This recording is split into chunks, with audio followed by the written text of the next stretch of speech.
Run. Hello. Can you believe I woke up half an hour ago? I passed out so bad last night. Heckin', hello, Lynn. Hello. Same. Well, the thing is, So for those who were around last night, we got Lethal Frame in like 2 levels of off-stream grinding. It was relatively quick. Hi, Ada. Mwah. And, then I needed to prep dinner for today because I couldn't before since my, the chicken I wanted to prep was, still frozen when Nat 19 was happening. So I had to prep that, so I had to debone and deskin some chicken thighs. And I did that, and that took about half an hour. And then because of daylight savings, I lost an hour. So it went from like 2 a.m. straight to 3. So that was great. And then I was like, I need to fix my hair. I didn't get to fix my hair last night because I washed my hair. And according to Jester, I started like babbling, like incoherently, and like my head was being really bad. So and then I just decided to go to bed.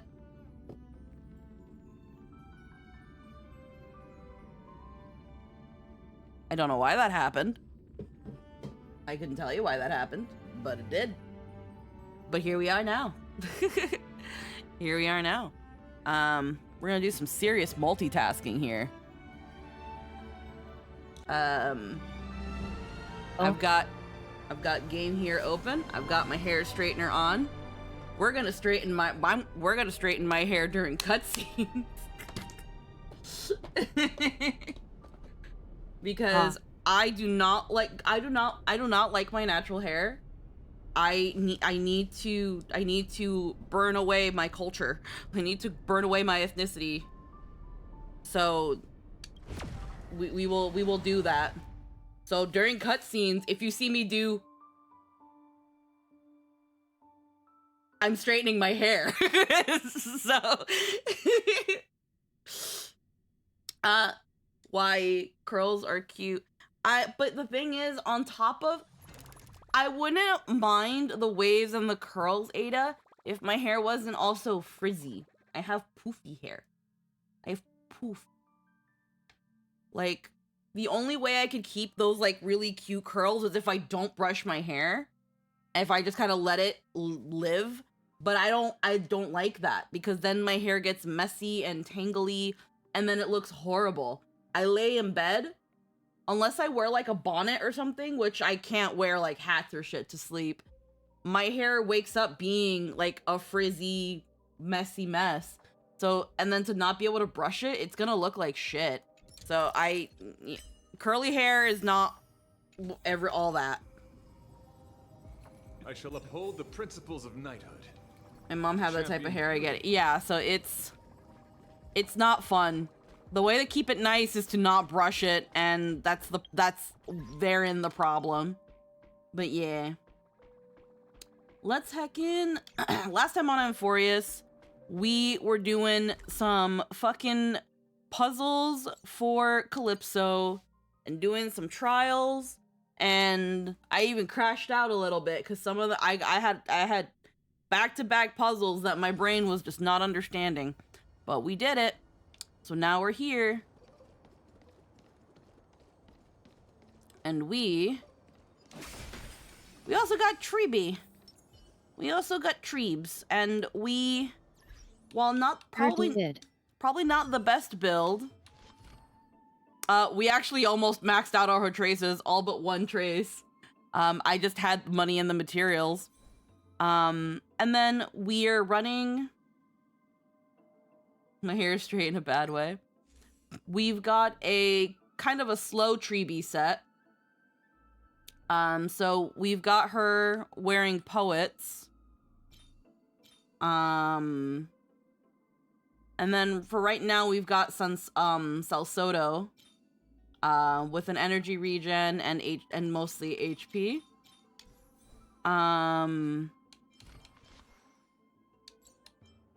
So she's got 206% crit damage, almost 50% crit rate, 92 speed, and like. And Trayman, which one of you likes such sour stuff? And then like 5.6k health. Yeah. Let us continue. It seems like you managed to gather the embers. In that case, just offer it to the divine butterfly. It'll be fine. Let's just. Oh yeah, see what no, she yeah, says. I'm still doing 3.1, hun. Yeah, this is plot. If you haven't finished yet, please, yeah. Yeah, we're not done with 3.1. Have a great time. No worries, hun.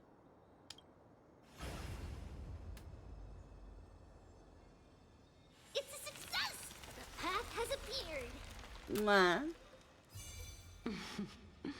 All of you have indeed passed the trial. Same mood, too. Nestia's illusion. The sound of a butterfly's wings. Same mood, too. I'll be back shortly.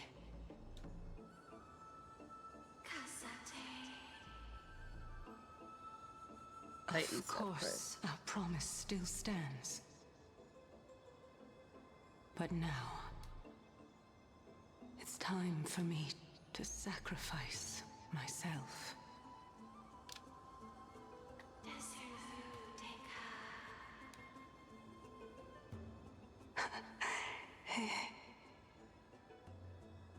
If the West Wind ever ends, let that be the place where we reunite. Farewell, my love. Lady Oh. Calypso, this is.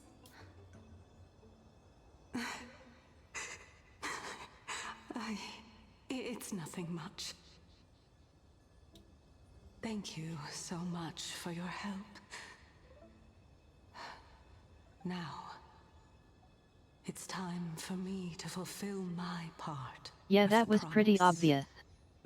Yeah. Well, in that case, I can start. You're actually Cersei's, right? I can start by putting my foot in my mouth for all the times I didn't trust you. Mem. What's going on? Mem. You're the Titan? Oh my. The children of humanity have passed the final trial at last. Okay. I was wondering when you were planning to expose me. How did you know? The riddle-like trials, your distrustful yet sincere character, referring to Nestia as your love, and... The head of the Litophagus is actually called Medea, and not Calypso. Since you knew from the start that I was not who I said I was, why did you wait until now to expose me? Why were you a whole cunt about it? Because I did not believe that Cersei's would walk this world in a human form. I was also afraid that the Titans were under the control of the Black Tide, and would do us harm. Also, I mean, to yeah, make fair. a claim, one must have evidence. This is the precious knowledge that I acquired during my time at the Grove. Excellent. To think we were able to gain a new chance at life in the midst of death. Fate truly is a mysterious thing. Well, shouldn't you also tell us why you went through all the trouble of setting up these riddles? Love Cersei's design. I will strive. Oh, the reason's quite simple.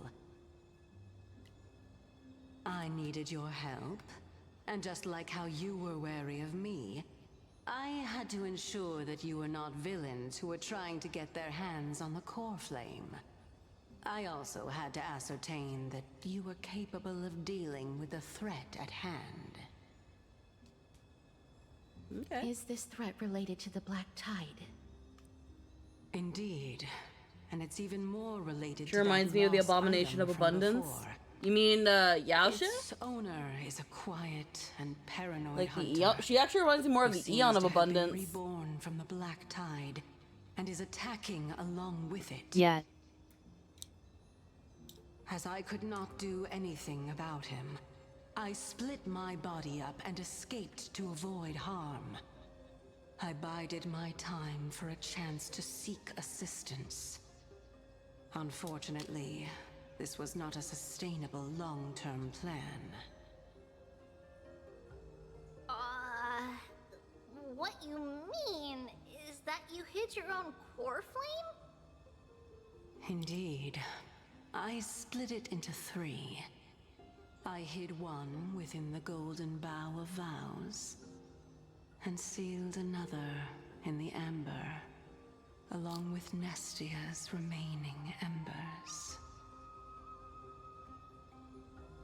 As for the last one, it's currently in Anaxa's body, which is in dire need of repair. What? Do you mean that you're using such a method? After all, the scholars of the Grove have always been willing to lay down their lives to defend my core flame. As a respected god, it would be too embarrassing if I were to do nothing and simply watch the children of humanity give up their lives for me. Especially I can explain the why heretic named Anaxa. He's got like this cracked thing and He like a did black not even hole in his freaking hesitate head. to tear his soul apart and use it to perform a miracle. He trapped all the creations of the Black Tide within the Grove so that they would not be able to harm others. His way of thinking was so out of the ordinary that I felt it would be a waste for him to meet his demise in the Black Tide.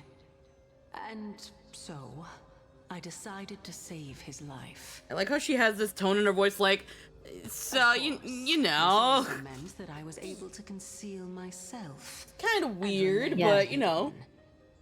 Well, that's also an equivalent exchange, right? Ma'am. Finally understand. Ma'am, So you want us to lend you a ma'am. hand in piercing your core flame back ma'am. together. Piecing. We'll also be able to save Anaxa that way.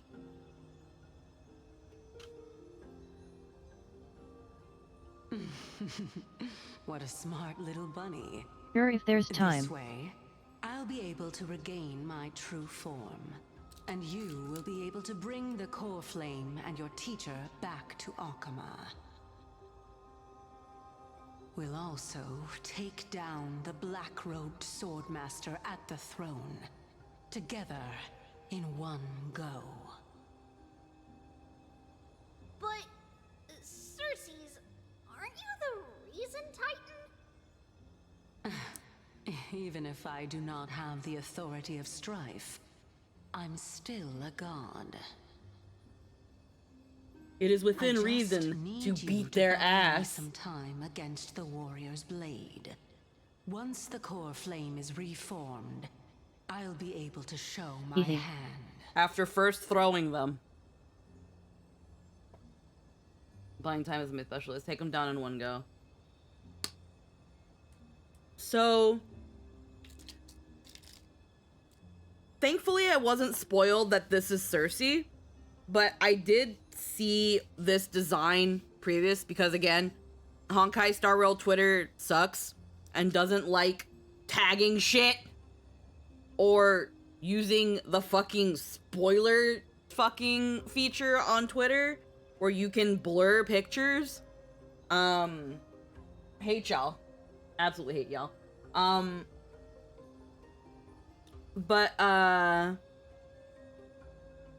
Yeah, so I know people were mostly upset that this design exists and it's not going to be a character they can pull. There were also some people on the Discord, without spoiling it, thankfully, saying that like there are such unique designs. Another thing, like for example, Trebios. We saw Trebios's design in one of Trebi's trailers, and people were complaining like, why can't we have this design? And I get what people are saying. It's really sad when you really like a character design and it does not become a character. I get that. But at the same time, I would rather Hoyo continue to make characters, or at least NPCs in the game, that have a unique look because they have some sort of plot relevance. Or like Salbon, who kind of was just there for a little bit and then was just kind of reduced to a mini quest, a side quest, having something of a unique design. They don't all have to be playable. They don't all have to be playable. And I feel like when people get mad about this, it's pretty much telling Hoyo, or at least it feels like they're indirectly telling Hoyo, we only care about characters if we can play them. I get wanting Trebios, but one of the best aspects of Trebios is the narrative surrounding her. Without the triplets, she'd just be a generic somber priestess. Yeah, and I feel like people would complain that she looks too much like Himeko to essentially like also be a playable character. Let some characters just have a nice, like, pretty design. Like Cocolia, I'll be real, when I first started playing this game, I was surprised that Cocolia wasn't a playable character, because you start to kind of notice a trend in like 95% of the NPCs. They all kind of look the same. You can find NPCs that are just palette swaps standing right next to each other. I honestly think that like Hoyo should throw in a couple more hairstyles and like clothing options to their NPCs to diversify them with each patch. Just to make them look a little bit different, because they're not as mixed a bag as you'd think. So when I see these characters like Cersei's, like Salbon, like Acolia, and they're just there, it's like, thank fuck, there are other people that look just like, you know, their own character. At the same time too, I also like made a point in our Discord in the Star Rail chat, that even if Salbon has an interesting, like a unique design all her own, she's still a Holovian, and Hoyo couldn't be bothered to give her like her little earwingies. She just has the halo, and there's really nothing about her that I could see her being a unique unit. Like, her thing seems to mostly be, I'm a bartender and I take care of the Sweet Dreams troupe, and that just, I can't see her kit being anything other than Diet Clara. I think Cocolia is the only NPC that uses the playable model, while the others are clearly using the NPC model.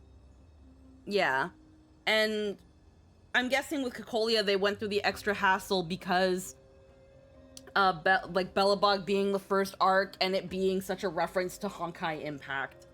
But I don't know. I just feel like, let us I want Hoyo to do this more, where they give us these story-centric NPCs that are just there and are just existing. Cersei's doesn't have to be playable. She can't be. She's a fucking god. Like, some people say that it's a waste of a design, and I disagree with that mentality so much. Too bad. I disagree with that mentality so much. Treebios' design wasn't wasted on a character you can't play. This design wasn't wasted on a character you can't play. Like, give a shit about characters more than what you can do, what the game allows you to do with them. It's not about you, bruh.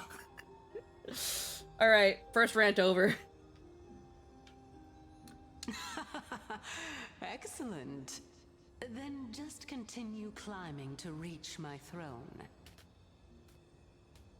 Turn the golden bough of vows into firewood to reignite the core flame of reason.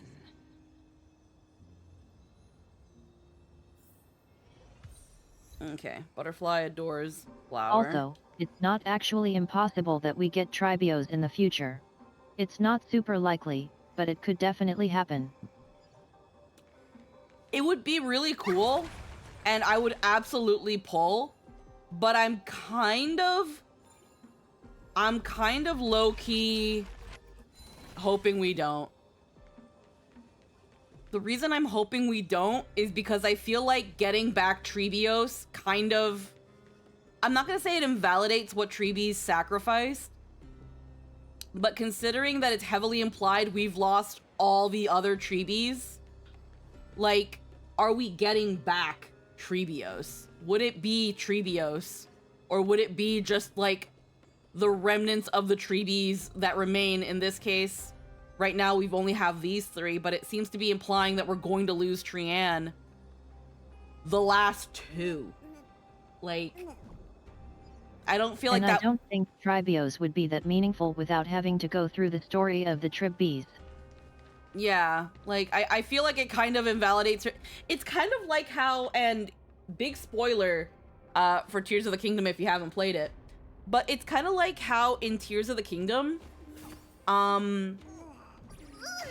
it's kind of like how in Tears of the Kingdom, whether you see the memories or not, the game ends with you finding Zelda and she turns back from being the light dragon to normal Zelda.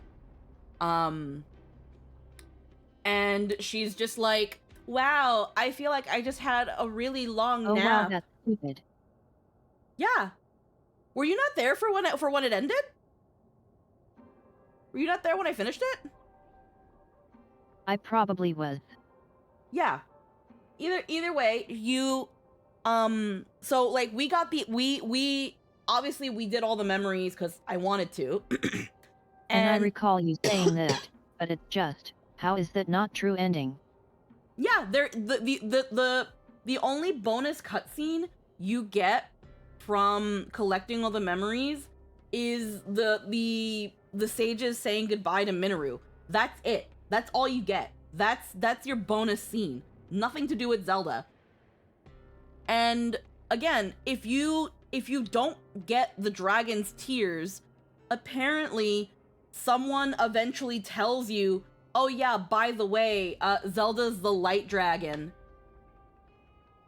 Hi, Cora Miner. Yeah, you're just told, by the way, Zelda's the light dragon, sure does suck, huh? And if you don't go and get the Master Sword, it's just given to you. And it's like... What? So I did all of this for nothing? None of it matters?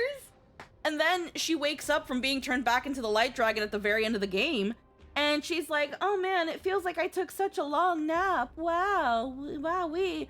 And it's like, girl, you've been a dragon for like thousands of years. When you ate that fucking gummy, you were screaming like it was tearing you apart. No, I'm not trying to suck your toes, but hey, pretty girl, I'm sucking toes. The way you do the things you do reminds me of me sucking your toes. That's why I'm all up in your toes. So that's that thing where, like, do I feel like Zelda should have suffered? You seem upset about Tears of the Kingdom. I'm mostly, well, my opinion of Tears of the Kingdom is that compared to Breath of the Wild, the story kind of fell flat. I just I don't care for Tears of the Kingdom story over Breath of the Wild. But I'm not gonna say that Zelda should have suffered or that there should have been some sort of lingering consequence for her being the light dragon for thousands of years. But I definitely feel like her getting the memories and getting the Master Sword from the light dragon and the ending where she turns back into the light dragon, turns back into Zelda, should have been tied to getting the memories. That should have been like the good ending. Wait, they didn't work as much as Breath of the Wild in the same amount of time. Core Miner, that's a bullshit reason, because they even finished Tears of the Kingdom a year prior to releasing it. They released Tears of the Kingdom a year they were finished with Tears of the Kingdom a year prior to its release, but they were gonna hold off on it because they wanted to fix out some kinks. And that UI is horrible. So they're relying on their, like, no, that's a bullshit reason. That's a bullshit reason, and we all know it. Absolutely not. No. No, I'm sorry. No. That UI is horrible. You can't, they don't even put like a favorites tab on certain items. So if they're fucking, if you're looking for an item, you only have 3 ways to organize it. And even then, if you start using any other item a little bit more, then your whole shit's fucked up. No, sorry. No. Do you have Treebee's Light Cone? Yes, we do. We did get it. We did get Treebee's Light Cone. We only got S1, so we actually got pretty lucky with Treebee. We got Treebee, I mostly feel like getting her back should have been true ending, and if you don't find out through the story you should just win and then life goes on in ignorance. Yeah. Be pleased that the threat of calamity is gone and end credits walking off to continue the search for Zelda. Yeah. Pretty much, yeah. It should feel earned. Hi, Nightshade. When it comes to, I'm just kind of ranting about Zelda because we're talking about potential stuff. We're still on the story, by the way. We're not done with the story. That's fine. I'm pretty far in. Okay. When it comes to, what other, like, issues with the UI? Again, I also really don't like the fact that Tears of the Kingdom makes no reference in any way, shape, or form. No one talks about the fucking calamity, except for, like, Impa. Nobody talks, the Sheikah tech is just gone. Fucking characters barely remember who you fucking are. Nothing that you did in Breath of the Wild fucking matters. I think you misunderstood me. In 6 years, they did way less work than in the Breath of the Wild development. That doesn't mean, I say they didn't work. Okay. You have to, again, I know you're, like, relatively new here. I'm gonna need chat to start knowing how to fucking write. I'm gonna need y'all to learn how to write, because I can only take what you guys say at face value. So the scenario is badly written. It is. That is true. That is a correct statement. Now again, I'm not gonna say that Tears of the Kingdom story was garbage ass. It was fine. But it was nowhere near as polished as Breath of the Wild's. And again, they were already using the same engine, and if it took them 6 years and the story was still this, they already decided on the story. Again, Tears of the Kingdom was originally going to be a DLC that they kind of just, got lost in the sauce about, and that's fine. That's okay. But it's $70 US, which, unless this has changed, is considered one of the most expensive Switch games. That's almost $90 in Canada. And this was a game that was technically finished in 5 years, because they took that last year, again, to fine-tune it, quote-unquote, fix bugs, and ensure that the game was at its highest quality. They delayed the game. And yet there are just small facets and parts of the game that it's like, who played tested this? Who looked at certain functions and features and said, ship it? That's not good. That's not good. That's concerning. And yeah, we already kind of knew before Tears of the Kingdom came out, before we even got a name, that AGL Numa was kind of done with the Wild era, that he didn't really want, that he was mostly just wanting to release another DLC and be done. And then again, it just kind of spiraled and became its own game. That's why we're not getting any DLC for Tears of the Kingdom. And it needs it! It needs it so bad! Tears of the Kingdom needs DLC so bad because that's the only thing that can fix some of the issues. Or at least address some of the things that they just kind of threw out there and it meant nothing at the end. There's a freaking outfit set you get at the end of the game after doing like the memories and stuff too. And it just exists. It just exists. We don't get to talk about it. It's like one of the only references to the Calamity, and it's essentially a furry costume, and it's like, you're not gonna say shit? We're just gonna put it on, and Impa's like, huh, that looks like the hero on the tapestry, good job. And we're not gonna talk about this? I followed in dip. See ya. Have a nice day. Have a good one, Crimson. Like, that's what. It needs DLC. It needs DLC, but it's not gonna get it, which is really sad because it really then just kind of makes really sends the point home that Tears of the Kingdom was kind of just. Downtown, walking fast, face this fast, and I'm homebound. And I need you. Is it bad that I feel like it would have been a stronger narrative if it stayed as DLC? First off, thank you, Batman, for the redeem. I'm gonna have to consider, like, putting the longer alerts behind, longer point things. Cause that was an interruption. IDK to current topic. No worries, hon. We're just kind of ranting a little bit about Tears of the Kingdom because one conversation went to another, and I'm a huge yapper, so... that was an interruption. No, that's okay. I'm not gonna assume maliciousness, any malady in that, but low-key rude. So, before I end my rant and go back to the game, that's the reason most of you are probably here, probably could have stayed a DLC. Didn't need to be $90. Rubbing everything about Breath of the Wild really killed the whole thing. Yeah. It at least needs actual DLC to fix some of the holes in the story. And it's okay if you like Tears of the Kingdom, but it's very likely that you enjoyed Tears of the Kingdom because it felt nice to be back in this version of Hyrule and had more things to play with, which is totally okay. Just because you enjoyed and because you had fun in a game and enjoyed it, doesn't mean it was a good one, though. It's kind of like how just because I enjoy the most popular girls in school and Yaneko Sugar Girls doesn't mean that it's good.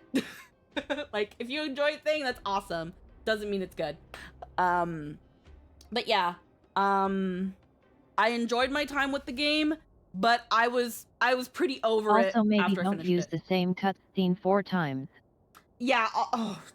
Lynn, I was already interrupted. We clearly want to move on. This is not a Zelda stream. Ooh! Ha ha ha. You can't tell me that this game was finished and charged me $90. I'm gonna be real. There is a very, very good 3-hour. There is a very good 3-hour and like 30-minute video essay made by Skitty Bitty. It's worth it. It's so good.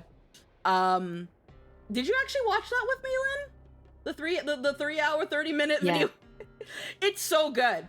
Like, they go... I feel like at times they go a bit too hard on Tears of the Kingdom, but you could not make a 3-hour and 30-minute video about why you disliked Tears of the Kingdom if you did not love Breath of the Wild as much as they did. Like, that is someone who had so many expectations and love for the first game that they really wanted the sequel to be good. Very, very wonderful video. They pretty much worded like a lot more. They worded a lot of my complaints so much better than I could. They're hilarious.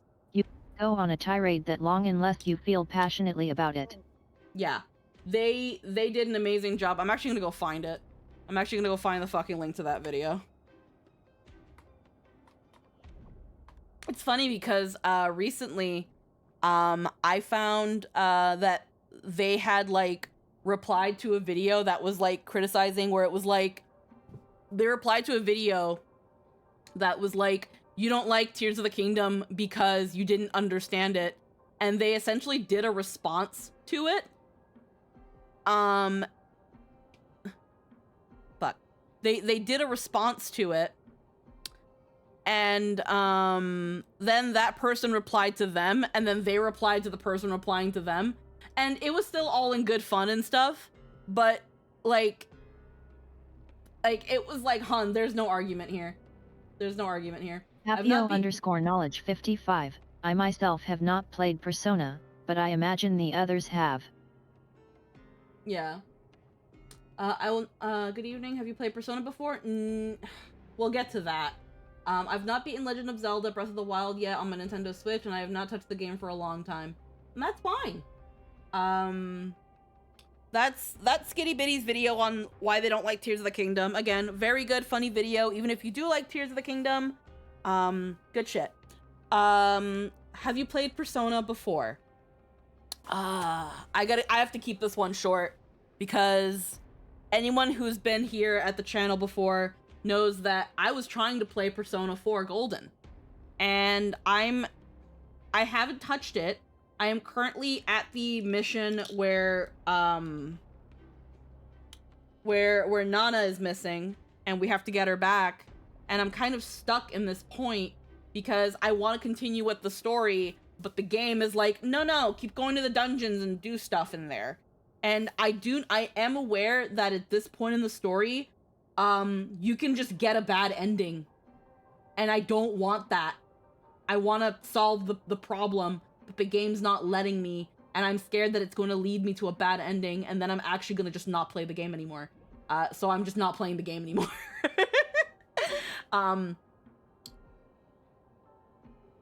Right now, at this moment, I do not like Persona.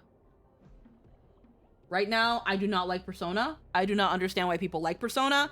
It's bad. Because I thought you knew about the Arcanas or Tarot cards.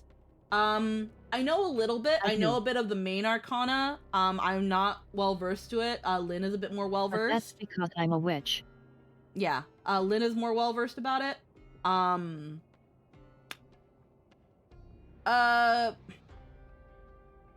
So far, my experience with Persona is that it's a bad. And I'll go on rants about how Persona gets them wrong. Yeah, Persona also doesn't understand its own material. But Persona, at least my experience with 4 is that it's a cluttered mess. It doesn't know what game it wants to be at the time, and when it needs to be an RPG, it wants to be a visual novel, and the reverse, vice versa. She's a problem. And what really sucks is that I was gifted Persona 4 Golden. When I had talked about whether I was considering Persona a long time ago, some people were like, "Oh, 4 is a pretty good one to get into. It's the most it's the one that got Persona being so popular." Blah blah blah. I highly disagree. Okay. That's the best one to get into. Well, that was what people told me at the time, even though obviously after 5 people was like 5 was the best one to get into, but 4 was the one that put Persona on the fucking map.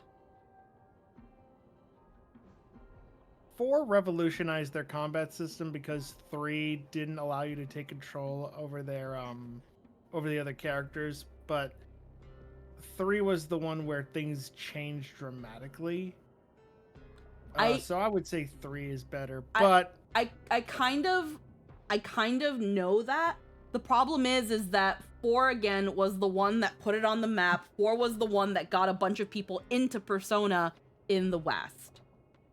3 it's was kind of crazy.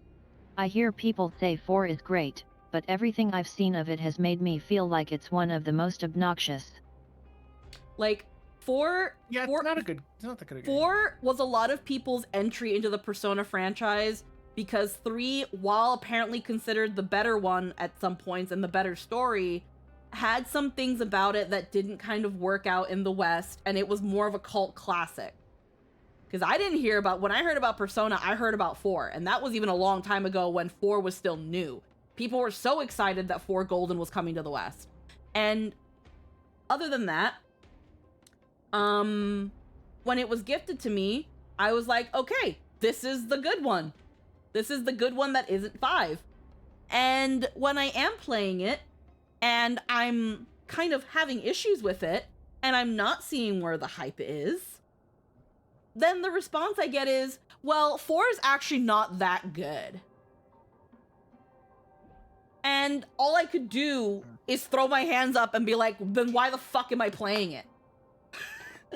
So... The only good thing about 4 is the crafting system with personas. What crafting system? Crafting system with personas. Yeah, like you you could build be playing personas. Final Fantasy IX instead. But that's like every Persona game after 3, so Like, that's not it's not that you don't get a prize for showing up. yeah, but that's the thing though. It's that I was like, yeah, I'm curious about Persona, but I don't know a good place to start. And people were like, 4 is pretty good if you can't get 5, because I think 5 wasn't on PC yet. It was only PS4 or PS5. And I was like, yeah, maybe, ba. And some people were even like, because I remember for Royal, I think it was going to be on the PC. And people were like... I've watched people play Persona, and it seems like 10 hours of fun and 50 hours of gameplay. And people were like, but 5 can be a little overwhelming, yada yada. And it's just like, okay, cool, that's fine. Then what's a nice, like, smooth transition into Persona? Here's 4. Golden's great. And again, I had some fun with it. I was invested in the story, but whenever I wanted to do the story, the game was like, no, play the game. And that sucked. Yeah, no, the story was kind of bad. No, I like the story. The story is fine. Oh, really? The story's fine. I like the funny murder mystery of why people go in TV then die.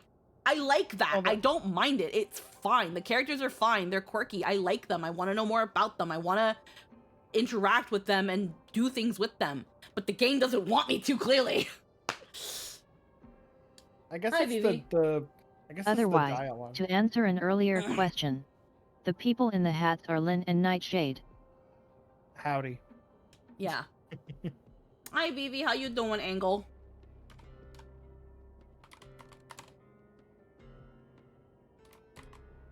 I ended up getting into fucking rambles again because I can't control my life.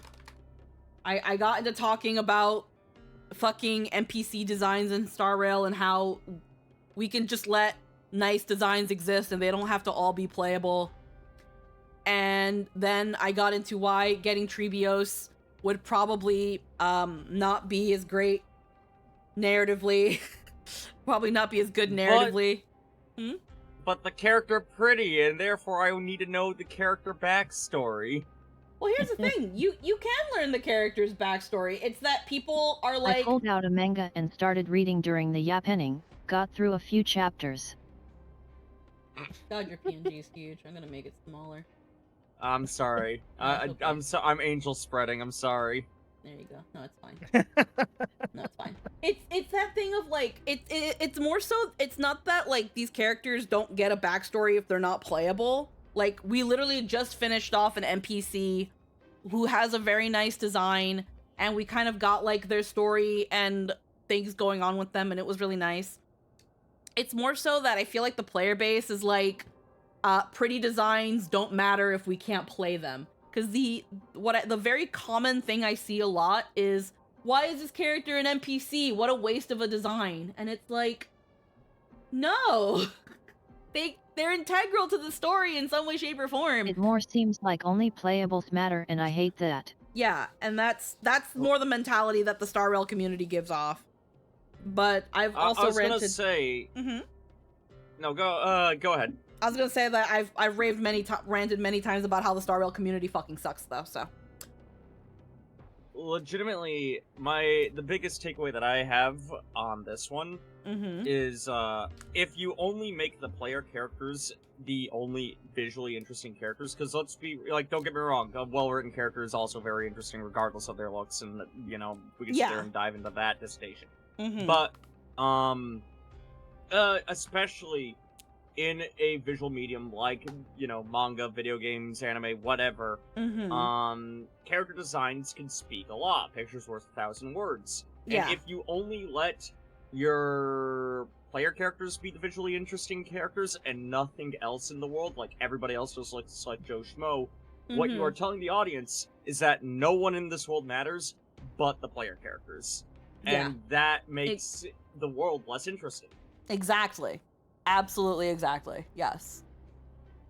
Like, there's a character that was mostly in the last patch that I'm a little sad didn't really get a unique design because they were so good.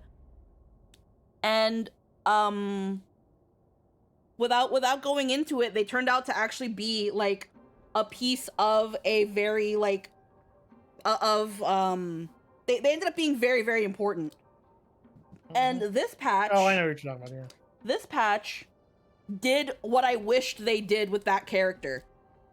We got a character that it's like, hi, I am very important. I am very important character.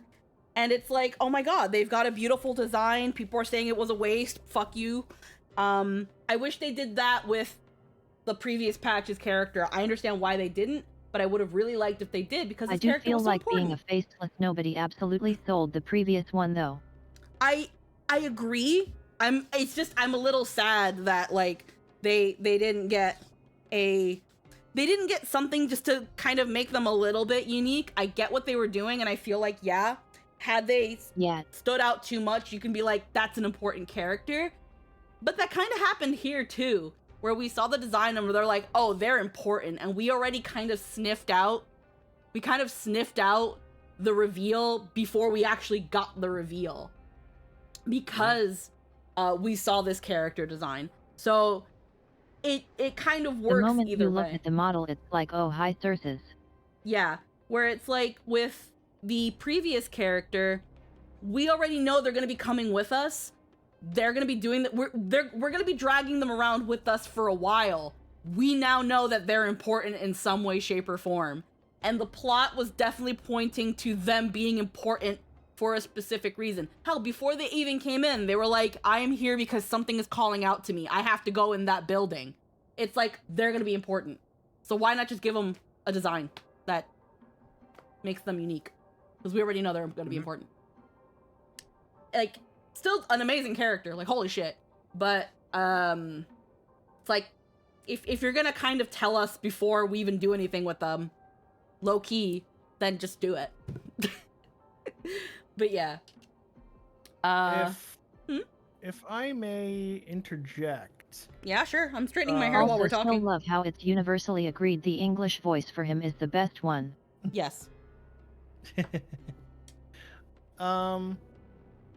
The reason... Now, I'm for the whole thing that you were against, like, oh, let's make this character playable. But I'm mostly for that particular character because it's weird. And I really want weird because we had a good potential thing of weird characters in Penacony, and they did not happen because I guess they're not attractive enough.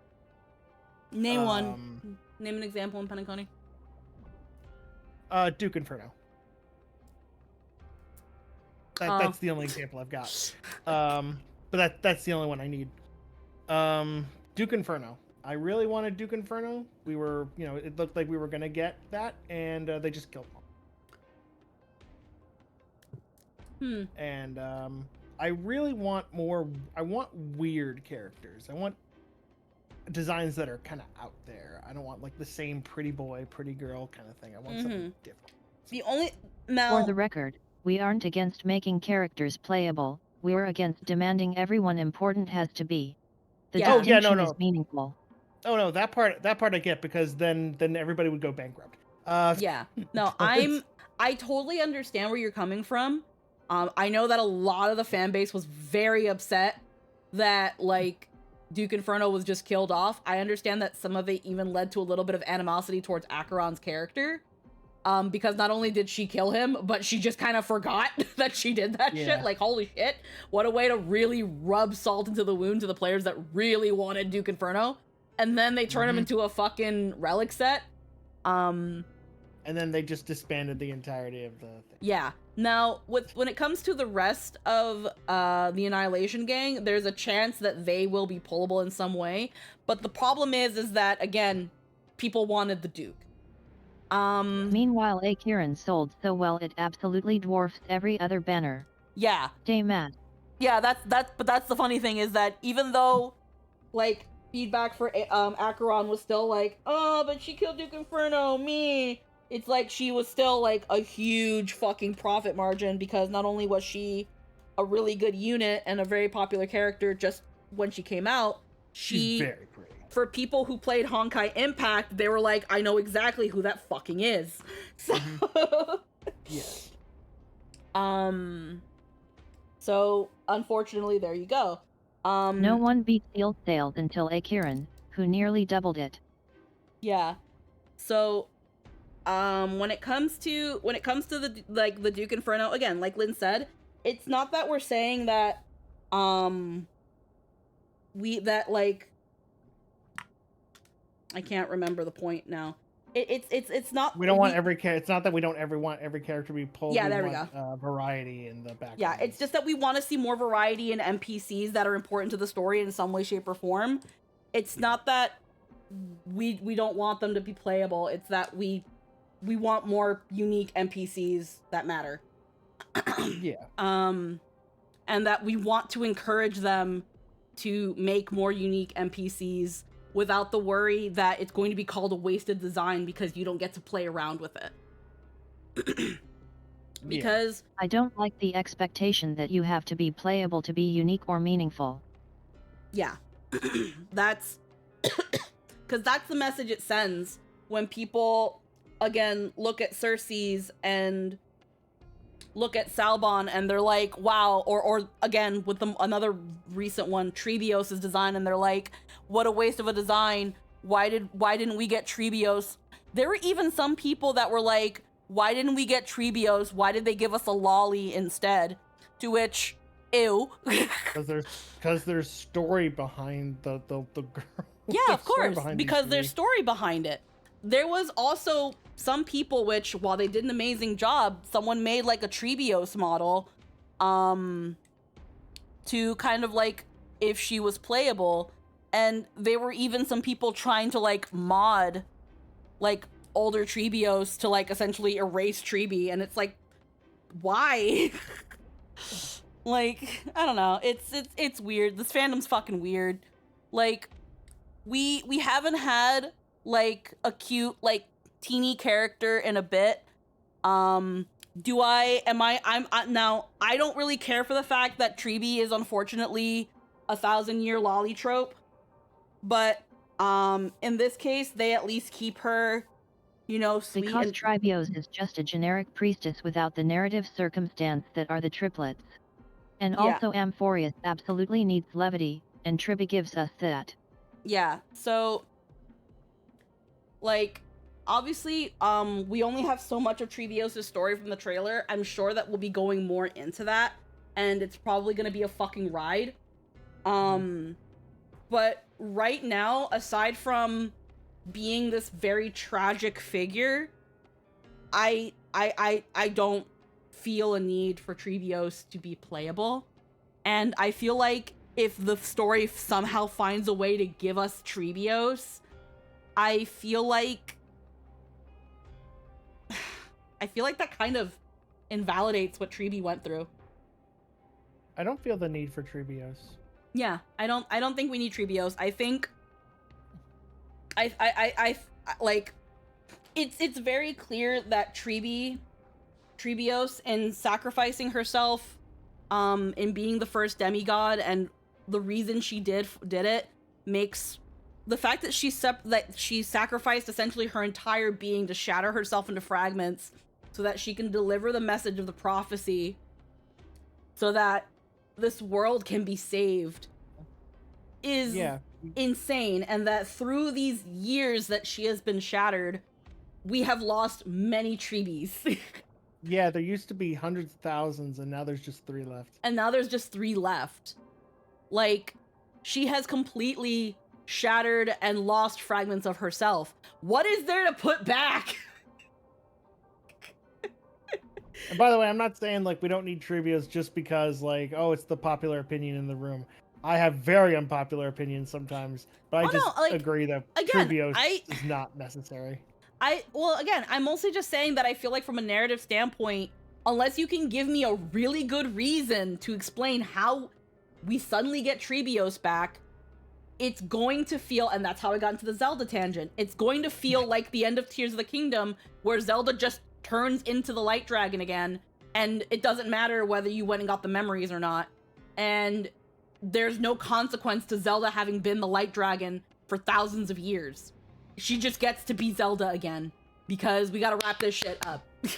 Like, I feel like it invalidates what the character has gone through, so that I get what you're saying, but it's circumstantial.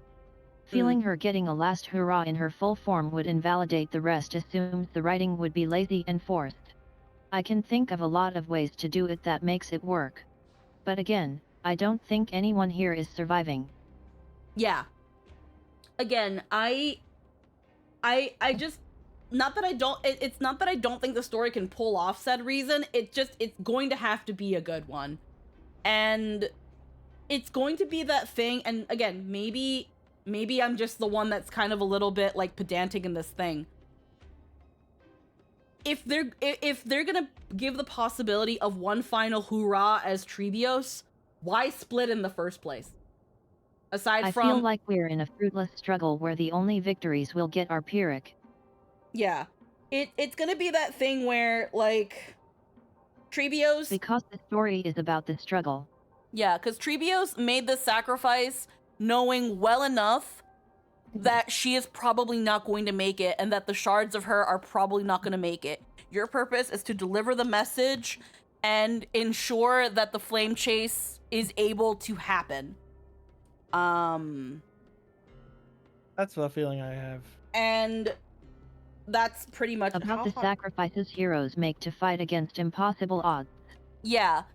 Again, I can see one last hoorah, but I don't know. I feel like the game has pretty much solidified that there's no way we're getting Treebios back. And if we do, it's only gonna probably momentarily, which I'll allow. I'll allow momentarily, but not for good. If we get Treebios back, she cannot stay. She cannot stay. I feel like if we were to get her back, it would only be for like a cutscene as like a story. So I hope that makes my point more. If we get her back, she cannot stay. We cannot keep her. We cannot take her home. She comes back momentarily. We have a nice heartfelt moment with her, because in her last moments, she is her again, and then she is gone. And that's it. We cannot keep her. She still can't be playable. She still can't be playable. But, so again, that's what I mostly mean when I say we need a really good reason for them to give us her, and then she stays. I don't think so. That's like if they freaking, I had the example in my head, and then I was like, wait. That's like if they gave us Micah, and then also gave us, like, the Watchmaker. Oh, yeah. That's like if they gave us Micah and Mikhail. No. That's like if they gave us Bailu and Baihung. No. Do not do that.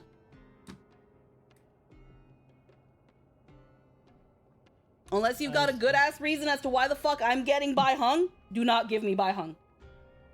I have Bai Lu. Do I use Bai Lu? No. But my point still stands. Do not. Do not invalidate the whole High Cloud Quartet and all the bullshit they went to just give me Bai Hung. Do not do that. And if you are going to somehow anyway, 5 minutes. She don't stay. My hair's done. My hair's done. Yes, multitasking. I don't know if Lynn's typing anything.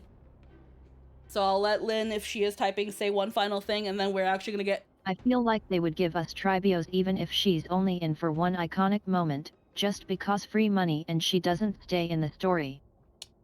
Which... Again, then it just kind of goes back to then we just cycle back to let NPCs have nice designs. Not every nice design has to be playable. Then it just cycles back to that. That's different. Well, but we don't have time. I say it goes back to my previous argument. Because it's like, I know it's kind of different. You're essentially saying that we should just Gallagher them, where it's like, well, now they don't exist anymore, but here's your character still. Here's your doll to play with. And I love Gallagher. Gallagher is a great unit. But we got Gallagher, and then the story happened where it turns out Gallagher doesn't exist anymore. We already know Tribios don't exist no more. Tribios is gone. So for them to give us that information and then be like, here's your fancy doll that appeared in the story for 5 minutes, it's like, I personally don't like that.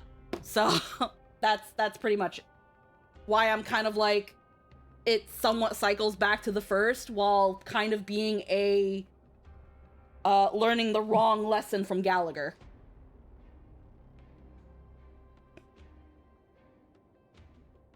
Make her a 4-star. They won't. They won't. They'll make her a 5-star if they do. No. Give us Diet Treeby in the form of Treebios as a 4-star. Give Hayden something. I know Hayden already has like S5 Treebios, E6 Treebios, but let them have an easier time getting this one. Because Hayden's been like, I would love a playable Treebios, but at the same time, I can't do this again. Can't do this again. Treeby costs them way too much money. Can I run a really unthought of theory? For this, not for Treeby, but for like this whole world. Sure. I'm still putting away my straightener, so you've got 2 minutes. Sure. I think this civilization is already dead, and we're just kind of getting glimpses in the past. And when we get to the middle of the infinity sign, it's where it all intersects, and they're all going to figure out, oh no, we've been dead for so many years. And I know, and because the Garden of Recollection is the Garden of Recollection, for it's in the name. Your theory is the memory bubble theory. Yeah. It's the memory bubble theory. That's what you think. And honestly, okay. It's a solid theory so far. It's a solid theory. Like, I think that's one of the theories Lynn has kind of been like, that's because only the Garden of Recollection can get to this place. And there are certain things that kind of line up weird. Okay. It's good to know that I'm not the only one who thought of that. Yeah, no, you're fine. That's actually a pretty popular pretty popular theory. Okay, cool beans. Okay, Honk Donk, let's go. Sorry, you learned. Hey, Vivi, you want to play Honkai Star Rail? Look, I came in here to talk about fucking character writing and visual designs, and I got a lot of information that's neat. I was just sitting here fucking eating chips and being entertained. Honkai Star Rail is so good. If you like good character writing. I'm not at all saying Tribios has to be playable to be meaningful, but if she was playable, it wouldn't invalidate others. If she stays in the background, that's fine. Though at the same time, if they set Tribios up for an incredibly iconic moment that much of Amphoreus has been building to, not selling that hype would be ridiculous. It doesn't have to happen, but Honkai is not at all against letting people pull for characters who die. Oh no, I know. Elysia is a huge example of this. Cause I know you're thinking about Elysia when you say this. I get what you're saying. I absolutely get what you're saying. I know that there's a lot of, like, right now, the fact that it's even called the Flame Chase Journey and all that, like, this is one big XP to that arc in Honkai Impact. Like, and there are parts of Tribi's character that ring back to Elysia. So there are some people that are hoping that she's gonna have her Elysia moment. And it's likely. It's likely. The reason I don't think is gonna the reason I'm not quite sure it's gonna happen is because Cyrene exists. And I want to see what they do with her and what she's about before I am like, I hope this character has their Elysia moment. Because it's very clear that Tribi is very, very important to all of this. But I want to see where all the other characters are. I think Cyrene is someone's other half. Where am I going? This way. Yeah. We'll see what happens, but I really want to see what they're doing with Cyrene first. Other half seems very possible. But I also feel like March has something to do with it. And I also don't think they're going to hinge the story on Cyrene, since that would be rehashing. Oh, fair. That's a fair criticism. With good fortune. Again, I want to see what they're gonna do with the character before I start like theorizing what's gonna happen. Don't worry, Trigan will protect everyone. I expect her to be very important, but not the focal. It's also because it seems very clear that Mem is Cyrene in some way, shape, or form, and again, it's like, what's going on with that? Oh yes, super obvious. Right now we've only got theories, and I also know that Mem is like big on stories and storytelling and keeping stories, and from what I know about Elysia, she also has a very similar thing. And even the little bit that we saw about Cyrene, she was like, this is going to be a very interesting romantic story, don't you think? And I don't know. Also the same voice. It's that thing where it's like, do I think Cyrene is going to be beat for beat Elysia? I don't think so. But I think they're going to but I think there's something there. I think there's something there. Because we've literally had them put Raiden May. We literally have Welt. Do I think this is going to be literally Elysia? No, but there's got to be a reason why these breadcrumbs are there. I should finish the last Honky Donkey Choo Choo art today. Yeah, no, absolutely. I haven't. I looked at the March one. I just didn't do like the repeated part and like testing out, but I have seen it. It is really, really good.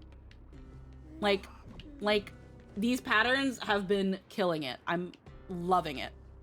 I'm loving it, and I'm so excited to like get your things all situated so that you can sell these. These patterns are so good.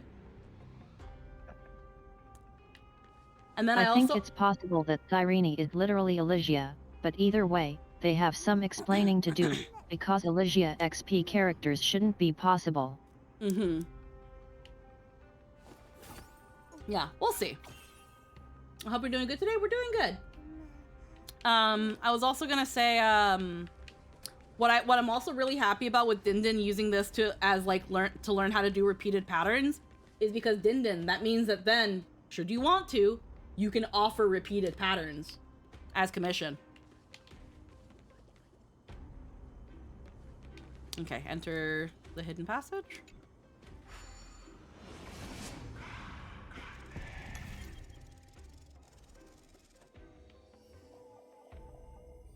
There we go. And if she is Elysia or a piece of Elysia, that says some things about the Star Rail universe that are very concerning. Who knows? And also, the battlefield By the way, that we're about to can step I onto. can I just say that that sound effect that you just heard when you were being transported is the exact same sound effect when you pause to go to the pull screen in Genshin Impact. Oh wow. Well, it was confirmed a long time ago that Genshin Impact and Honkai Star Rail are generally in the same thing, like universe. Oh no, yeah, that has nothing to do with it. That's just the exact same sound effect when you go into when you're about to pull, like when you go to like when you F3 in Genshin Impact. That's the exact same sound effect. Oh, there's Din art incoming. We've talked about it. Well, you probably weren't here, Heartless Quell, but last week, we talked about how Din's actually been making repeated patterns for Honkai Star Rail.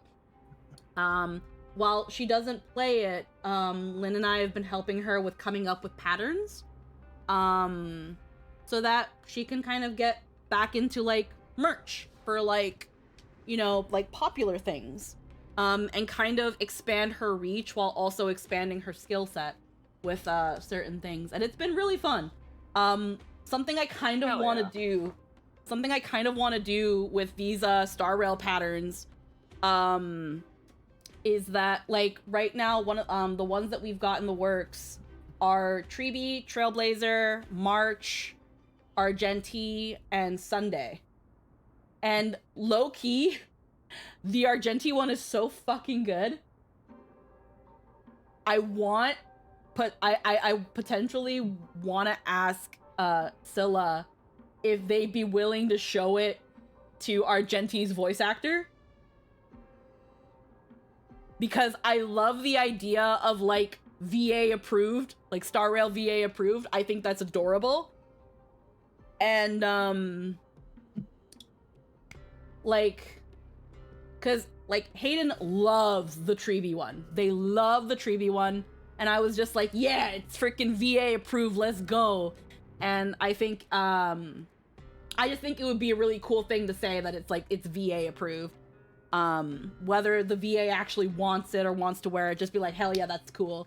Because it's like, Scylla has made dice for some of the characters, and then has the VA knocking on their door being like, can I have some dice of my Star Rail character? And it's just like, fuck yeah, bro. It's so good. It's the love that the VAs have for these characters is so fucking pure and wholesome. And I think it's a nice gesture to be like, hey, look at this thing. But that's only if like we're able to. Ma'am, me. But yeah. Ma'am. God, I always do love it whenever VAs kind of like, in a very respectful way, become protective and almost like loving and caring of the characters that they represent, because it shows the passion they have for those characters. Absolutely. VAs love TTRPGs. Well, the thing is, though, it's on top of that. Hi, Anthony. It's on top of that, like, a lot of people who like grew up with these games and anime and things like that, now we're in the industry. So like, you know, back then it's like you had, you know, voice actors where they knew about their property and they probably had like fun stories of the character, but it was usually they came to work and they were done. Now you have people that are like truly passionate, and it's just like they like I've seen it a lot in these recent years where VAs will play and interact with the thing they're watching, mostly the games, and they'll just fucking start crying when they hear themselves.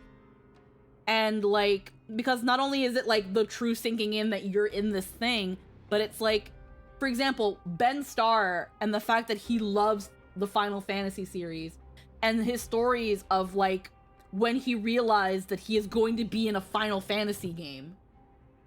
Oh yeah, I've seen those. And how much he fucking loves being Clive. Yeah. You can feel it in his performance too. And yeah, and it comes off in their performance, knowing I am Clive, I'm in Final Fantasy, I'm in this game series that I grew up playing. The people that grew up watching Pokemon that are now in Pokemon, you know, that sort of thing. It's a whole other level, so it's amazing. Oh yeah, Mem. Mem spoke. I don't want to read this line. Memmy, what's wrong? Memories here have a very intense smell.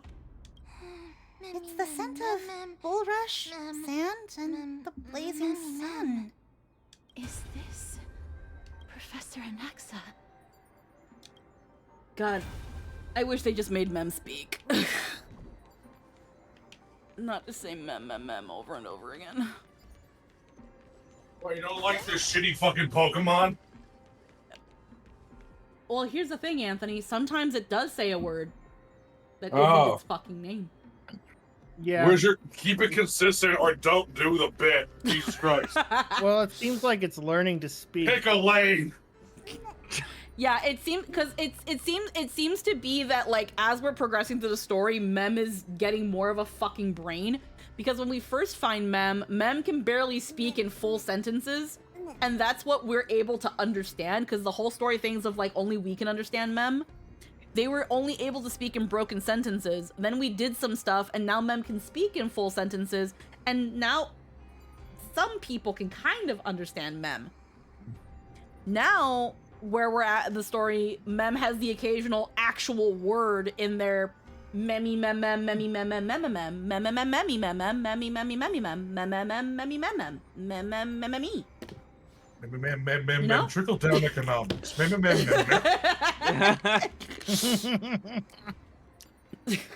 Like that kind of shit.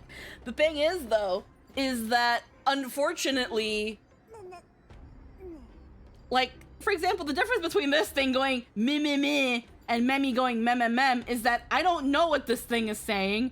It's probably not trying to communicate with me. It's the equivalent of a dog barking. And I love it. This dumb pig. But Mem is actually trying to fucking talk to me and be a part of the fucking plot. M-E-M-M-E, Tears of the Kingdom, mem, same thing 4 times. The tapir has no thoughts and it is adorable. Like, look at that little fuck. He doesn't know that God made it kind of wrong and weirdly proportioned, but it's fine. Like, it just exists. It just is. It just, you know, it lives life in the moment. It doesn't have anxiety. It literally can't. It eats anxiety. It cannot have it. It eats depression. It cannot have depression. It's just a little funnel buddy. That's all it is. No. I want to. Like, this fucker doesn't know about bureaucracy and taxes. He doesn't know about oligarchy and societal injustices. It just is. Do you think it sounds like one of those, like, air chicken toys if you squeeze it that just... Maybe. Yes, that's my head canon. I would pick it up and squeeze it always. No, not always. In the most inappropriate situation.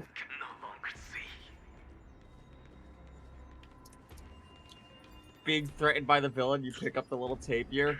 What is that in your hand? Watch this! Watch this cool shit. For the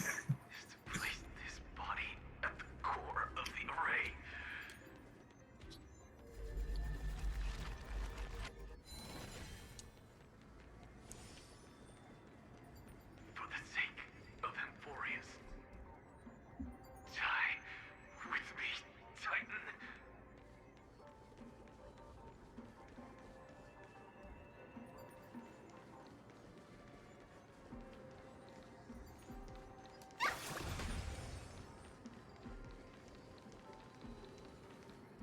Oh, I see a boss.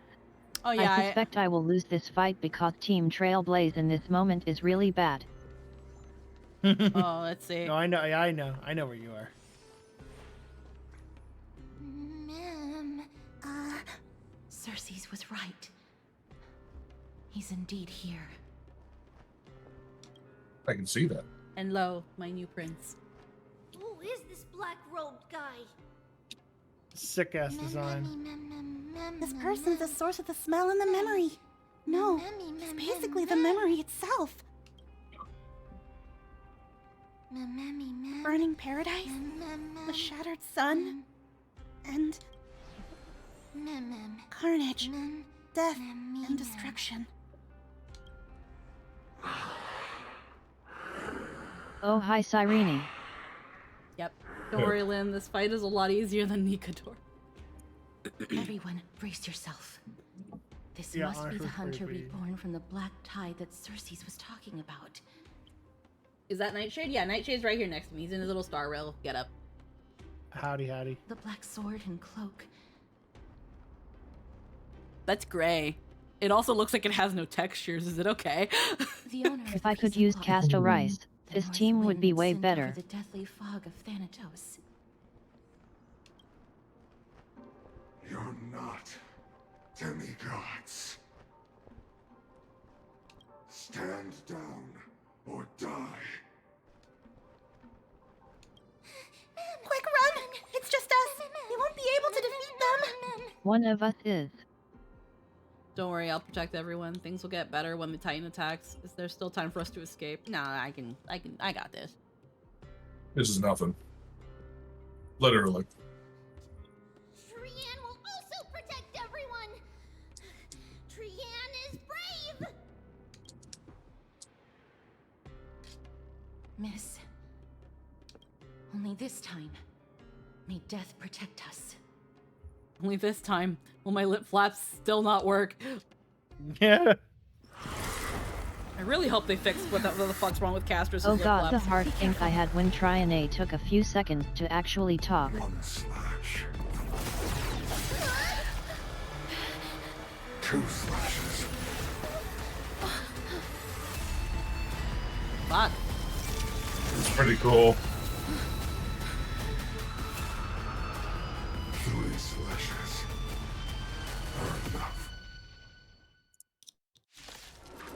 Yeah, I fucking Exactly are you? lost it here. Scorn. Ow. Watch your head. I'd say you look tough, but who am I kidding? Alrighty. Open sesame. Wretched and fleeting. Hedge your bets. It's okay. on me. Underestimating us will cost you. Oh, their basic attack is also an AoE. Wow, okay. Hell yeah. Powerful. Cersei was right. Never seen perfection before. Is the core thing still not pieced together yet? Curiosity. Endless riddles. Nothing but a void.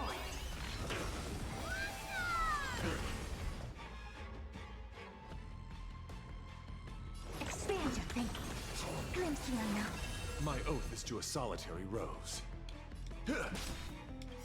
Till I will protect all beauty. For a driller.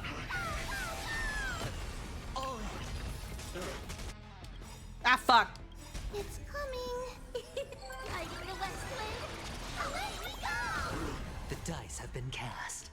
Bust. Or maybe I'll take it all. Watch your head. I love follow-ups. Yeah. It's like, it's the thing that never ends. Yep. Souls to the fire. Not good. Be reduced to Oh. I was doing fine! I am a veteran! In that case, Give it a minute. Give me a second, I got this.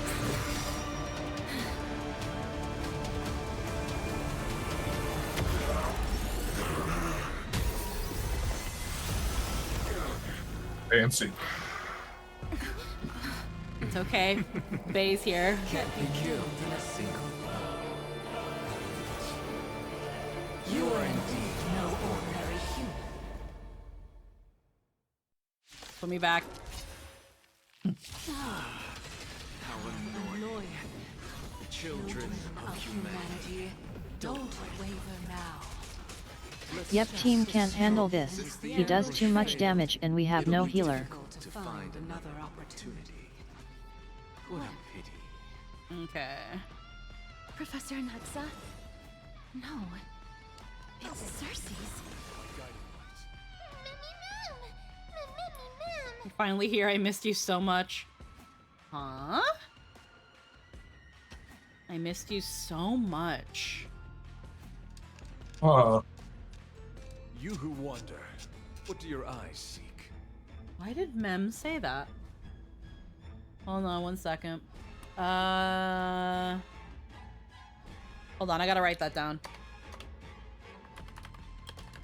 Because that's that kind of thing of, and it's done during battle too. That's a dirty move, Star Rail. Not many people pay attention to dialogue during battle.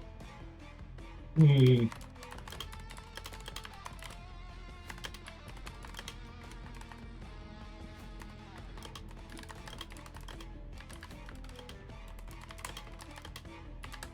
I'm gonna note that. I love the Edgelord boss too. It course you looks do. so dope. Of course you do. It's a dope ass design. Of course you do. Yeah. Yeah.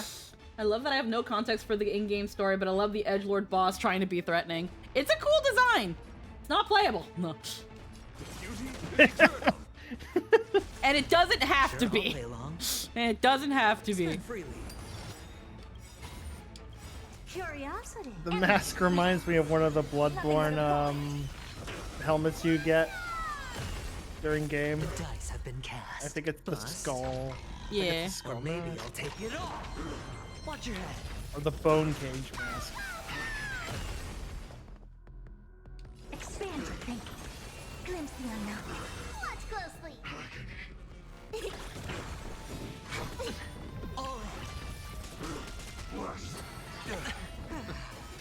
I'm about to be overwhelmed. Fighting is so much more tiring than thinking. My oath is to a solitary, wretched, and fleet. And then do Treeby. I will protect Although this all is probably beauty. gonna end. That was Tough. I'm truly exhausted. It's at what? This is bad. Century Gate, open!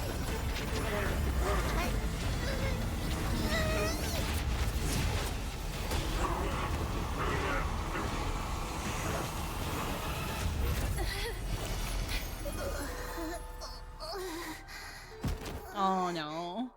Can't go to 0, ends at 1. I know, it's just Yeah. This is where watching Keeping Up with Star Rail helps. Yeah. How many is she down to now? Yeah. That was a close call. Treeby, Trianne said that she's got maybe like 1 or 2 left in her before she has to stop.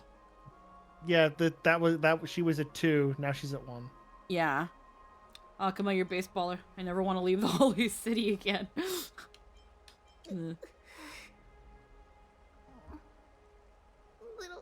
Cass, my head, it still hurts. Aw, babe. I was under the impression this game was more sci-fi than high fantasy. Quail, it's both. It's both. That's the that's the great thing. This genre, that's the cool thing. known as science fantasy. It's both. It's a space opera. At what point does magic become science? Like right now we're in ancient Greece world. Like it's both. There is technology, there is space travel, there is, you know, star gods. There's gods, there's magic, there's technology, there's dream worlds. The space western. I mean, there's a cowboy. I'm sure we'll get Western. We'll get Cowboy Town next story beat. I guess maybe, who knows? I don't know what the fuck Gallant's Ranger is. Lynn, would you consider that? Define. I would say it's more like a Doctor Who than a space western. Pop Yeah, in, 'cause you're tons of traveling problems, solve problems. You know. Yeah, you're traveling different planets and solving problems. Yeehaw. Now, to be fair, I'm not well versed in what a space western is. The Doctrine of the Trailblazer is every space opera. The Doctrine of the Trailblazer is every Western protagonist ever. I feel like keep that's in mind, little reductive. The Trailblazer archetype does not necessarily mean that's a Western. Westerns tend to have the Trailblazer archetype, not the other way around. So, because what's Trailblazers? Wanderlust. Cool, there's so many stories from different genres that all inspire Wanderlust. Lewis and Clark were Trailblazers, so That's I mean, would you call them hero's cowboys? Inherently Western. Wait, Yeah. Lynn, say that again, because we were talking over you. I feel like my cage nerdy ass should switch to this Hoyo game. That's like saying the hero's journey is inherently Western. Yep, exactly. Quail, if you like Kingdom Hearts, you might like Honkai Star Rail. It's also like, if you like Honkai Star Rail, you might also like Zagalta's Exo Lunar Collection that you can now pledge on Kickstarter. Oh my fucking god. Shameless ass. I can't blame you, because it's like that's your guys' whole thing. Did you know that we were funded in 10 minutes? What? 10 minutes? Yeah, like, so the Kickstarter for Zagalta's Exolunar Collection came out on March 1st at noon, and it was fully funded in 10 minutes. Hell yeah. Yeah, and now, Love to hear it. now we've reached over 10K. 100K. Sorry, I forgot a zero. I forgot a zero, sorry. If you like Kingdom Hearts, you'll like Honkai Impact, and if you like Honkai Impact but also like men, you'll like Honkai Star Rail. Yeah, Star Rail is a turn-based RPG, while Impact is more of a hack and slash similar to Kingdom Hearts. But yeah, nice advertise. Damn, that's impressive. But yeah, Jesus. that's not what I wanted to link. I wanted to link the actual Kickstarter. What the fuck? But yeah, did you know that you can hecking pledge to Zagalta's Exolunar Collection, and there's also a free sample of the book in there. And if you missed the first two Kickstarters for Lyra's Guide to Reshia and the Risk and Reward books, you could also get them through this Kickstarter. They're big fat fucking books. They're really fucking fat. So if you're into that, Logan's went really, really hard on writing all three books. But yeah, originally, so we're at $110,000. Honkai Impact also goes way more into the parallel world science fantasy space, which is more Kingdom Hearts. Yeah, also if you like Magical Girls and you'll love Honkai Impact 3rd. Yeah, and if you don't like playing gross boys, Honkai Impact has no playable men. So Yep. But yeah. Heckin', it doesn't have a dub though. So you are going to be reading subtitles, unfortunately. But hey, It if you hate technically dubs, has one in one game mode. But hey, if you hate English dubs, Honkai Impact. They have a single playable man exactly. Yeah, they do, and everybody hated them. Didn't fans say if they put more men in, they're going to cause like real world problems? Yes. Yeah. That's really sad. Like, pathetic sad. That's actually one of the reasons why they even made Honkai Star Rail, because they were like, well, Also, we want... first rule of Hoyoverse games: the games are great, never engage with the community. Yeah. Let's see. But yeah, we've got... I'm looking at the Zagalta Kickstarter. Hold on, because I'm still bringing it back to my other things. We've got the fucking Technogolf Domain Cleric, the Dragoneer, a Frame Pilot. You can be a fucking Mecha Pilot. We've got new sub-races. So we've got the fricking Lungzai Dragon King, the Astropal Kitsadria. Like, again, there's a free sample in there for you to look at what's in the, take a good little peek of what's in the book. Got those too. Oh yeah, no, lots of pretty ladies. How big is the sample for Exolunar? Oh wow, hold on.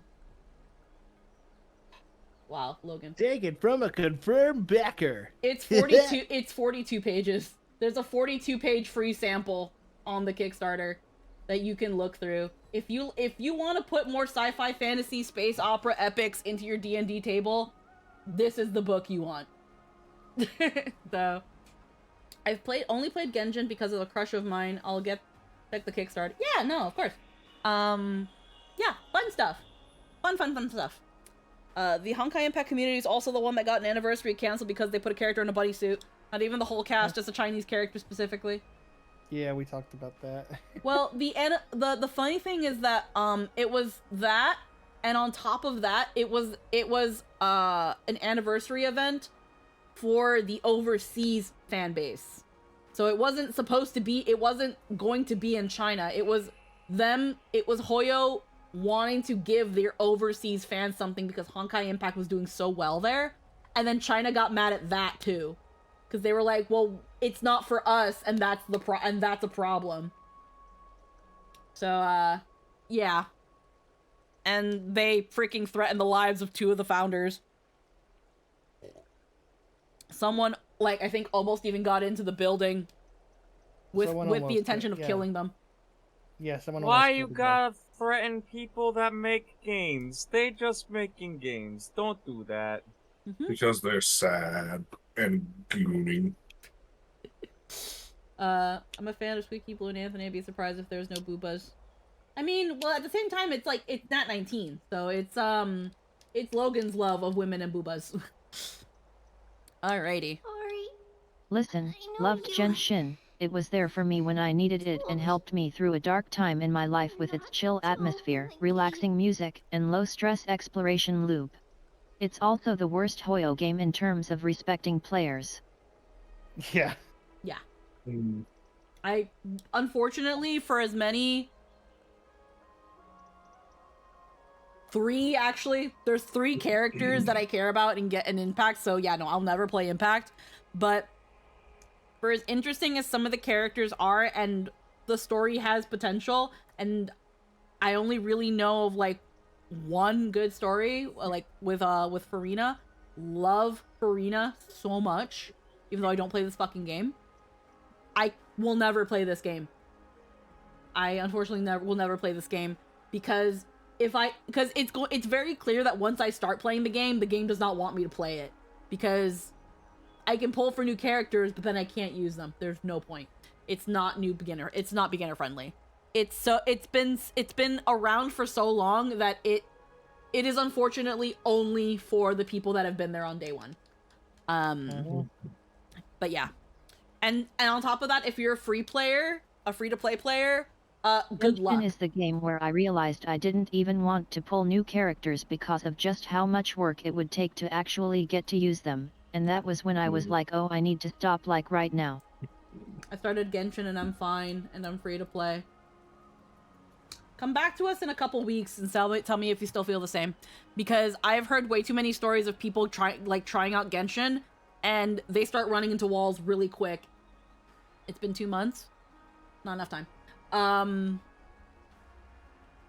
But yeah, most of the Genshin story is good in my opinion. It's more the events and character missions that get me. I also haven't played the game since Mid-Fontaine. Yeah, I really enjoy the Fontaine story. I had to watch someone else play it because, again, I'm not playing Genshin. It's, you described my feelings for getting back into One Piece. Oof.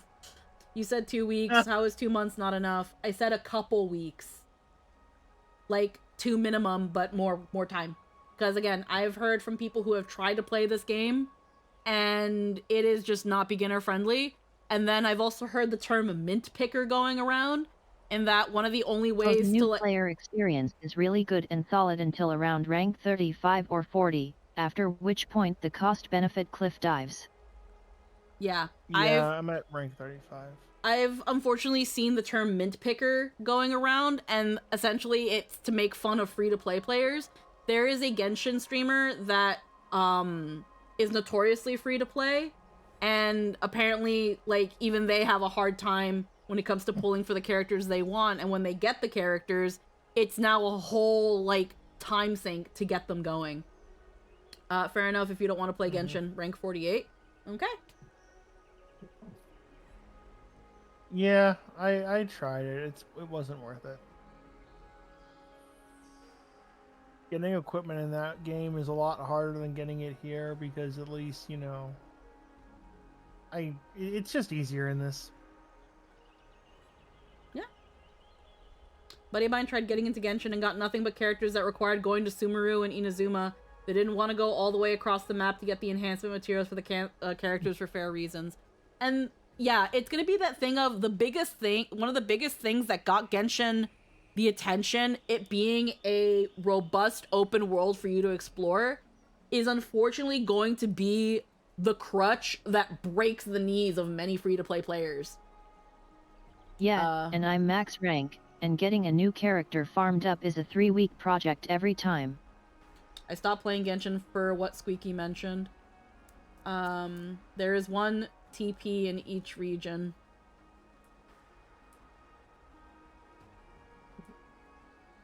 Again, I don't play Genshin. I've got what Lynn's told me. I've got what other people have told me. And we've got, so you don't have to walk to discover a region. Cormer, you still need to walk to most places. Most people don't want to do that for enhancement materials. The main I think point a isn't very that good Genshin parallel is unplayable, it's that all the other Hoyoverse games respect your time far more.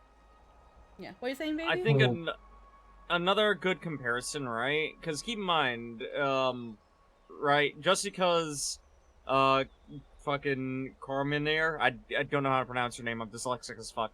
And this is not to sit here and, yeah, there we go. Not to bash on you for enjoying the game. It is a wonderful thing that you're enjoying the game, but, like, as, like, I'm gonna use a parallel to a game that I really did like to play for the longest time that doesn't have the best reputation, Destiny. I love that game. Absolutely. To fucking death. To shreds. Yeah. I acknowledge that doesn't have the best new player experience. I muscled through it. I forced myself to muscle through it because I liked it, and I was able to outweigh that point.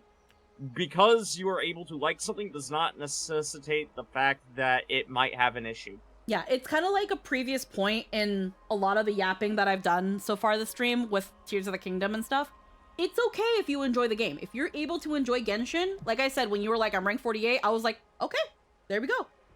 You are an outlier. That's awesome. It's great that you've been able to enjoy Genshin and not run into a lot of the pitfalls and walls that other players have gone to. And it's also like Lynn said, it's not that we're saying that Genshin is unplayable. It's that compared to the other games that Hoyo offers, all of which, again, are good games. These are good games.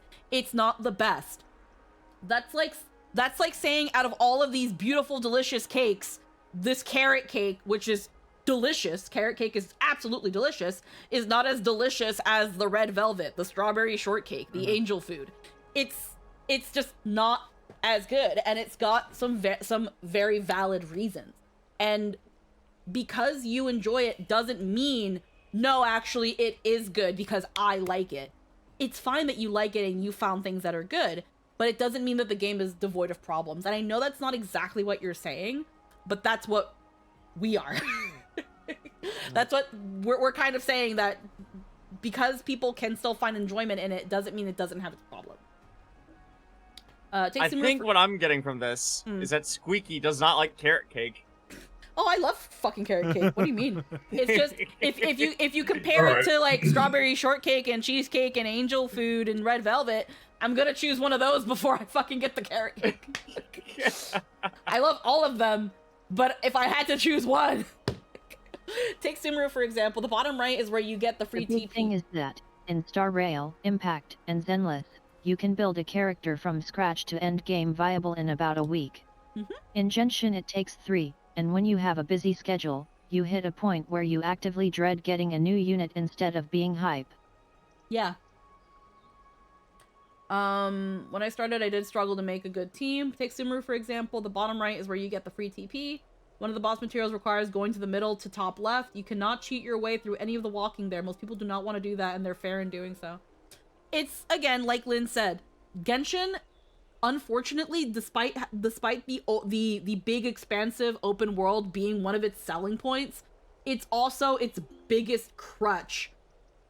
And or at least it's going to be like the main part of its downfall, because people don't want to invest the time they have to go to these points to then get the material to then make a character they just got viable for use.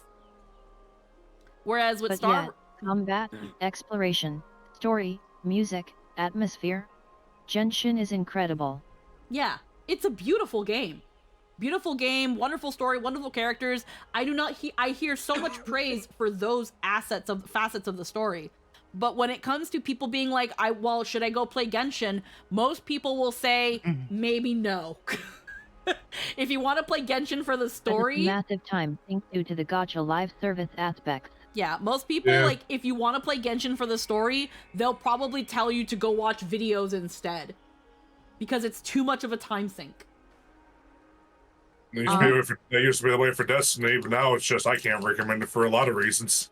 And unfortunately, let's not get into that. And unfortunately, if that's what you're getting from people that play this game, that's a problem. Star Rail, you can pick it up, and yeah, there's a little bit of a learning curve, and it does throw a lot of proper nouns, and it takes a bit, but it's so much more new player friendly. Eventually, if you just give yourself a moment to breathe and look at it, it's actually not that complicated. When you get a new character, you have immediate access to the farming areas that you need to get their materials. You just need to put in the little bit of time. And auto battle exists. So if you don't want to sit there and grind, you don't have to. You can just press auto battle, watch the funny thing happen, and in 10 minutes you've got the materials you need until your Trailblaze power runs out and you've got to wait the next day to do it. Or use fuel or shit. Yeah. It's a lot friendlier. That's why Lynn says it's about a week of time versus 3 weeks.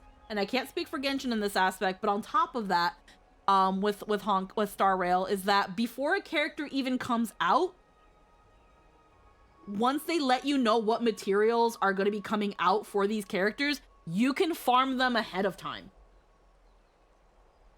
You can farm materials ahead of time, so that if you do devote the time, as soon as you get the character, bam, wham bam, thank you ma'am, you can now use them. I was able to use Treeby within a couple hours of just farming some relics that do the job, and experience and money and trace elements that I already had. Genshin only does that with boss materials. You don't need to do the story in HSR for the advancement material, though. You can access them from rank 10 onwards for free. I had to do Penacony stories. I didn't want to do for it to get the relics. Let's see. Genshin main story is shorter than Star Rail. HSR stories are very long, and you're forced to do the story to unlock a new zone. I mean, I enjoy the story. I think you guys are very harsh with the game. HSR new stories are very long because it's a more story-driven game. I mean, I'll take it from someone who played Genshin for a bit. Like, I really tried, but there was just like a lot of the gotcha thing is there too for the the equipment you get, and trying to get the exact equipment you need is incredibly taxing and just not fun. As opposed to like a turn-based strategy game where you can just be like, oh, okay. It didn't work for me. It just didn't work. Genshin's also very story-driven. There are a lot of quests. I don't think any game is more story-driven than the other. Okay, I can take that one. You had to do Penacony stories you didn't want to do for getting the relic sets you want.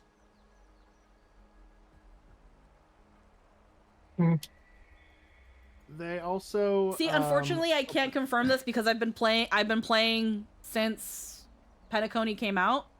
I know a guy that is account rank 10, never done the 60, never done the story. Maybe it's just me, but I feel like if you're playing a Hoyoverse game and you don't care about the story, then go play something else. All his characters level 90 and he's fine.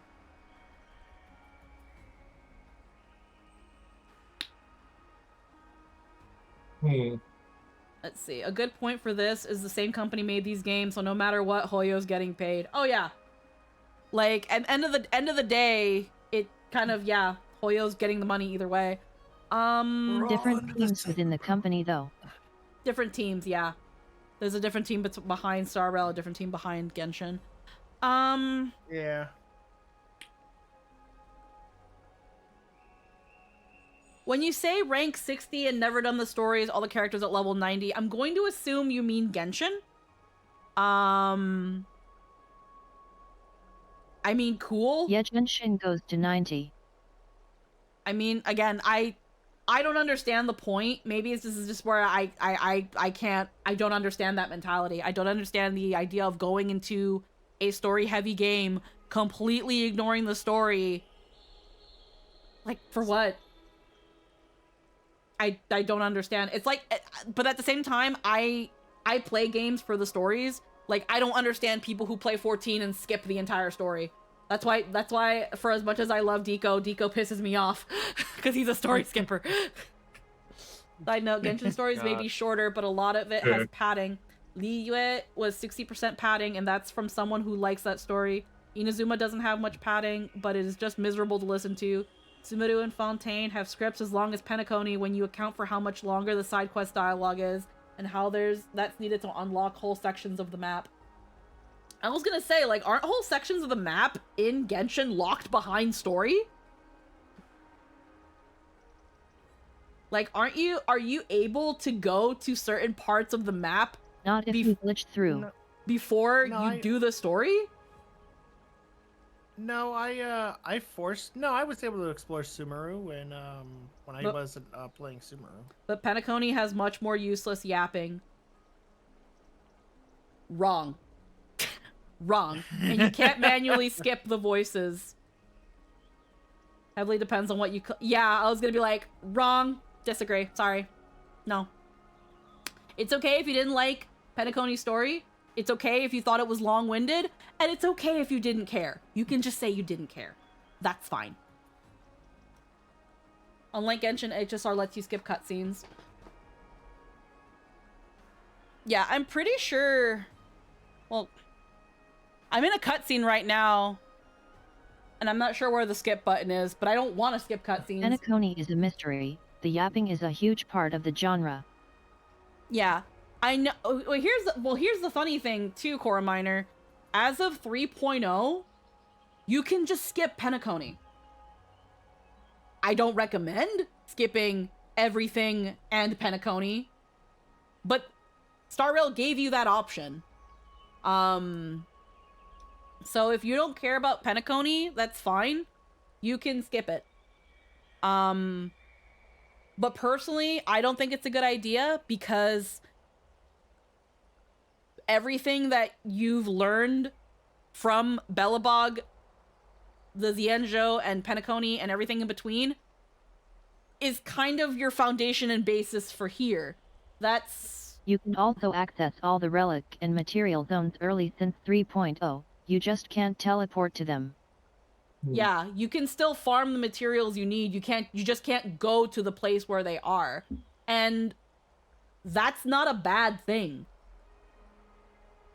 Like, yeah, the areas are locked behind story, but you're not denied access to these materials because you're not there in the story. So again, the point that you said where I gotta find it. Yeah, and you're forced to do the story to unlock new zone. And I had to do Penacony I didn't want to do for relic sets I needed. I find that hard to believe, but I unfortunately can't confirm that on my end because because I've done all the story. Genshin stories took me way less time. An act in Sumeru took me 3 hours yesterday. 3.0 story in HSR took me 10 hours, and 3.0 took me 6. And Sumeru, also, Seaman, you have to, like, not that I want to skip cutscenes, but you've got to tell me where the fuck the skip cutscene button is, because I don't fucking know where that is. Please don't blame yourself, Lady Trian. If Hold it on. weren't for you, we would have already met our end at the Grove. And Sumeru dropped 2 acts in one update and 3 acts in another. Do the math and it adds up to be comparable. Never saw a skip button in my entire year of playing HSR. Sumeru took me 6 hours for 2 full acts. Is it under the left bumper menu? Or is that the so text the little infinity sign up here is the auto dialogue. This little eyeball here just takes out the UI. This M is for just volume controls, and this L is to go back and read like the logs. I didn't know the controller button. Let me okay, it's a control. Okay, it's probably in PC. Either way, if it's only PS5, it doesn't for me. Yeah, I have no idea because I use controller. Here's the thing. I can believe Seaman, because there's no reason to lie about this. But I've never encountered a skip cutscene button. But again, if it's tied to a hotkey, then that probably explains why. So again, we're not sitting here and saying that Genshin is a shitty game.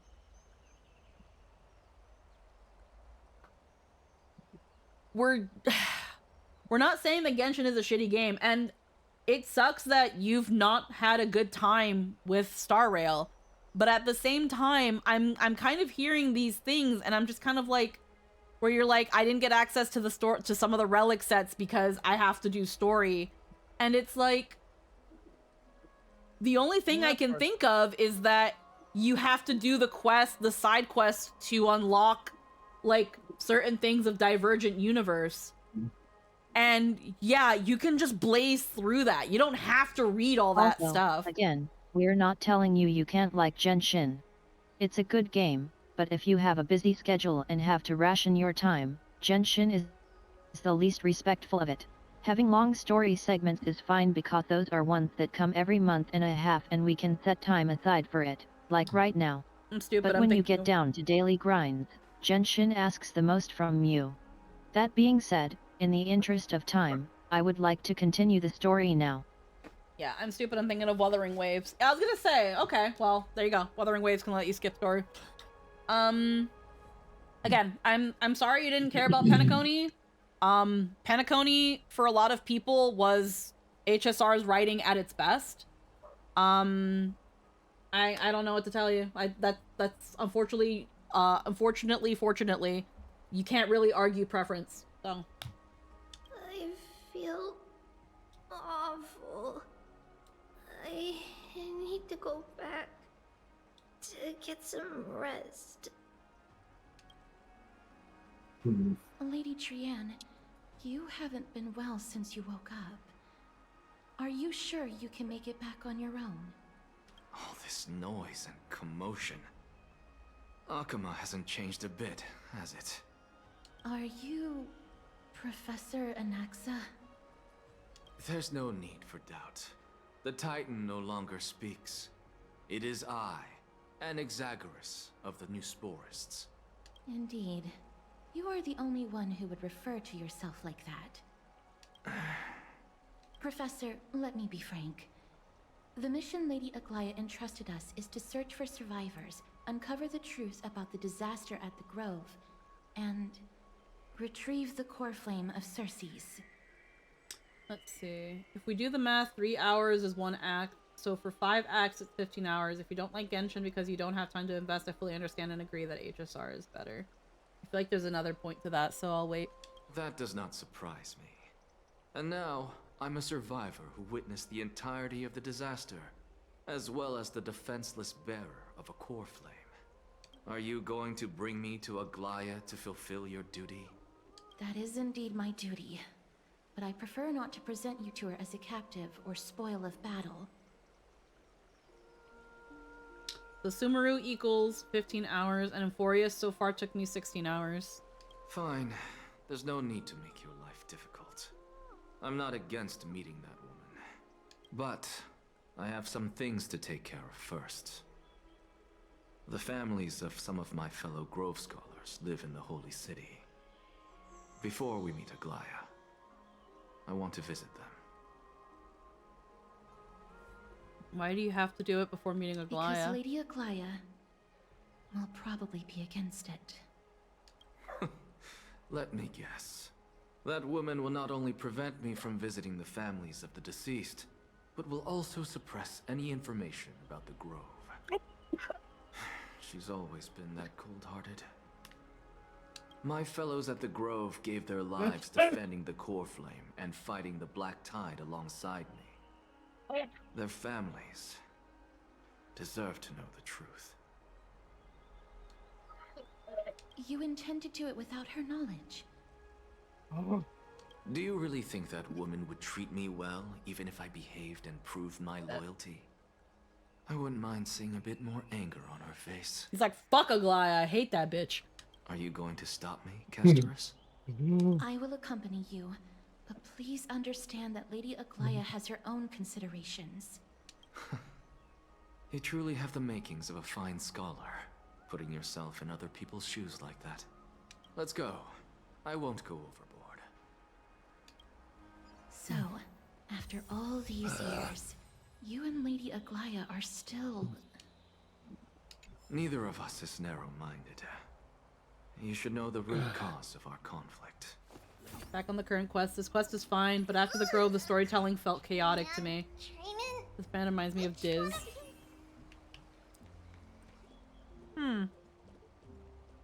Now, again, funny enough, the only thing I felt took really long in 3.0 was just the wandering around bits, but I didn't particularly mind that.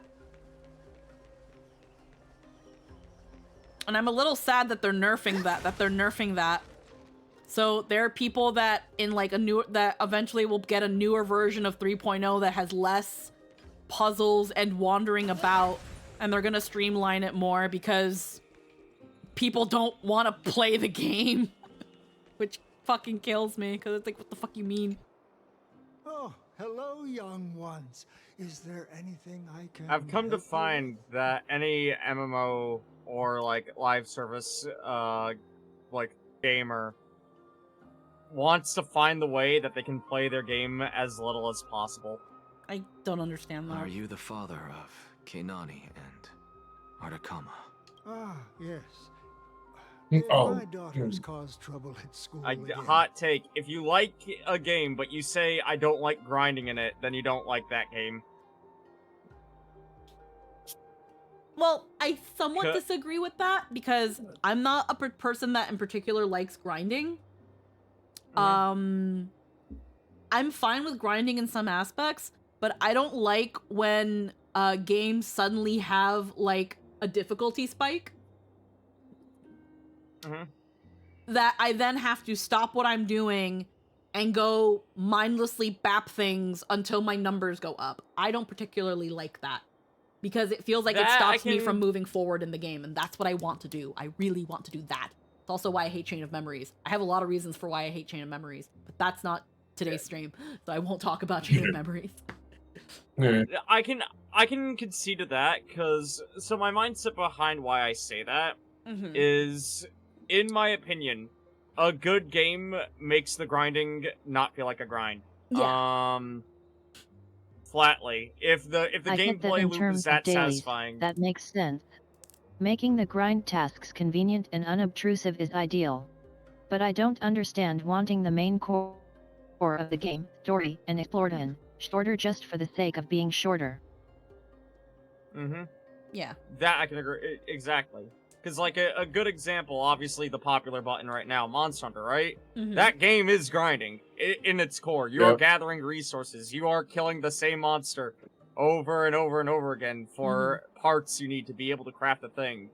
But players tend to not complain about that because the act of going out and gathering and hunting, that's the game and it's fun. Yeah. Now there's the other side of grinding, like, harvesting material, like resources that aren't monster parts, which is there's ways to make that as painless as possible, but it's still painful sometimes. Yeah, fittingly enough. Seaman put, I love Monster Hunter because of the fun fights and feeling of mastery. I hate grinding in Monster Hunter because some of the drops are 5% and I need to fight like 20 monsters. 5%, and that's funny. Yeah. The point mainly being though is But yeah, that Zenless is by far the least obtrusive for dailies. I can get on and do all my dailies and spend all my daily resources in 4 minutes, and that's great.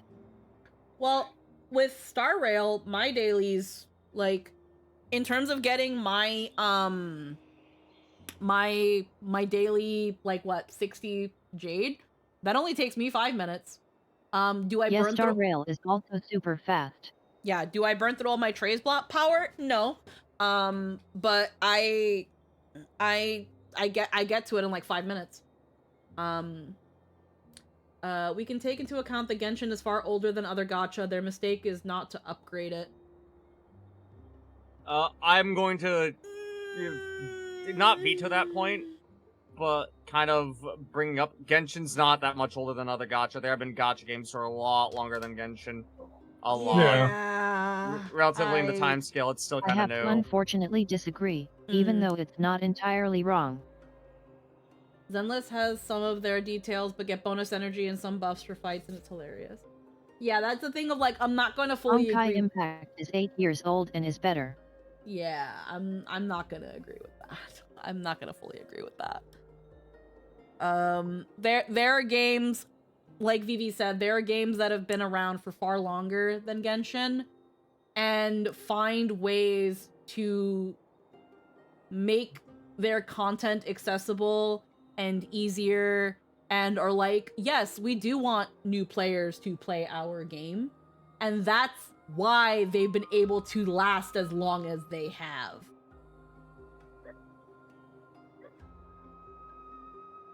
Bleach Brave Souls?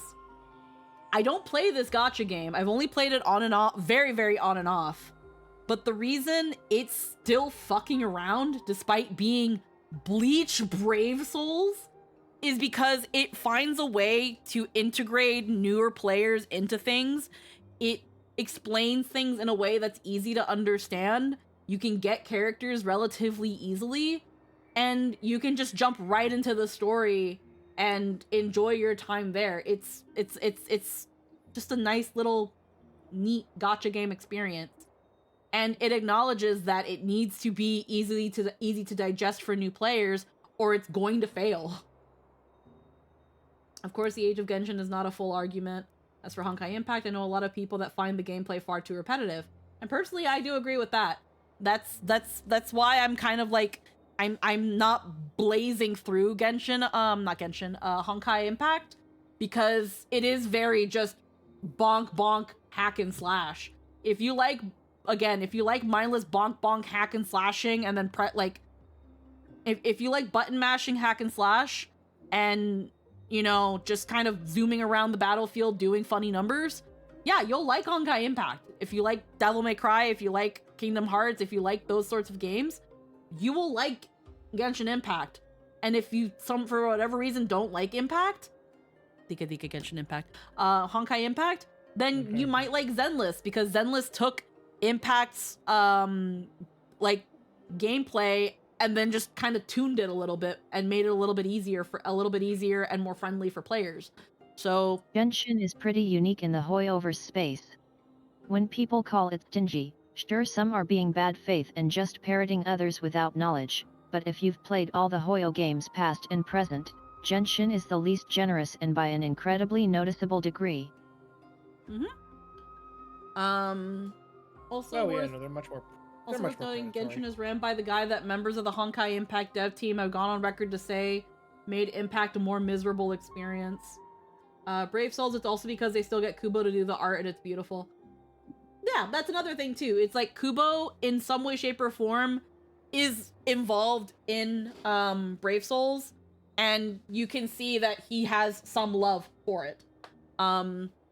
It also acknowledges all the other medium that people wish can get adapted in some way, shape, or form, and it works with it. Like, you want acknowledgement that the light novels sure fucking exist, play Brave Souls. But yeah. We're not gonna get into any more tangents, so we still have quite a bit of story to go. Alas, at least we're gonna take a pause from the tangents for now. Both of my daughters graduated long ago, and I just got my Kewpie mail. scholars at oh, hell the yeah. Grove. As I get I will let older, you know what that's like memories when from I make years Toonfish past next. tend to Yeah, hope you enjoy it. blend together. Yeah. What's the matter, young one? Why so quiet? Did my daughters really get into some trouble? If they refuse to apologize, just let me know.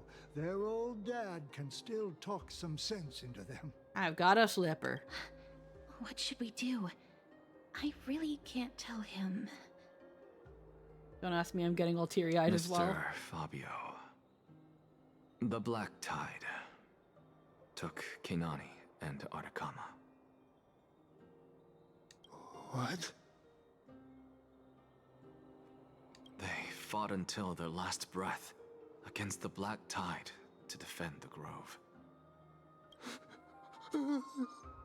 As the Chrysos heir stationed at the Grove, I failed to protect them. Mr. Fabio, if you're upset... Don't put it that way. Even if my Artakama wasn't one of the Chrysos heirs mentioned in the prophecy, she was still a heroine, wasn't she?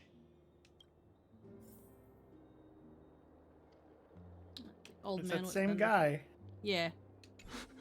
Or Old same voice Fabio. actor.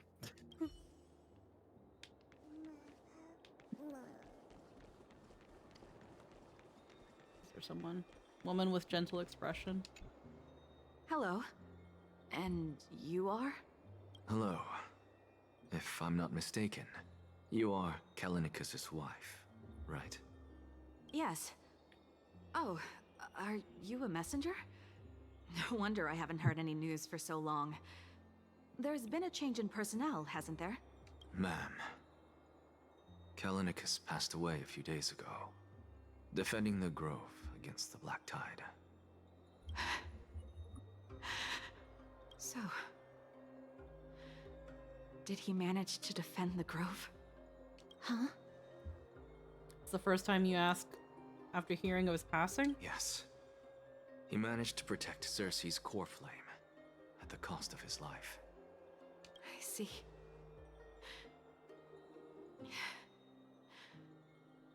I'll select some of his possessions and pick a nice resting place for him.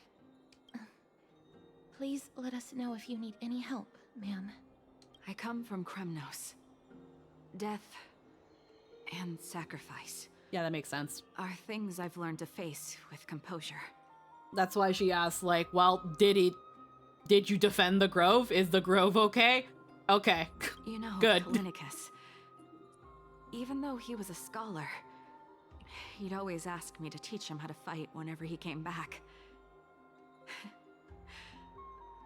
Isn't it funny that a Chrysos heir like him wants to learn from an ordinary person like me?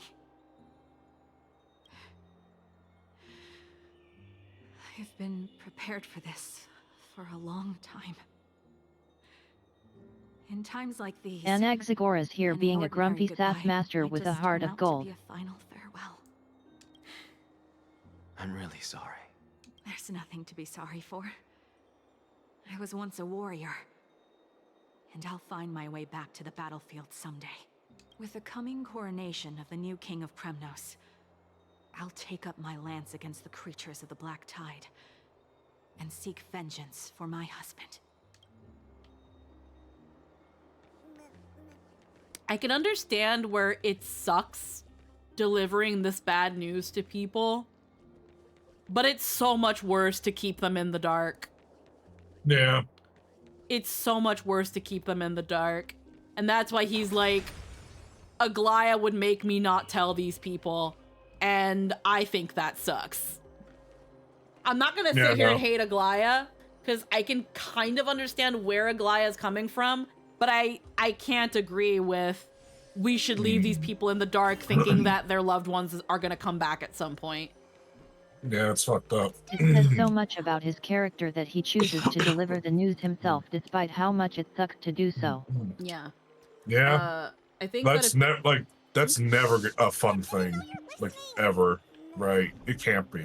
a good Yeah. feeling to tell someone. Yeah, I think that if Genshin devs solve the generosity problem and the giving time to players problem, they will solve most of their problems. Now that is my conclusion. I won't talk about it anymore. Oh yeah, no, absolutely.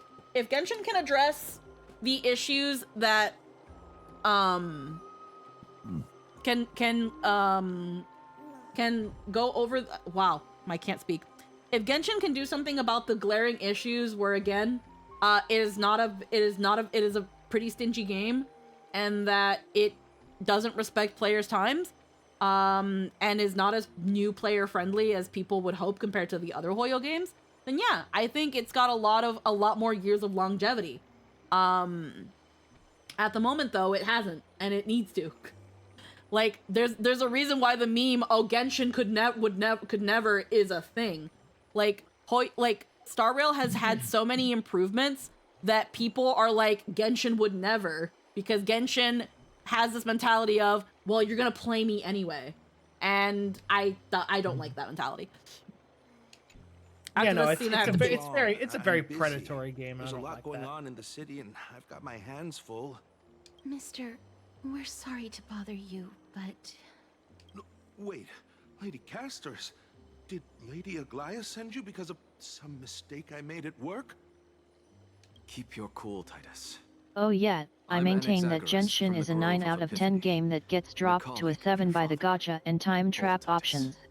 Genshin is an incredible game with unfortunately predatory and disrespectful aspects. Absolutely, yeah. Let's see. Have any of you played military leaders in any of your personal games? No, we have not. An acquaintance of mine No. works in the military, and he had to tell several times to his comrades' families their death. It is the worst feeling. Oh, again, it's not an easy one. Because then, unfortunately, depending on how the family processes it, you also end up kind of being, at times, the conduit of how, like, their frustrations and their grieving process can be. Yep. You end up kind of sometimes dealing with the brunt of how that can be. Thankfully, so far, the first one, again, you've got a grieving father, but he wasn't nasty to Anaxa. You've got the wife. She's so far, again, taking it pretty well, not taking it out on Anaxa. We don't know about this guy. A few days ago, your father passed away. Wait. I've played military leaders myself. My old man died?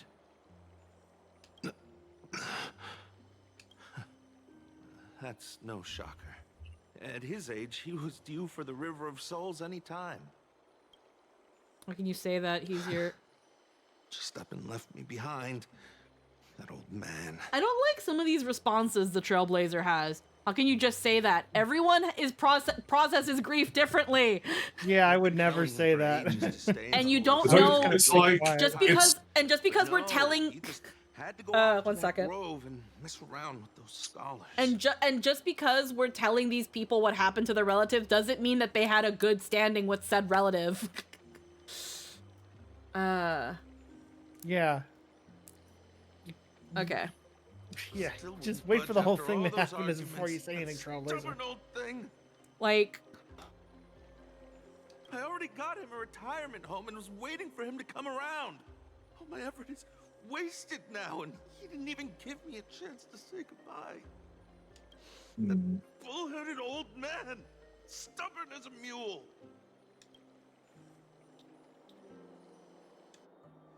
That is it. That's all the colleagues' families that I remember. Consulted with a military friend of mine and read a bunch of records and military strategies to prepare for the role, but really it comes down to leadership qualities like emotional intelligence and a willingness to set aside the personal for the sake of the whole. Professor Anaxa. Alright. I am being sequestered to other places. Yeah. Pank Thang, you're really cool. We love you too, Vivi. Going down the order. Lynn, you're really cool. Anthony, you smell. Nightshade, you're really cool. Yeah. You have a good one. It's always lovely to have you here, hon. Yeah, go on, man. Yeah. Yeah, take it easy. Peace. I gotta pee something fierce. So I'm actually gonna BRB really quick. I'll go BRB screen and run some ads while so that way everybody else can also like take a break and stuff. And then we're gonna I feel like we're like maybe 2/3 in. I feel like we can still finish 3.0, 3.1, but I gotta use a potty. I'll be right back.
Yeah. Alrighty, we're back.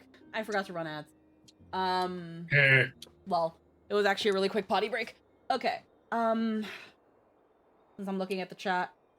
As for devs that don't respect their community, Pokemon is a great example with Pokemon Arceus and Scarlet and Violet. The anime is the new anime is trash. Not because Ash is not in it, but it had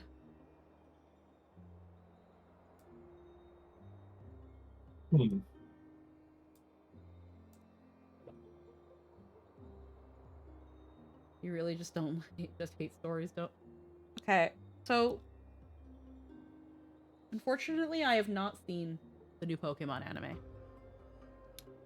I've only heard good things about it. Also, the game devs have nothing to do with the anime. I'm sure they know. I'm sure that's not what they're meaning to imply. Okay, So I'm sure it's just like a It's general a blanket apathy. statement.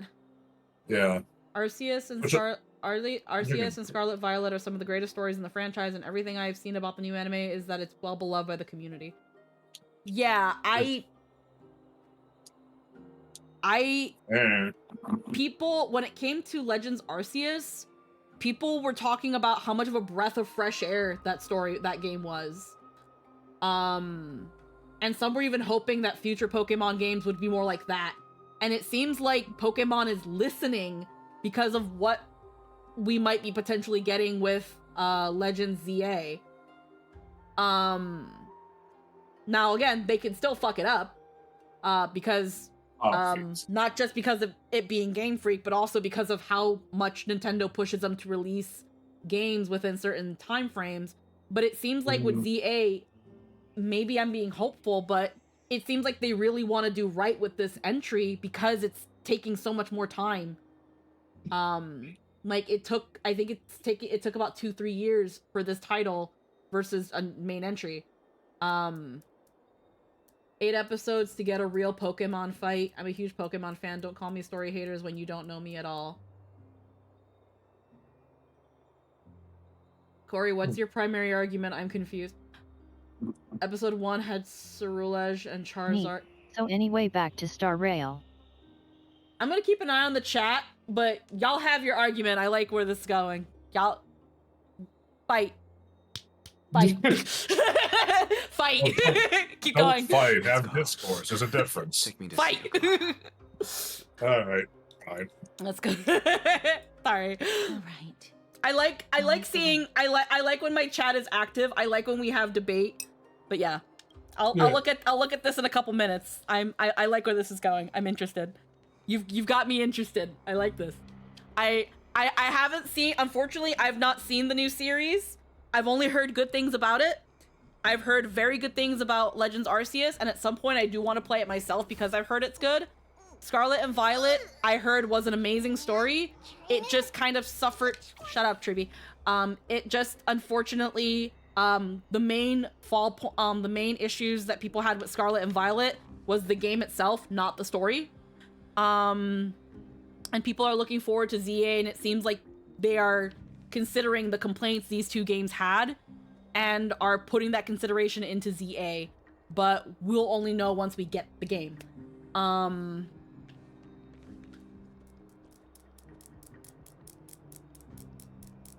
Okay, anyhow. Anyhow. Yeah. Report back to Aglaya.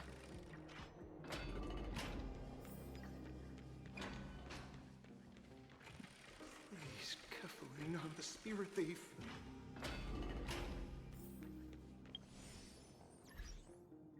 Oh, that's fun. Okay. Hold on.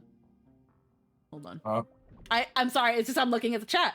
Okay, okay. Let's see. Episode 1 has Ceruledge and Charizard. Also the Pokemon anime not having fights isn't a bad thing since it's being used to develop a new cast. Legends Arceus has great gameplay and story, I don't deny that, but the visuals are worse than games on the Wii. So, if you chuck rockets off the top of the terrace, they soar all the way down to the ground below. yeah, I've seen Tribby's rockets go very, very far. There's like the bridge in Bellabog where you can see the enemies all the way down. You could actually hit it with Tribby's rocket if you aim it really well. Cora Minor. Yeah, I saw that. Cora Minor. Now, I'm not gonna invalidate that people like when their games are pretty. Yes. But if you're playing a Pokemon game for the graphics, I mean, Pokemon has historically really good old art, sprite art, and some models are fine. you're I unfortunately see this argument too much where it's like, look at this game on the Switch, now look at the new Pokemon game, and it's just like,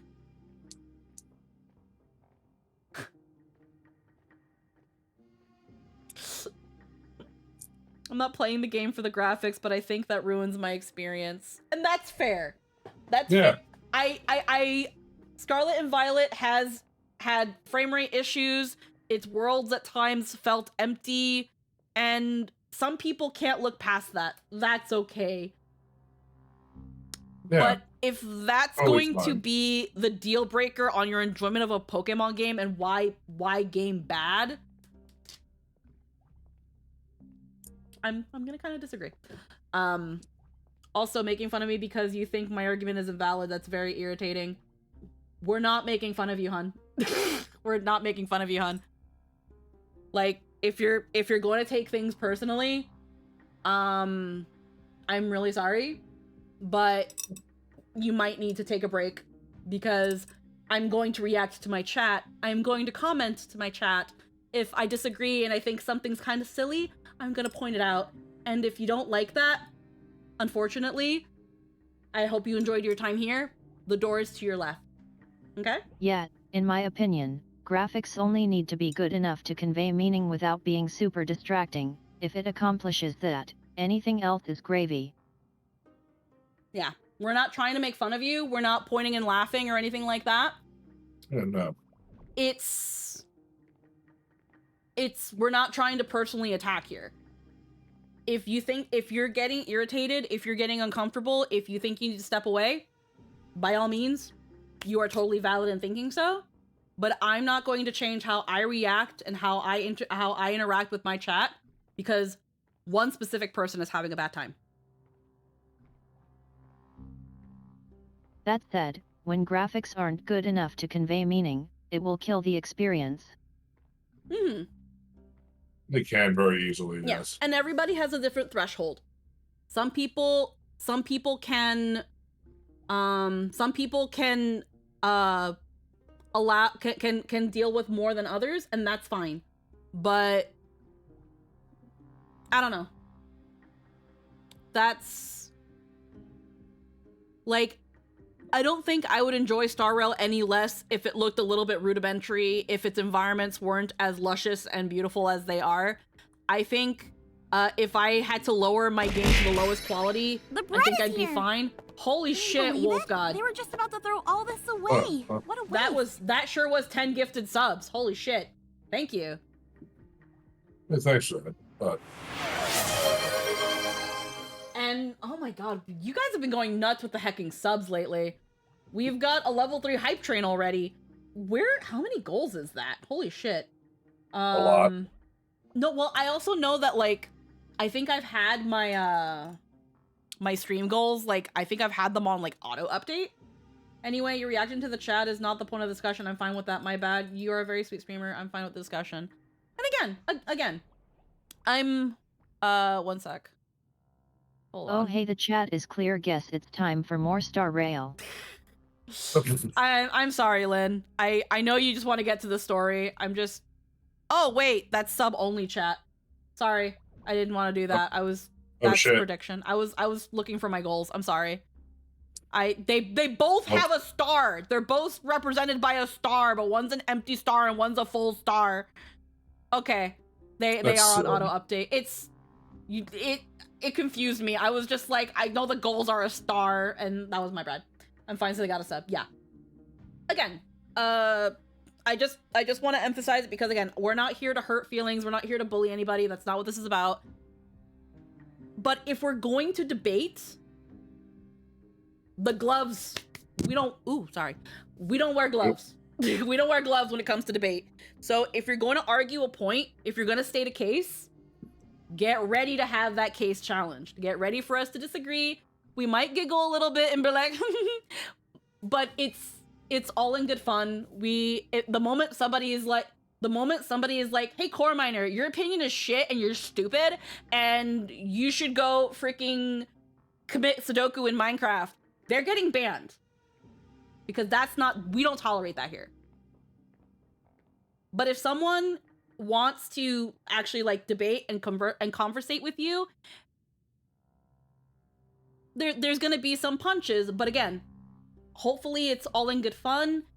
If it gets too spicy, we agree to disagree and we walk away from the topic. I think we had some very wonderful, insightful discussion about Genshin and things like that, whether we agree to disagree or come to some sort of consensus. Unfortunately, I do not quite agree with your points on Pokemon, but I cannot debate them because I have not played these games. So that's where I have to kind of leave you to the chat. But of course, chat, please be nice. Anywho, Star Rail. Star Rail. Never go to the back alley with a girl with pink hair. They will kick your ass.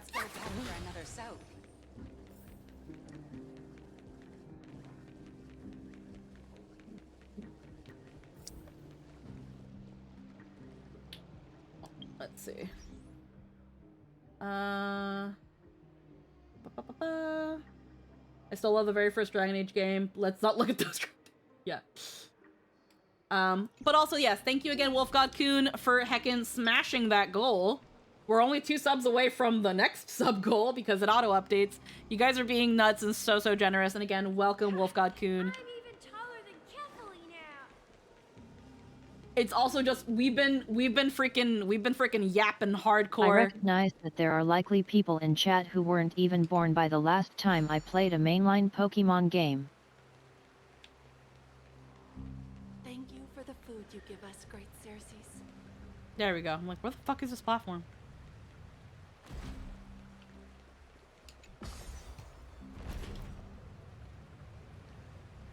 Yeah.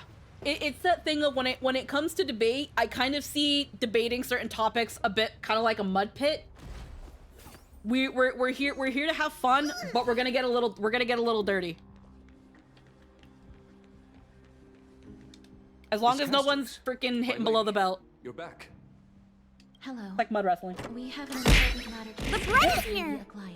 Can you believe it? We We were just about to throw all this away. Welcome. What a waste. Look at him With go. another 10 gifted subs. Hun Bun, please. Those subbies are expensive. Those subbies are expensive, Honey Bunny. Hun Bun. What you doing? Holy crap. Thank you so much. I have a lot of opinions on Genshin because I love it, but it doesn't love me back, and it shows. It's fine, I got paid yesterday. I know, I got paid a little bit too, but like my day job is in retail, and unfortunately the first 2 months of the year are fucking dookie for retail, and I've had to take time off of work for stuff. So money's been a little bit rough, but God, when this payout comes in, it is definitely going to help out my credit card, because I've had to kind of use my credit card to like survive in some parts due to the lack of work. So thank you so much, guys. You guys are freaking crazy. You guys are way too nice. I'm so God. Okay. Alright, before I freaking start getting too emotional. Game. There we go. My apologies, Miss Castoris. Lady Aglaya has just informed me that she has no time to receive anyone at the moment. That's just great. She refuses to even see me. Answer me this, friend. Did Aglaya order you to take me directly to prison? Who are you? Please don't jest. It's possible that she really is busy. Let's wait here a moment, and I'll try to contact her using the slate.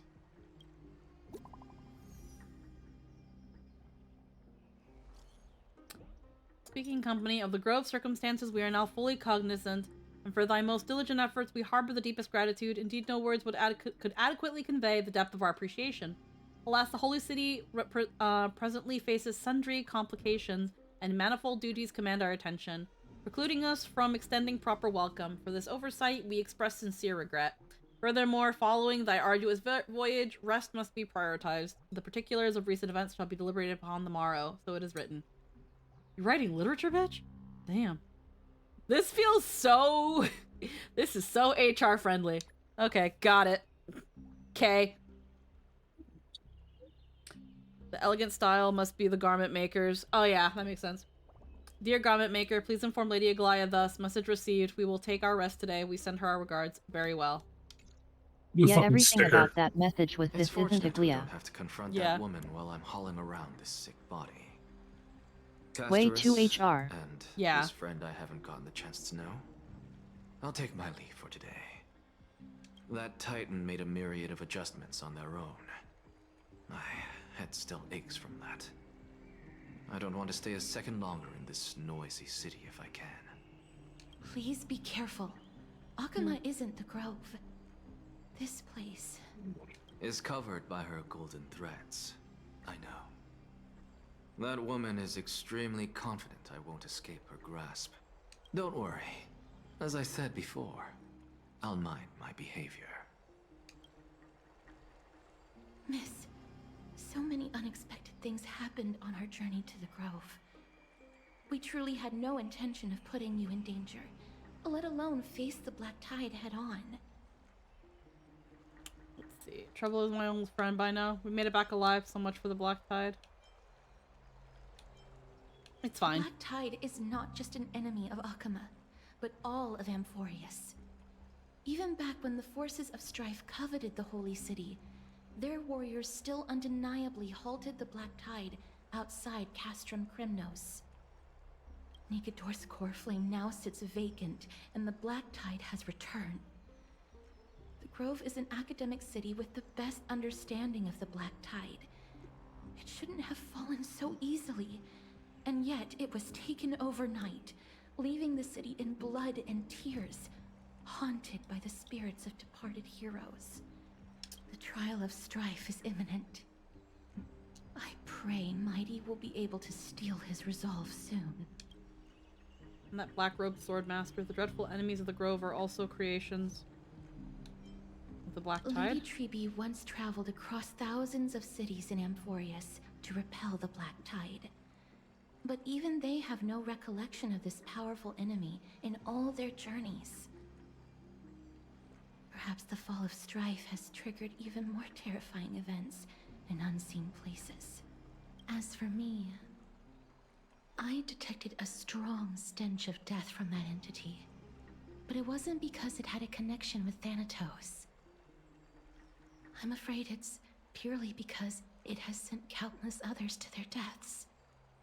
Speaking of Thanatos... Hello, hello. Yes, there is something else I wish to verify with you.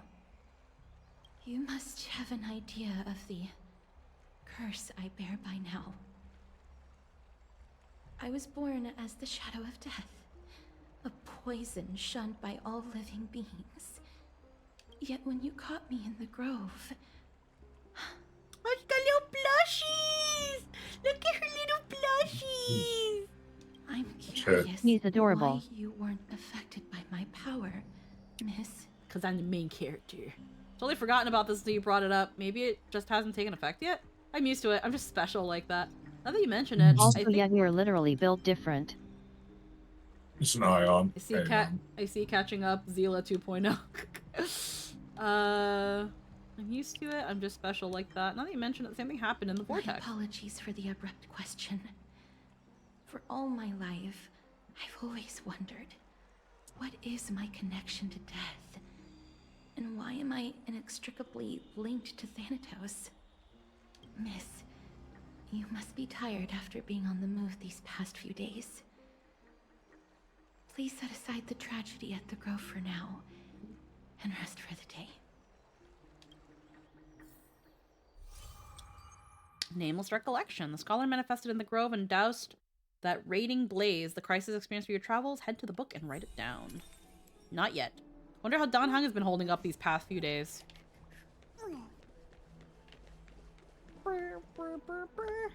Oh right, he exists. He sure is here, isn't he? There's a puzzle. There's a puzzle. Puzzle. I want to play the puzzle. How long have you been here, you piece of shit?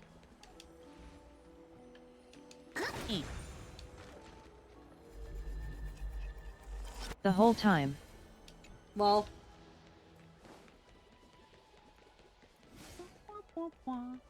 Pokemon anime, I find it very slow compared to the last anime. Again, the only thing I can say to that is that they're building up a new cast and going through a lot so that it can then kind of replace. I don't know. I unfortunately haven't seen the new anime to really say, but again, I've only heard good things about it. Casto Rice is so pretty. Yeah. I think it went down.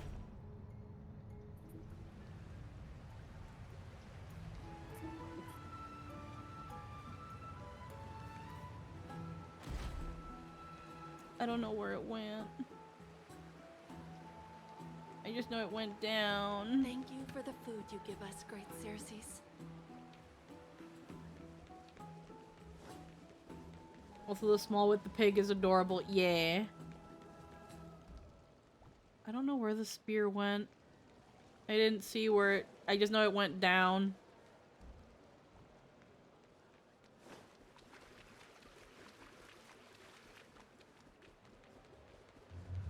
Though yeah, definitely not beating the seal allegations when her ULT makes people disappear in the sea of butterflies with the illusions of the past.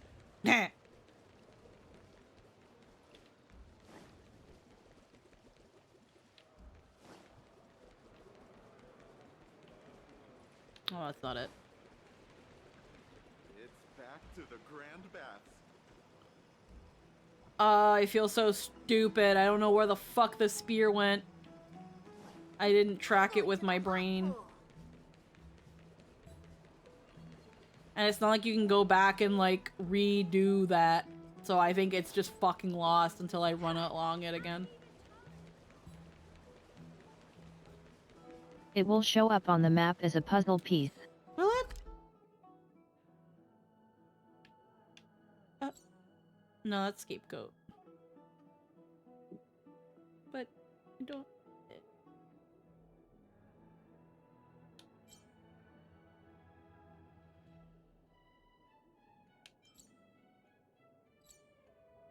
It went here. This is where it was. And then it just went somewhere.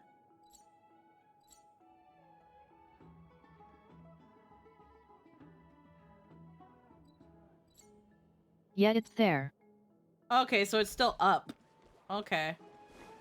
Wow, I'm really stupid then. Shit, what the fuck? Wait a minute. Get back here. Hold on, I wanna grab it.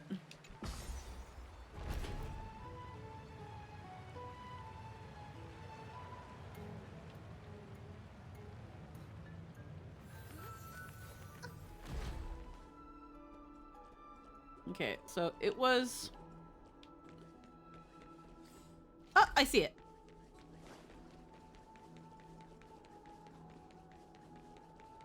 Thumbs up.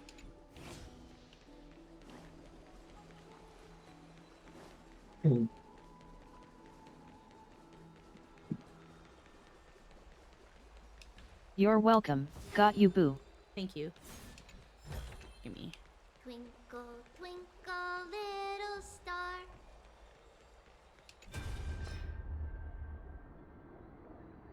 Hey! Good thing I looked at this. Finon has the latest batch of refugees been admitted into the city. One second. Heckin' Matsumura Hanukkah, thank you for the follow. Welcome to the stream. Lady Treeby, the refugees have already settled. I hope that the holy city can heal their fatigued minds and bodies. Which city was it this time? Adelia, the city of books that worship Circes. Those insane Titankin almost turned the city upside down. All their books were burned too. Envy27, thank you for the follow. Welcome to the stream. It seems that the matter of reclaiming the core flame of Nikador is urgent. You must reach the verdict on who will bear the core flame of the Lands of Fury. Aglaya, you must understand that all I want is to extinguish the long-tainted soul of my clan's gods with my own two hands. As for the core flame, make arrangements as you see fitting. I see your concern only stretches as far as yourself, Mydei. There's no need for humility among warriors. Also something for the notes. When we confronted the Black Swordsman, our screen had the same frost-edged effect we get when we're looking into the past. I actually didn't notice that. There's no need for humility. When we are faced with Nikador, we should use our strength to seize the core flame. Or are you saying that you are scared? Perhaps you think that your skill in battle is no match for mine, and you have no choice but to ask for mercy in advance. Don't make me laugh. The Cronoan dictionary does not contain the word scared. As for the strength of battle, the battle of strength, you are welcome to try me right now. Stop fighting! Stop fighting! We don't know where Castrum Kremnos has drifted off to. Where are we supposed to go in search of Nikador? Lady Aglaya, we have another matter besides the looming threat of Nikador. We have lost contact with another distant city. Cass, are you saying that it is not the work of Nikador? No matter how ruthless Nikador is, there's no way they could raise an entire city in an instant without leaving a single survivor. I understand. I will send Cypher to take a look if she is willing. For now, we'll have to sit and watch for any developments from inside Akama. The golden thread grows tighter by the day, yet waves of life can be felt from time to time. I fear something big is about to happen.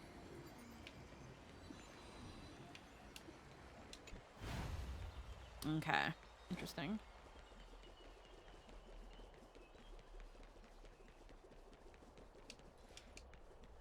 Okay, let's go down. Into your bath chamber and end this day. Honestly, we can probably just fucking teleport. We can just fucking teleport, bro.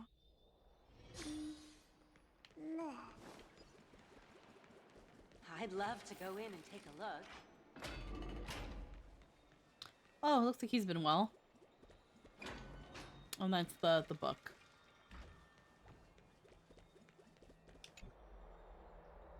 Long time no see. I've heard about what happened from Finan. You've been through a lot. Life is a struggle. I missed you so much, my dearest friend. Not all. It's all in service to Trailblaze. Life's a struggle. You never succumbed to the dark side of Trailblaze. What were you doing while I was gone? I was organizing logs. I also asked for Hyacinth for some research material from the Grove. I discovered something interesting. You remember that Amphoreus' sky was sealed away by a titan? Aquila's presence keeps this world isolated from the rest of the world beyond the sky. It seems Hyacinth's ancestors were the sky priest who worshipped Aquila. Perhaps she can give us more clues to find a way back to the Astral Express. Nothing out of the ordinary happened in the Holy City in the past few days. I didn't have to talk to anyone either. It was kind of nice spending time alone. Just you wait, your good times are coming to an end. Awful, I should have stayed and organized documents with you. After what happened at the Grove, there's sure to be unrest in the coming days. We should rest for now. You look tired. You should get some sleep before we set off tomorrow. Oh, by the way, I heard some rumors. If you're going to wander around, I suggest avoiding the hot bath. Switching to Treebe's POV. Sometime before, in the Memorial Palace. Trian? What's wrong? Is there trouble at the Grove? Yes, I sensed something. It was fleeting, but very strong. It feels like they're in some big trouble. Trian used the Century Gate again. Can you see what's actually happening? No, it's fuzzy like always. But the enemy's aura has disappeared. Maybe they've moved to a safe place. Let's hope that it's just a false alarm. We should place our trust in her and Castrus, teacher. They will keep Trian safe. Peggy, you're talking like we are little kids. One day, Trian will reach her limit, and Treebe will take on the role of gatekeeper from her. We are all aware of that. I am just a little concerned about her state of mind. Trian was already unable to speak, even in short sentences when they left. We want to say a proper goodbye at the very least. Oh, it's cotton candy, Barbara. I will pray with you. Thanks. And Hi. Aggie, it looks like we will need you to come with us to the baths this time to unwind. It feels like neither of us have laughed for a long while. It's time to head out with the West Wind! All right. No, wait. Bubblegum Barbara. Alliteration. There you go.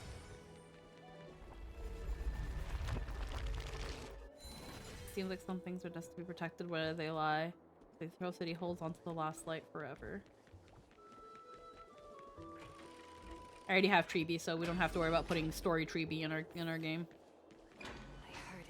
Here's really hot and heavy. Has it always been like this? It's the bath with Aglaya. Is someone injured over there?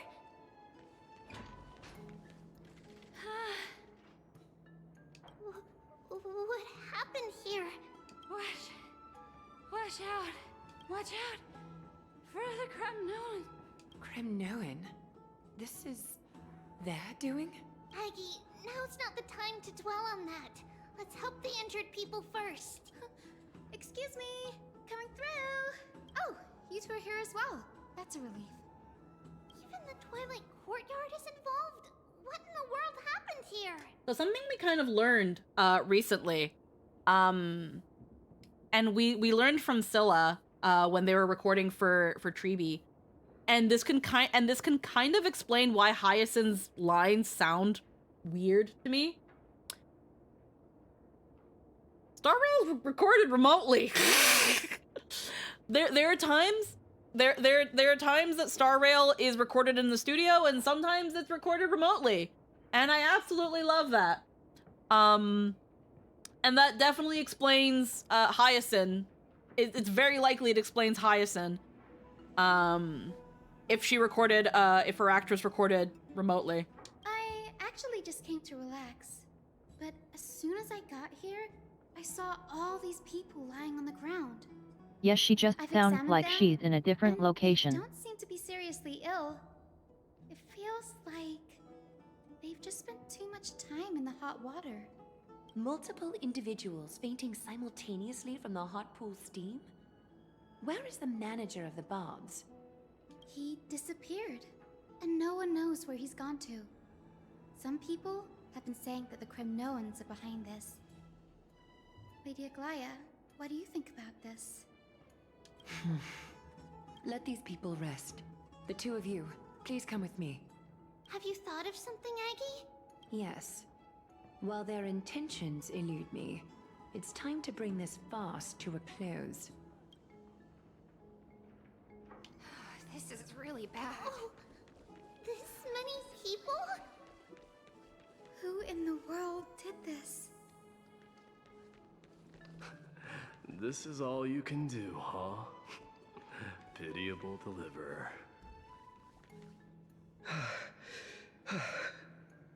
Snowy! Even Snowy! The culprit is Mydei. What did you do?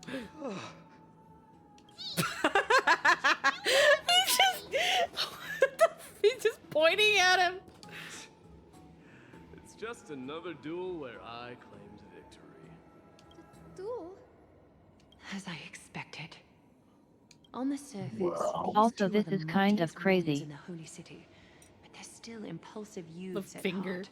As hilarious as this scene is, Speak up, Mydei. Tell us exactly what kind of foolishness you and Finan indulged in this time. Some time ago.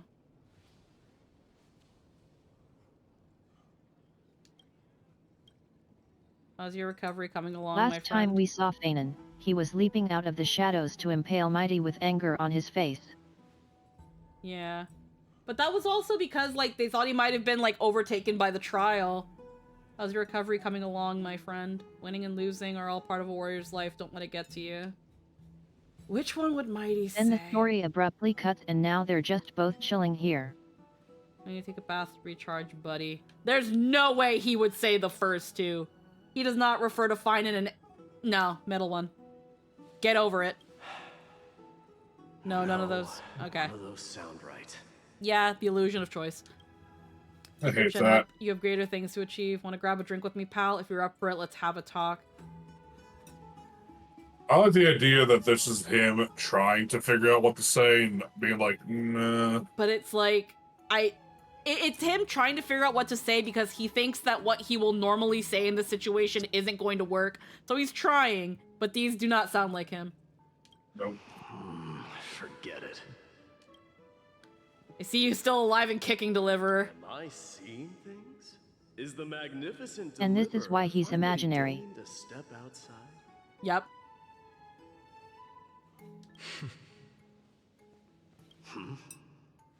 What kind of response is that? Nothing. I was just imitating your usual response. I don't feel anything special from you. Have you passed the demigod trial? I didn't do it. The ritual hasn't reopened yet. In case you forgot, it hasn't been that long since I pulled you out of the trial. I didn't forget. Then, you're welcome. In Twilight's last Oh, gleam, Finey here Archimus being stands grumpy. bold. Her walls sturdy, tales untold. Dreaming of her fruitful gardens, pilgrims arrive from distant lands. Figs and olives, so grand. Yet little do they know that they will step into flames, fuel to the fire, a burning brand. What are you playing at this time? I just felt like reciting a few lines of poetry. Surely the Crown Prince of Kremnos knows how to appreciate poetry, right? Kremnoans steer clear of such weak literature. But my library doesn't lack collections of this kind. These lines express the poet's yearning for their home, just as Akama is distant from many people's homes. I know how to interpret poetry, Haikis. Scoundrels. Huh. There's no point in pretending to be profound, my friend. Thank you for helping me out when I was in a tight spot, but it seems to me that you aren't prepared for the trial either. Like, it's like, there's no... It's okay, you can be an uncultured swine. Don't compare your situation with mine. My people are still relying on me. I can't ascend to godhood on my own without first resolving their issues. So, are you suggesting that you, the mighty Mydei, and the heir to the throne of Kremnos, wish to defy tradition that has endured among your people for millennia? Still thinking about what I should do. Okay, so I just looked up HKS in Urban Dictionary. Yeah, it's It says here scoundrel, and I think he said like Hicus. So what is it?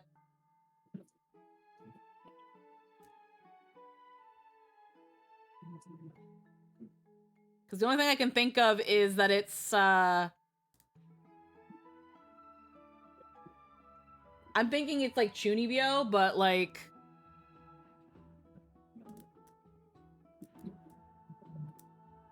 waiting for Lynn to write it.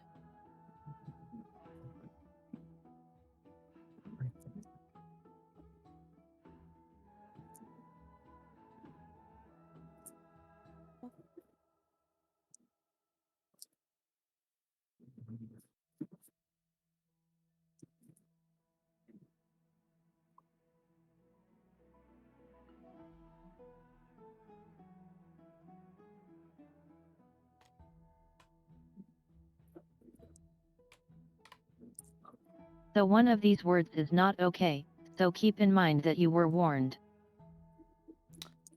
Is it... Hold on, before you say it. Is any of it like a slur? A fair assumption to be worried about. Technically against women yet. Oh. Okay. I am going to... Okay, so the first definition I got from Urban Dictionary is hot kinky sex. So, that's weird. But I don't think that's the meaning we're looking for here. Maybe it is. They are Greek.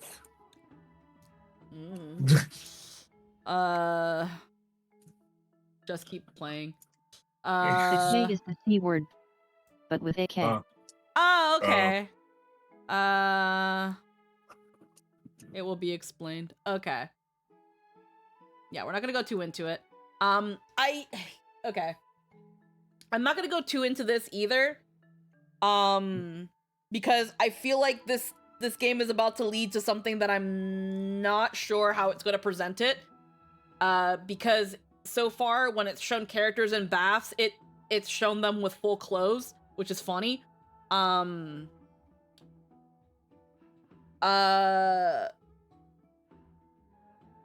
I know a lot of people like to do the whole thing where it's like Greeks so gay sex and Greeks are so gay. And while this isn't quite exact, this isn't wrong. Please also consider that when it came to Greek and the philosophy of homosexuality, it still was not considered a good thing. Historically speaking, Grecians would not consider themselves gay. Yeah. They wouldn't really consider themselves gay. It's that they more so thought that love and brotherhood, that the love of your fellow man, as in like your brother, your friend, was higher than your love for a woman.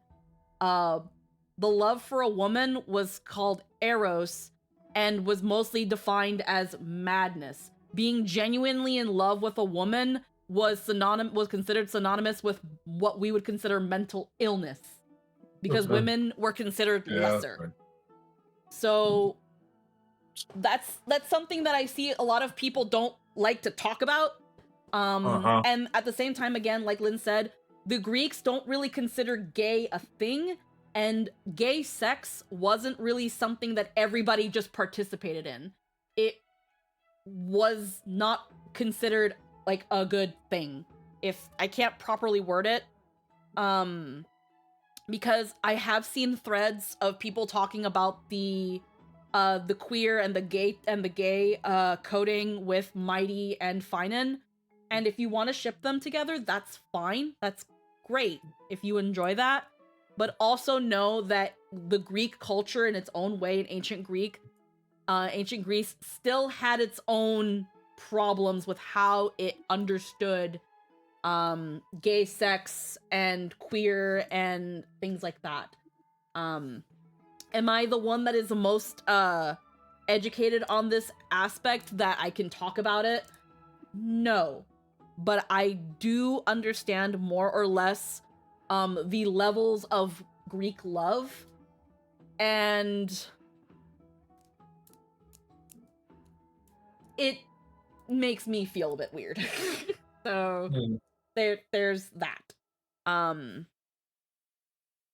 Like obviously splitting hairs, but while we in our modern society look at Greece like the gayest, most homosexual culture ever, but to a Greek they would look at you like you were possessed by madness for trying to assign such things to their love. Yeah. Yeah.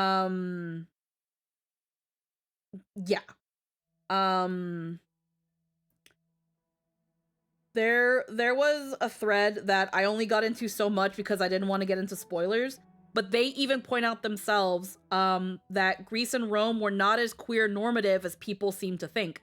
Yes, gay sex was typical, but it was still considered shameful to be penetrated, and usually only the higher class would get to experience more genuine gay relationships. That being said, Mydei is a member of high society, so it is potential that he might have engaged in things like this, but that's not going to be outright said to us because this is a game that is, as far as I know, rated E for everyone. So let me just actually check.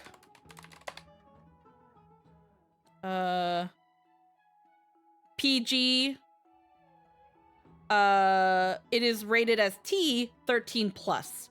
And everywhere else it is rated 12 plus. So let us also remember that as well. Definitely something I need. I'll need to ask my bud in Greek history about since he's studying it because now I'm curious. Yeah, I just remember when we like went into like during schooling and stuff, we went into Greek literature and philosophy and things like that. When it came to Greek culture, yes, they were more open about these sorts of like love. But like for example, again, when you look at Greek mythology, every time there was a reason why Aphrodite and Eros specifically was a god that the gods even feared. Because when you were struck by Eros's arrow, the love was blinding, it consumed you, it was like being driven mad. You could not control yourself anymore. That is considered madness. That obsession was not, that obsession and one-track mentality was bad. It was seen as bad. And again, in some, and like, yeah, okay, the Spartans super duper respected women, and they saw childbirth as women's own, you know, grand battle and stuff, and were generally nicer to their women, but that doesn't mean that they still didn't see women in some way, shape, or form as lesser. And again, the idea of a man being in love with a woman and staking everything about himself and his being to a woman was considered madness, was considered bad. Loving a woman, being in love with a woman, was seen as loving almost an animal. And that's not good. Nope. While, again, the love of family, the love of brotherhood, your fellow soldier in battle, like, again, the love of your fellow man and the brotherhood was, like, considered the highest form of love. So yeah, they were down for that. Also, they wiped their asses with clamshells, okay? The society ain't perfect. So, we're not, yeah.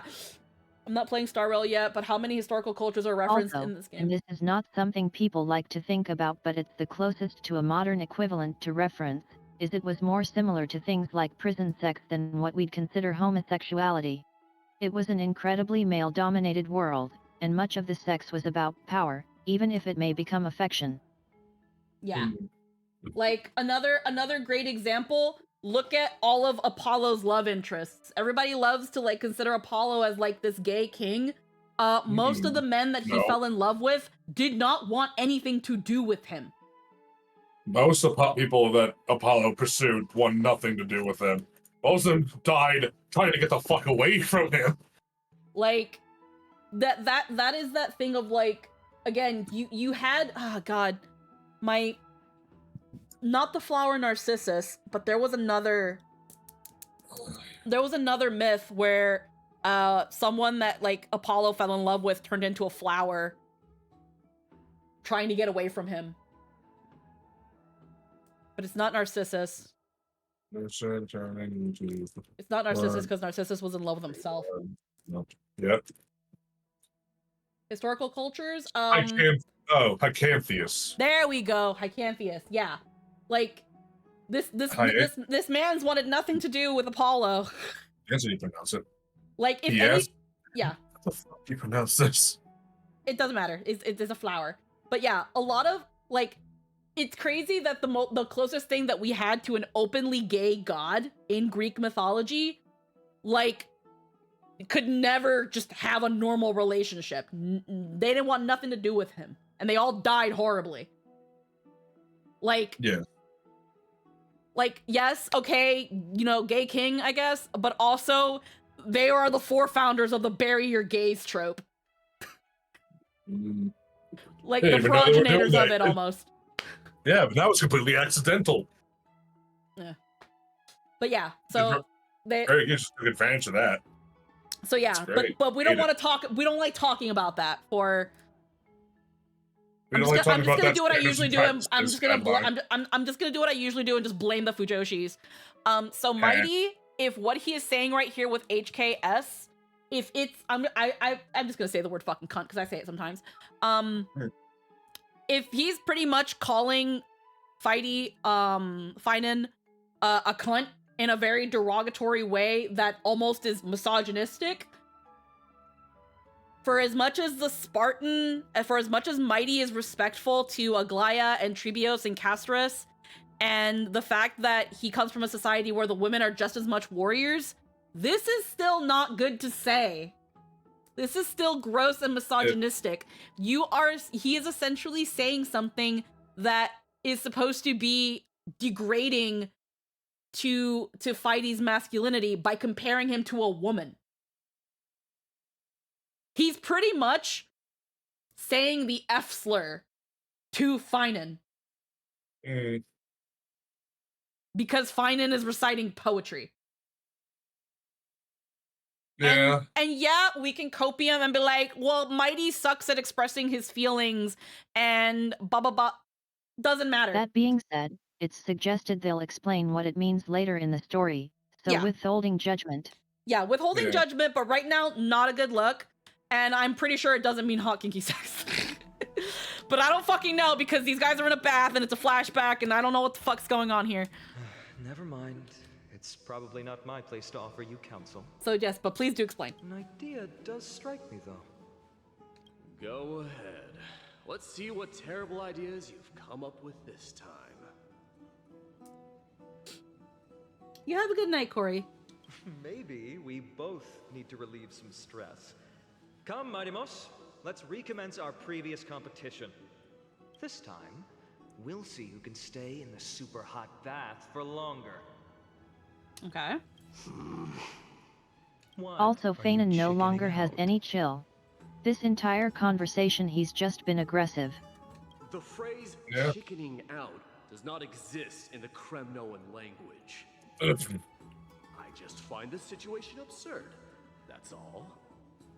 All-knowing historian, are you not aware that we Kremnoans use boiling water from sword forging for our baths? Man is being actively hostile. The dynamic practically flipped. Yeah. Looks like I'll have to teach you some royal etiquette today. And thus, an unprecedented sauna battle commences! I think this is still Hayden. With Sounds unparalleled it. resolve, Yeah. the two warriors' determination. Yeah, I can hear it. Yeah, there it is. The very hue of the steam. Flames intertwine with It's absolutely Hayden. vapor, reaching toward Big the funny. heavens, shrouding the It's sky Theo. in the sun. It's Theo without the British accent. Magnificent that none dare gaze upon it directly. Hold on. I have to read it again because I was distracted. Since we can't see what's happening in the competition, why don't I regale you with a tale of kings to pass the time? Sure. Do you recall the legend of the Gorgo lion mentioned by a certain veteran? The central figure, the main character? the little. God damn it. This fucking goober. rival. Long before the dawn of Era Chrysia, the two beasts started their timeless battle on the plains of Tritos. The lion regarded the oryx as its food, while the oryx perceived the lion as a scornful, oppressive, and challenging barrier that it swore to topple with its antlers. Okay. For tens of thousands of years, without respite, the two creatures thus continued their relentless pursuit and rivalry. It fixated on its rival's fleeing form in the chase. It set its sights on the other's neck, nearly within reach. Okay. It was stuck in a corner. What? Had nowhere to escape. Okay. On the land of Amphoreus, some lives meet their end at dusk, some at dawn, and yet others are fated to perish under the blistering Mydei sun is adorable. at noon. I'm trying to like listen to the story, but I'm like, Yeah. okay, that was a choice. Yeah.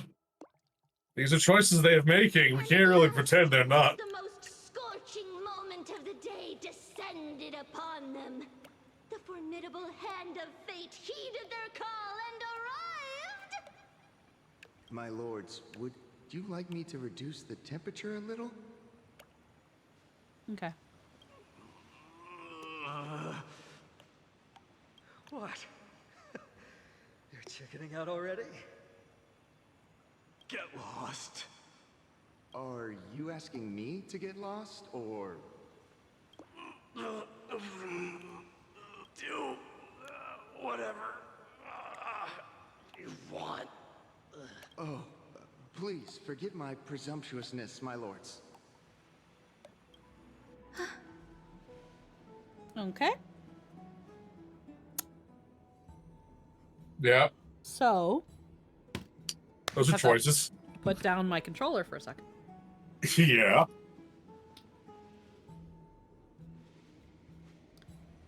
Okay. Uh-huh. Polio knows exactly what it's doing. The imagery described in between the grounds. Come on. Come on. The Fuzhou butterfly. Well, yeah. The Fuzhous are going to fucking pass away. They're going to tell you that this was gay sex.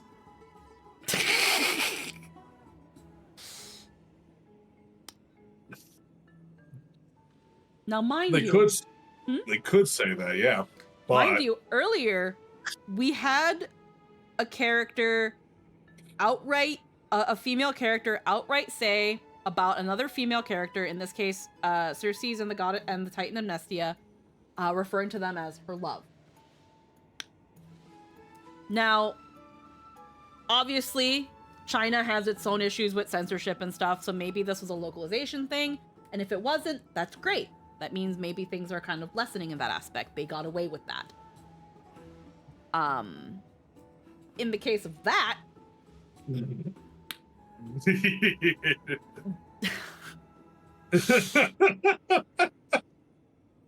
You can't, man. You can't pretend. We know what they did, but Hoyo also knows exactly what it's doing, and they know that if they feed the Fuzhous will feed them. Yeah. That being said, this game is 13 plus. Yeah. This was so inappropriate. Yeah. I enjoy how that was them heading them off at the pass by having a Fujo butterfly narrate that scene that was clearly just two men being very stupidly competitive. Yep. Yeah. Yeah. And on top of that, this is the bath sprite that is like, hold on, let's get you the bath sprite that is going to make the story sound interesting and will narrate it in a, like, this is the bath sprite that explicitly likes spinning and exaggerating stories to make them interesting. Yep. This is just two dumbasses sitting in a hot bowl of water because neither of them want to back down, and we see the end result of it. This is not gay sex. It's just suffering.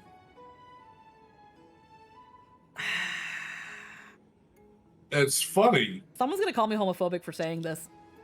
And no, I'm not. But this also, I think, was inappropriate. The moaning direction, what? No, there's a stark difference between moaning and grunting, and this was not grunting. This was moaning. And again, here's the thing. When it comes to folly, now I'm not gonna say that they were explicitly told to moan.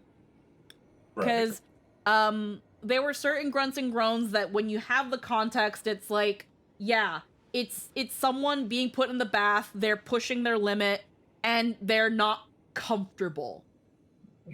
We've seen it a lot. We've all seen the fucking animes where the girls are fighting and them getting hurt sounds like moaning. Where if you take the sounds out of context, you would think they're moaning, and that's exactly what Hoyo is doing here.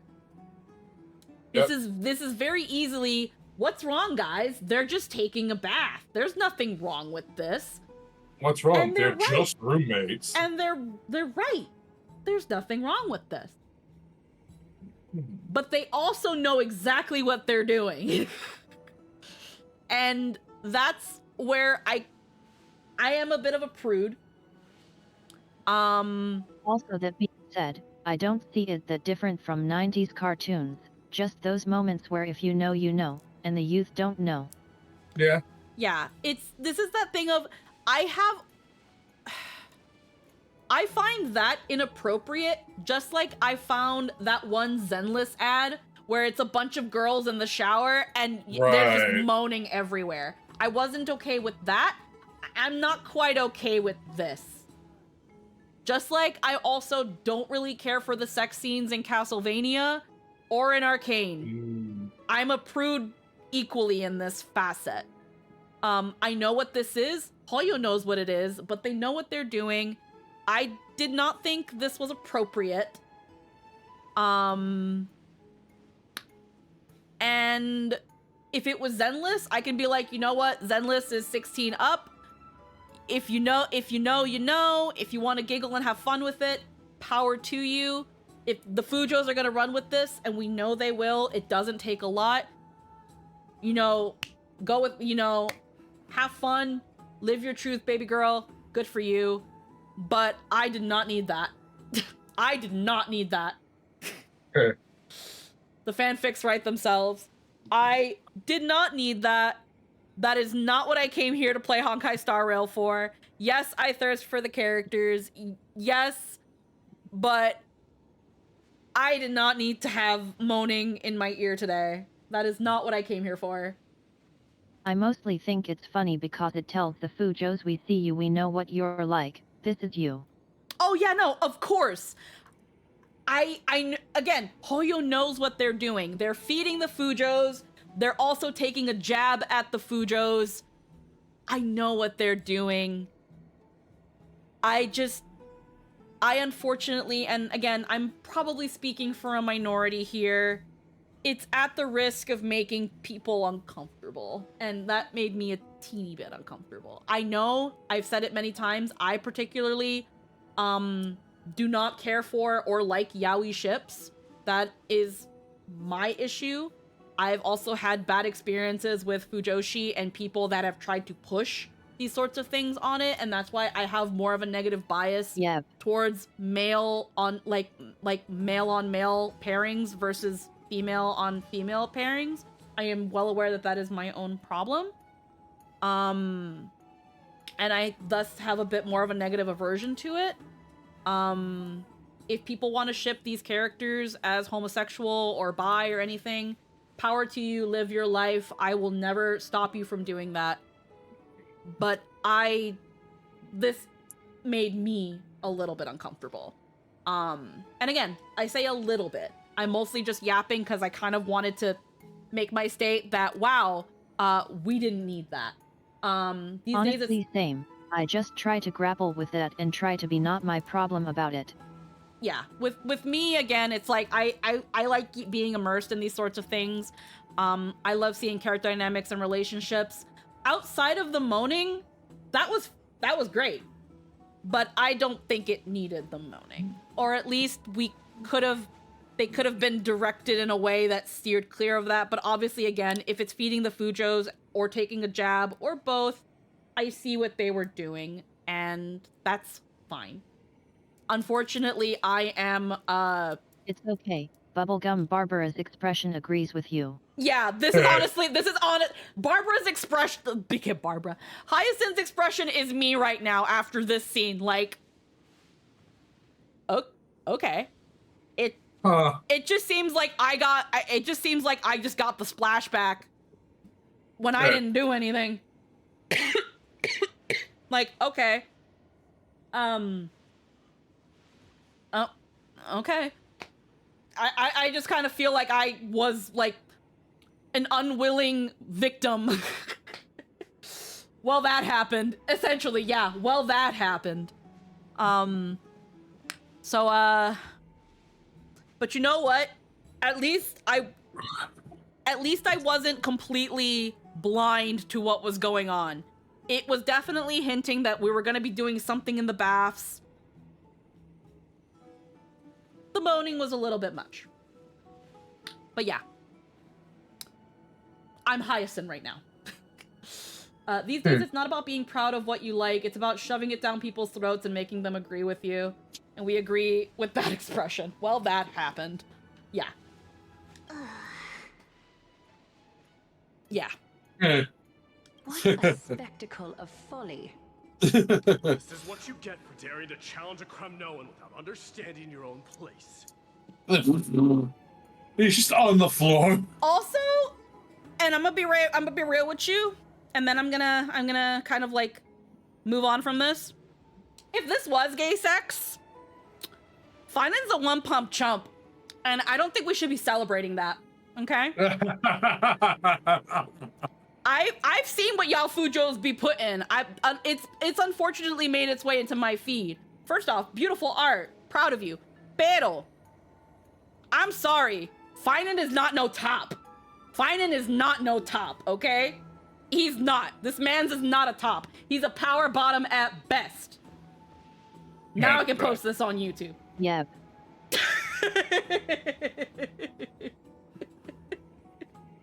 All right. Absolutely bottom energy.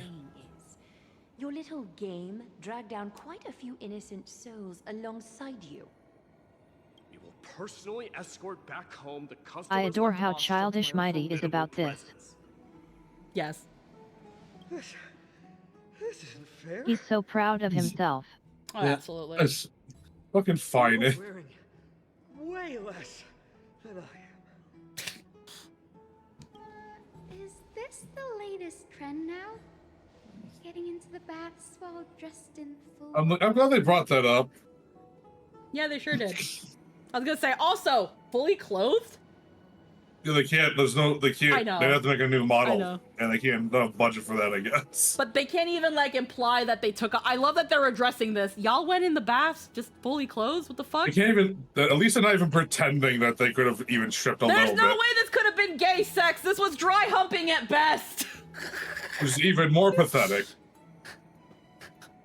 One pump dry. Fujos, please, one pump chump dry hump. Fujos, raise your bar. It's not even on They have the a floor. topless Spain and model they could have used. they chose not to. Yeah. Don't look So. at me like that. It was he who challenged me. There is no word for flee in the Kremnoan language. Very well. Let us bring this farce to a close, shall we? I love how he's still pointing at him, too. To get moving. Yeah. With recovery, Fun and Mydei escorted the fainted bathers away from the scene.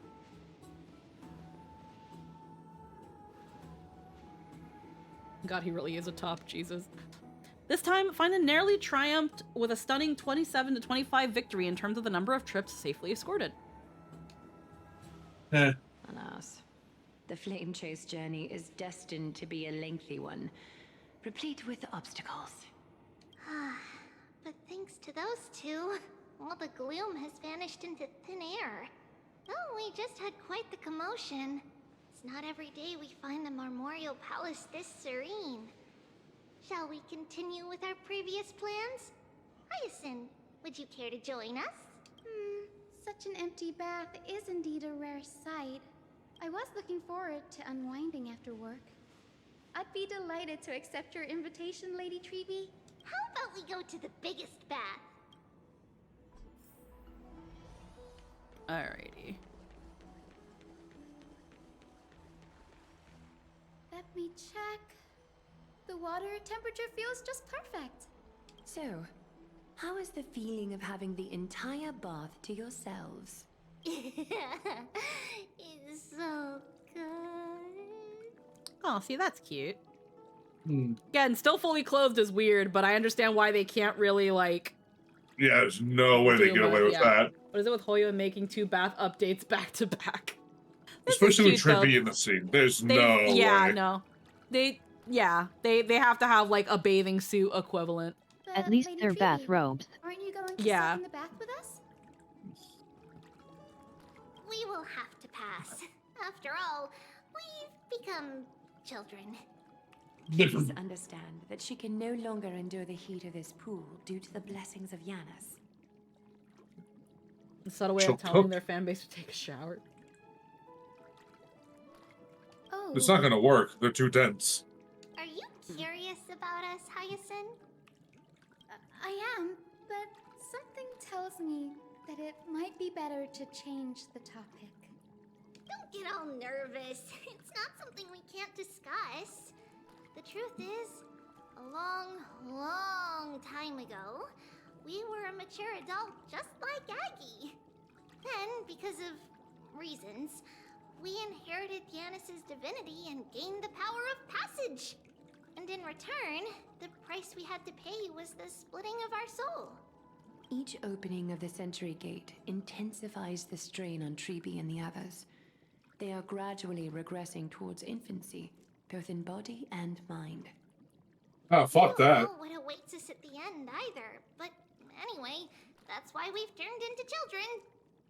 In that case, when you opened that giant sentry gate above Akuma during the battle against Nikador... Well, there's no way around it. We all know that the flame chase journey won't be a smooth ride. Maybe we can find a way to fix it.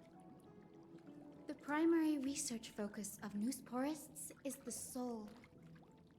We explore its depletion and methods to restore dispersed souls. As long as research continues, there might be a breakthrough that can help.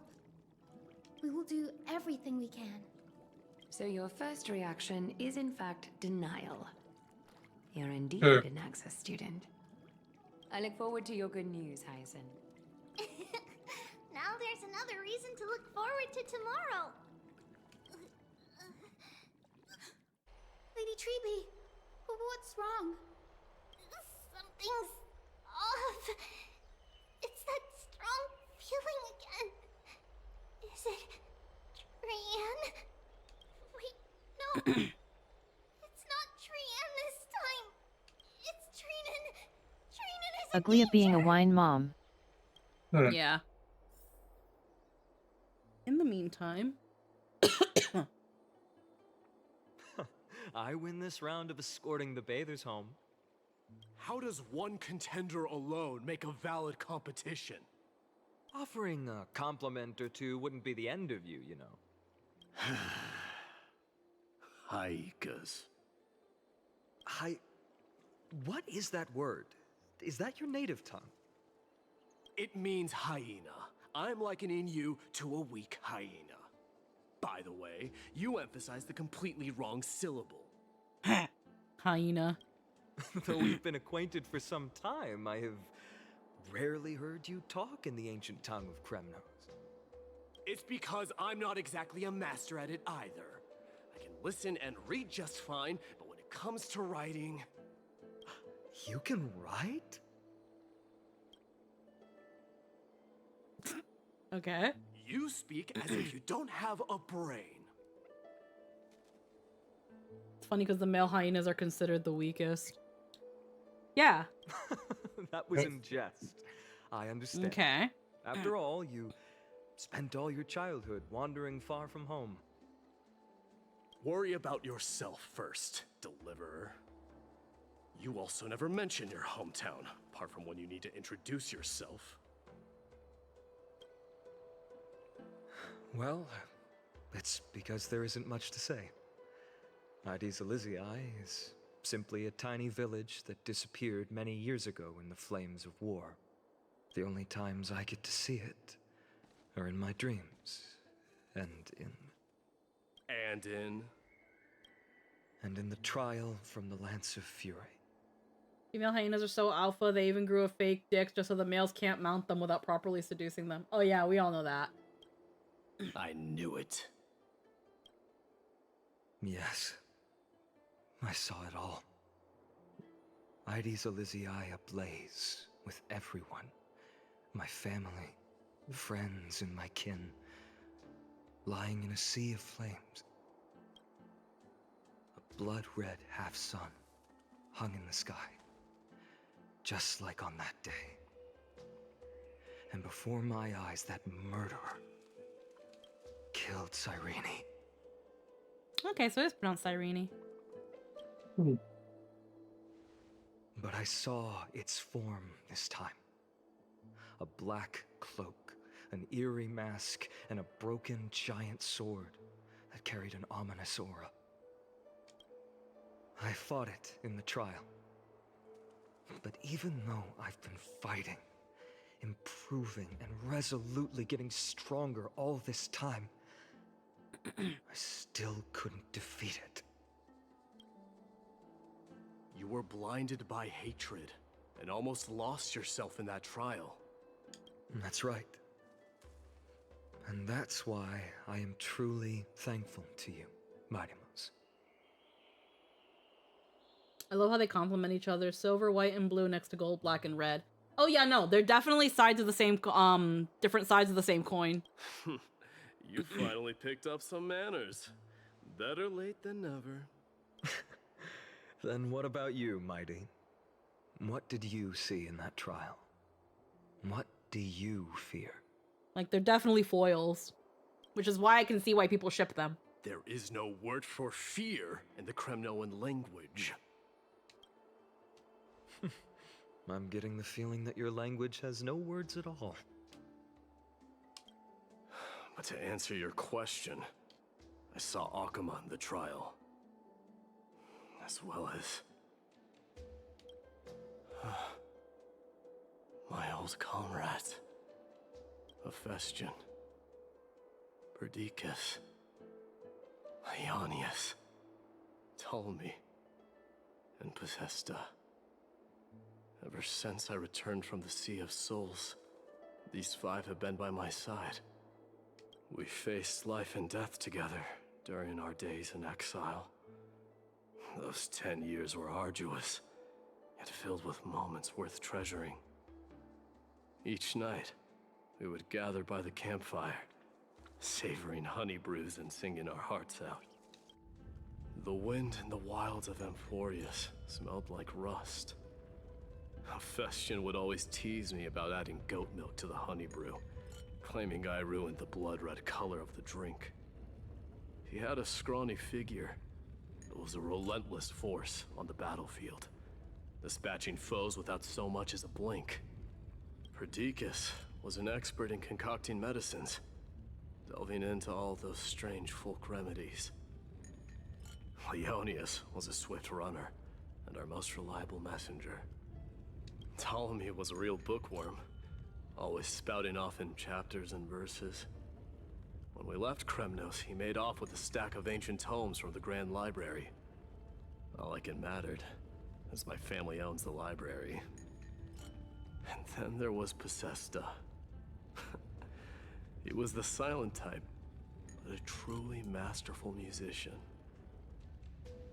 This is the first time I've heard you mention these 5, and their names. They died on the battlefield before the Kremnoan detachment managed to join Akuma. Perdiccas was the first to go.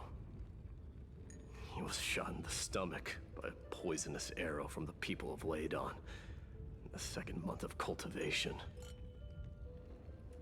In the end, his remedies mended all but himself. Mydei, do not mourn. I have achieved honor by bestowing a noble death upon the enemy. Leonius died in the 5th winter. Idonia's snowstorm lasted 3 full months. On the night of the fiercest storm, our foes launched their assault. Idonia. Is that the city Castorus used to live in? Yes. Those zealots were as fearless as Kremnoans in the face of death, but they lacked respect for honor. They cornered us in the bottomless swamp. Leonius covered for our retreat, and they cut his legs off. He vanished into the mire of a foreign land, his body never to be recovered. This is perfect. Mydei, I can finally deliver the news of you ascending the throne to the Netherrealm. 20 dusks later, we finally breached the walls of Idonia and entertained the usurper's plea for peace. However, the rebels refused to surrender and set up an ambush within the city. Ptolemy and his cavalry met their end before they could even relish our triumph. Those obelisks that collapsed after being set on fire became their final resting place. Mydei, please tell my family. It was not cunning schemes that vanquished Ptolemy, but the immense weight of Amphoreus' entire history. Then, it was Possesta. He lured the enemies into the city of Aenionis with his melodies, buying us invaluable time. Our enemies, consumed by indignation when they discovered the trick, set the entire city and my soldiers on fire. His final words were recorded on a small clay tablet, fractured by the flames. Mydei, don the crown. And at last, my most trusted friend, Hephaestion. He was supposed to stand by my side through it all. But a sudden relapse of his illness hit him on the eve of my duel against my father. He hid his condition from me. By the time I returned victorious, he had but a breath left in him. A Kremnoan dying on a sickbed. I would be a laughingstock to everyone. Hephaestion, my dear friend. Spare your strength. I'll go get a physician. No need.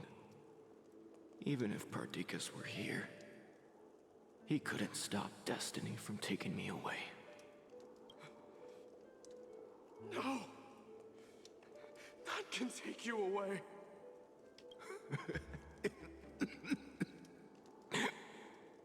Mydei, our king, do not shed tears for me. It's not befitting of your status.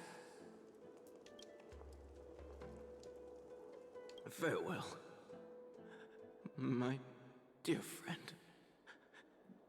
You must lead us back home. What a grave trial indeed. Damn. Now I understand why you see immortality as a defect, or even a curse. My father threw me into the Sea of Souls to break the wheel of karma. But little did he realize it would grant me an immortal body and summon a fated revenge on his head. Following his demise, I considered leading my people back to our homeland. Kremnos had already turned it into a wasteland. Only darkness and insanity thrived there. Against the dissent of many, Kratos included, I made the Kremnoan detachment stay in Akama. But I know that their glory will never be doused out. The instant of strife shall inevitably arrive. If you take over Nikodor, then you must begin the journey back to your homeland. So, you hesitate because you think leaving your people in the Holy City is a better choice? Hold on, I'm getting called.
There you go. It was just Jester. He I got a message from him 20 minutes ago and I didn't see it, and we might have been yapping and I just didn't even hear the notification. I don't know, but I have never been crowned. Those 5 were never endowed with any titles. None is aware of their glory. Your predicament is truly complicated. I don't know how I can give you any useful advice. Maybe you could seek counsel from more peoples, such as the Grand Craftsman. Cartonis' peoples seem to have been through comparable dilemmas. And that teacher of yours, Kratos? Dee, we've got a big problem! Big problem! Lady Triby, what's making you so flustered? Hurry up and go save Trinan! She got abducted by Kratos! Oh dear. Kratos! What's going on? Mydei. It seems I was the one who exposed my vulnerabilities first. How could you do this, Zangetsu? Aglaya, I demand an explanation. This man abducted Trinan by force and forced her to bring him to the vortex of Genesis.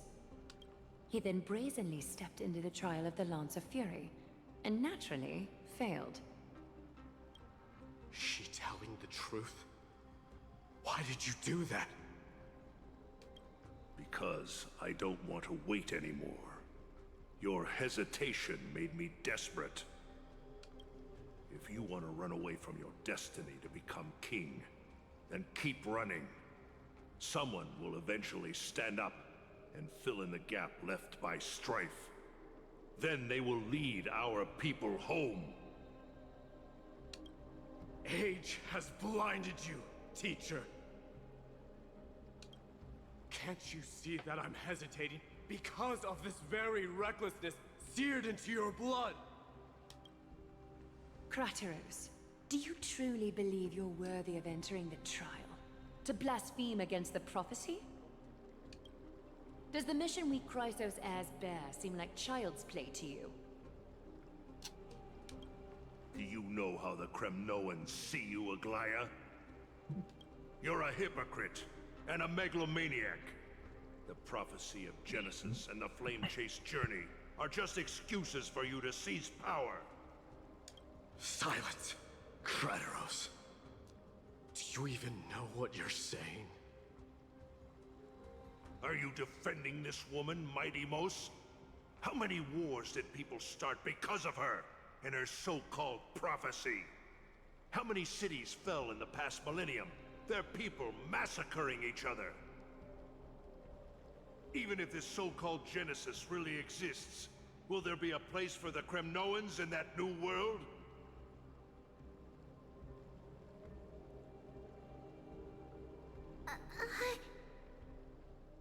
Are you done talking? By agreement between the Chrysos heirs and the Council of Elders, those who trespass upon the Vortex of Genesis need not be tried by the Council. I am allowed to pass judgment alone.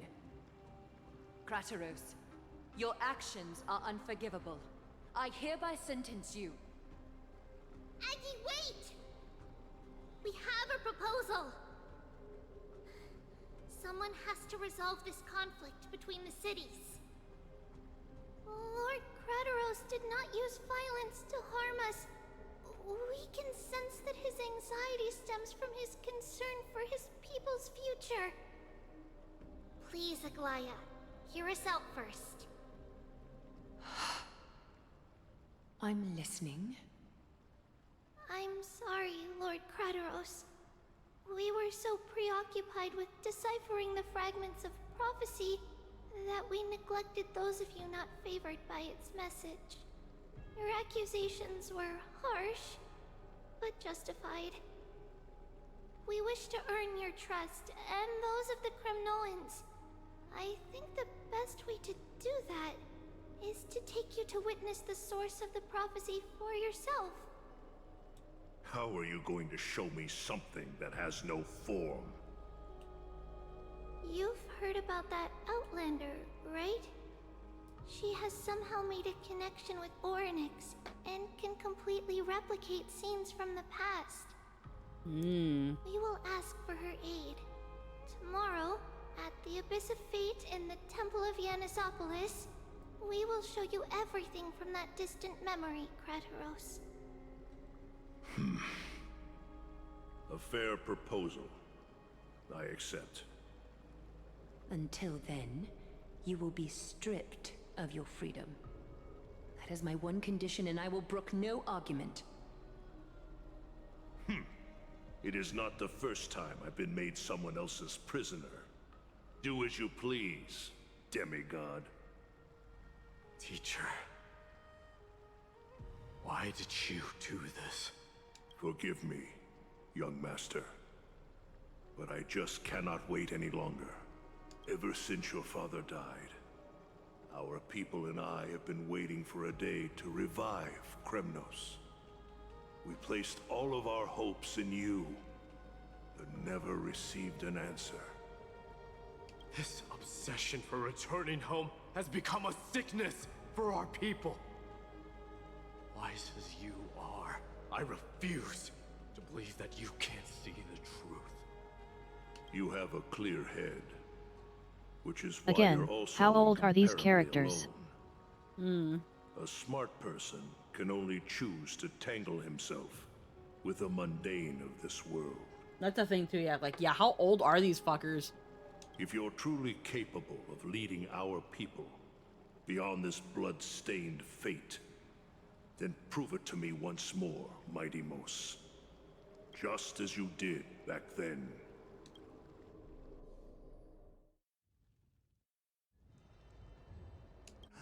A fierce fighter. I did not expect such heroism from a feeble Acheman. Fulfill your duty as the victor, warrior, and tell me your name. I seek an honorable death from you. As if you have any honor! Listen closely. I am the leader of the Kremnoan detachment, Mydei. I'm here to finish you, father. It is you, the beast spurned by all. So you did defy death. The prophecy was true. You will bring an end to my Kremnoan dynasty. Defy? You're wrong. Death fears me. It's the reason I have this body of steel. As for you, you already stand at death's door, father. You were the one who threw me into the Sea of Souls. The one who tried in vain to enslave a Titan. And the one who desecrated the body of a god. Haikis! You're a weak king. So weak that even the lowliest hyena is a more noble existence than you. Okay. Giving even more context to this insult.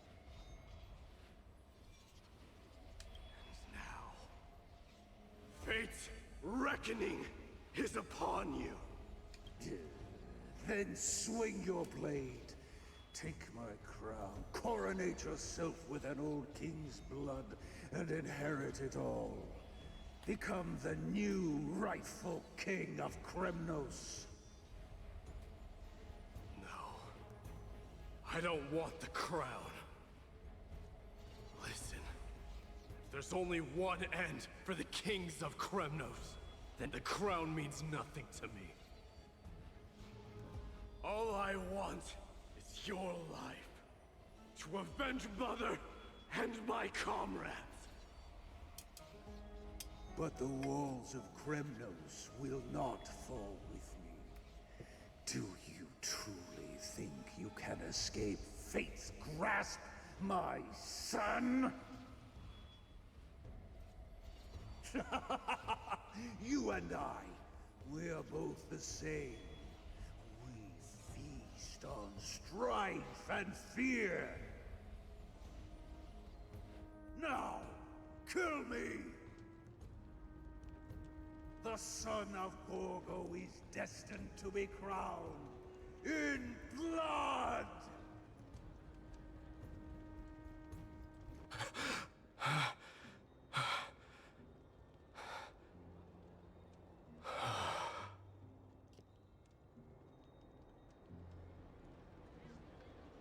Kratos. He said the Grand Craftsman Cartonus might have some suggestions. Might as well go see him. Grand Craftsman.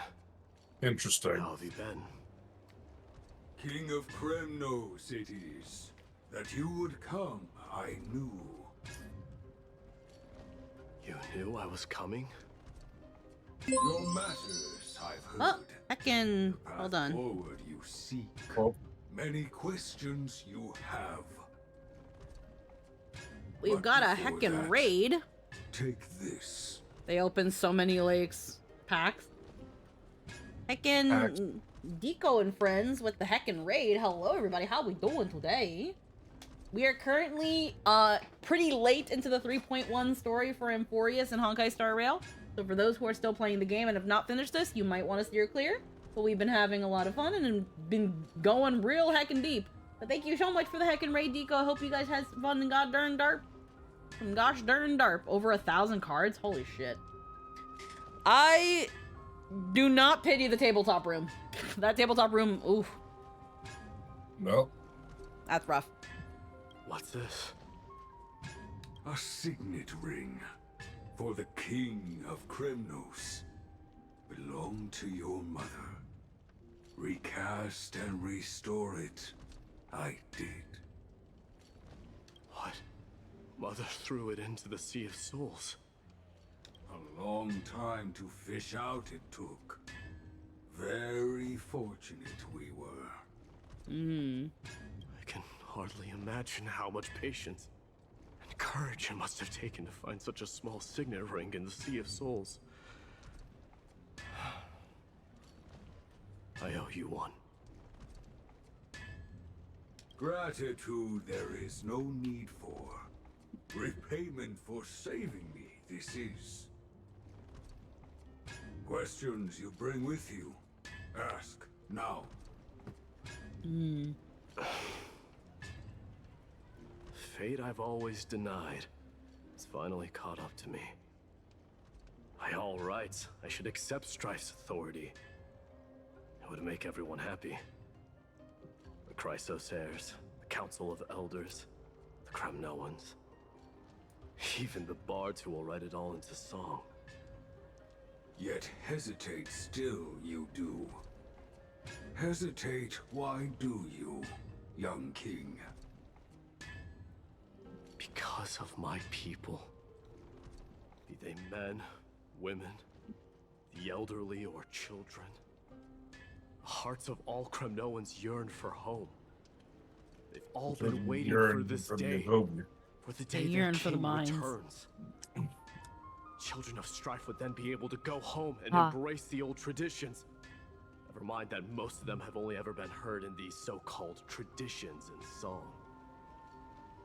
They would then gather around their king and throw themselves into battle. This is not a good thing, you believe. He's like, our culture low-key sucks. In a cycle of bloodshed for the past 1,000 years. They seek vengeance, start wars, become prosperous, and decline. How much innocent blood flowed into the River of Souls in all those years? How many needless sacrifices could we have avoided? Yeah, he sees the cycle and he's kind of like, low-key, our culture sucks. I accept that fate and become the totem of strife that lead my people into repeating the same mistakes. Then of course I would be terrified. I'd be terrified of becoming king.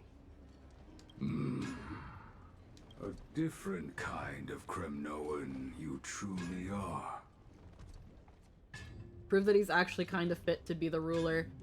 That's that mentality of I mean, if you live for centuries and can look at the world with the wisdom of ages, warlike culture is incredibly repetitive and stupid. Yeah.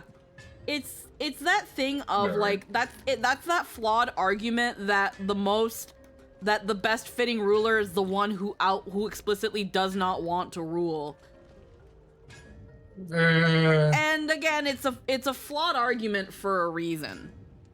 It's like, he doesn't want to be the ruler. He should be able to stick to.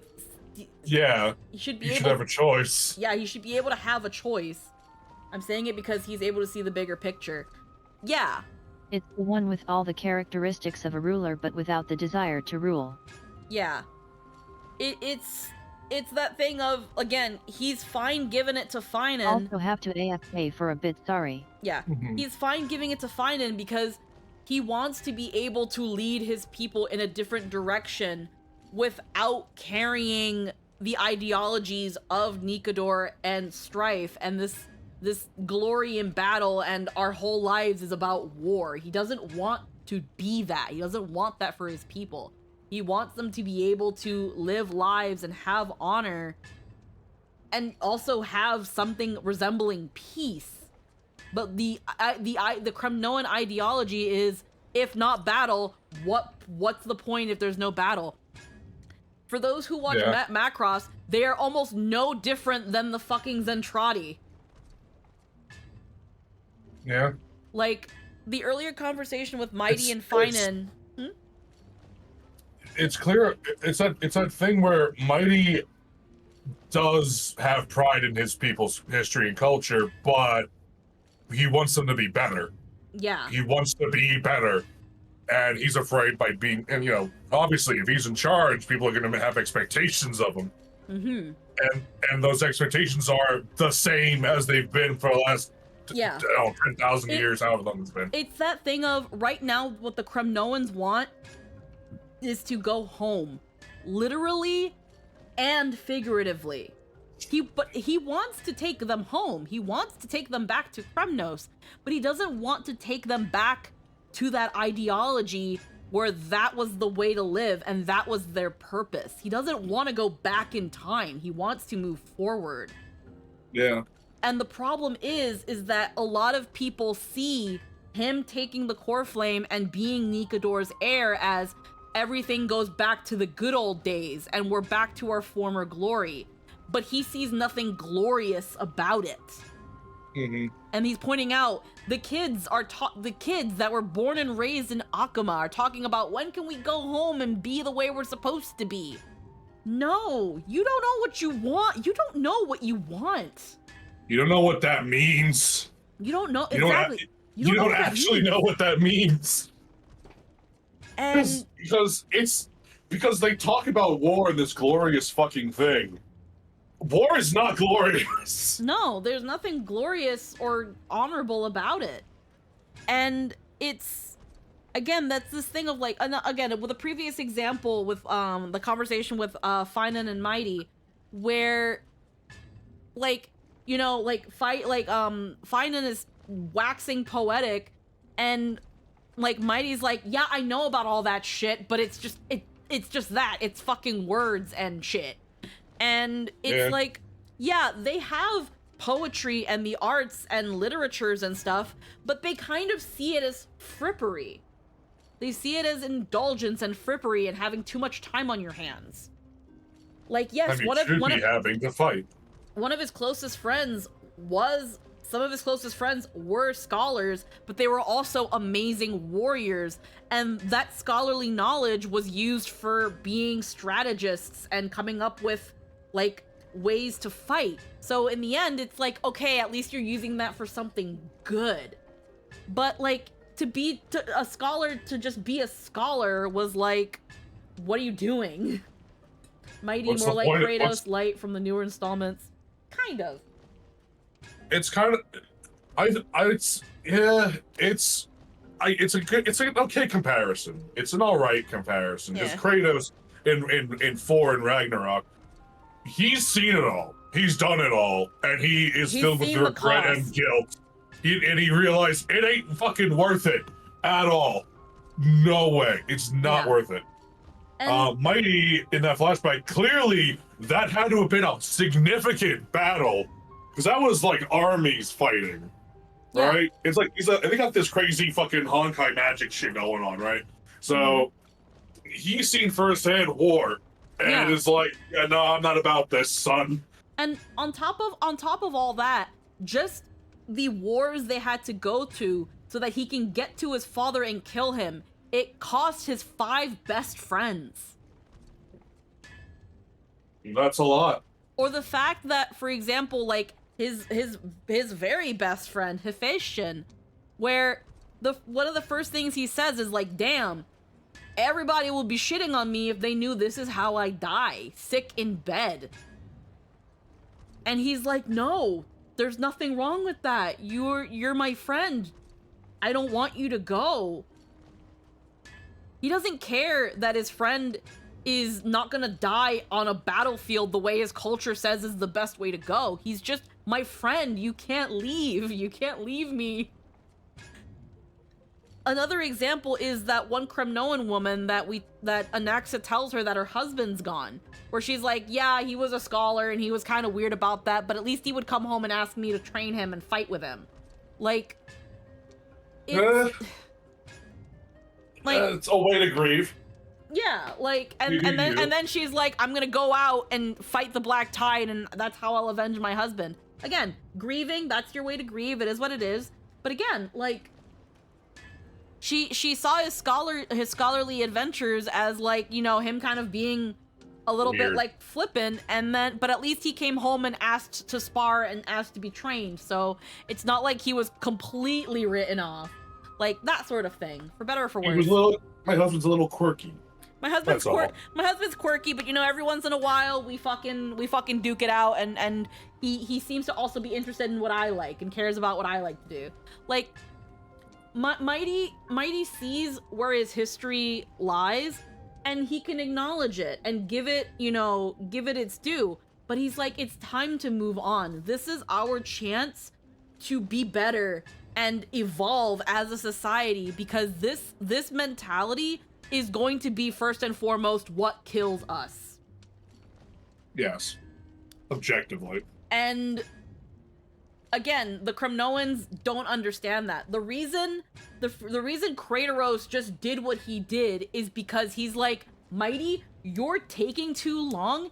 You keep hesitating, and the fact that you've been hesitating for this long is borderline blasphemy. Yep.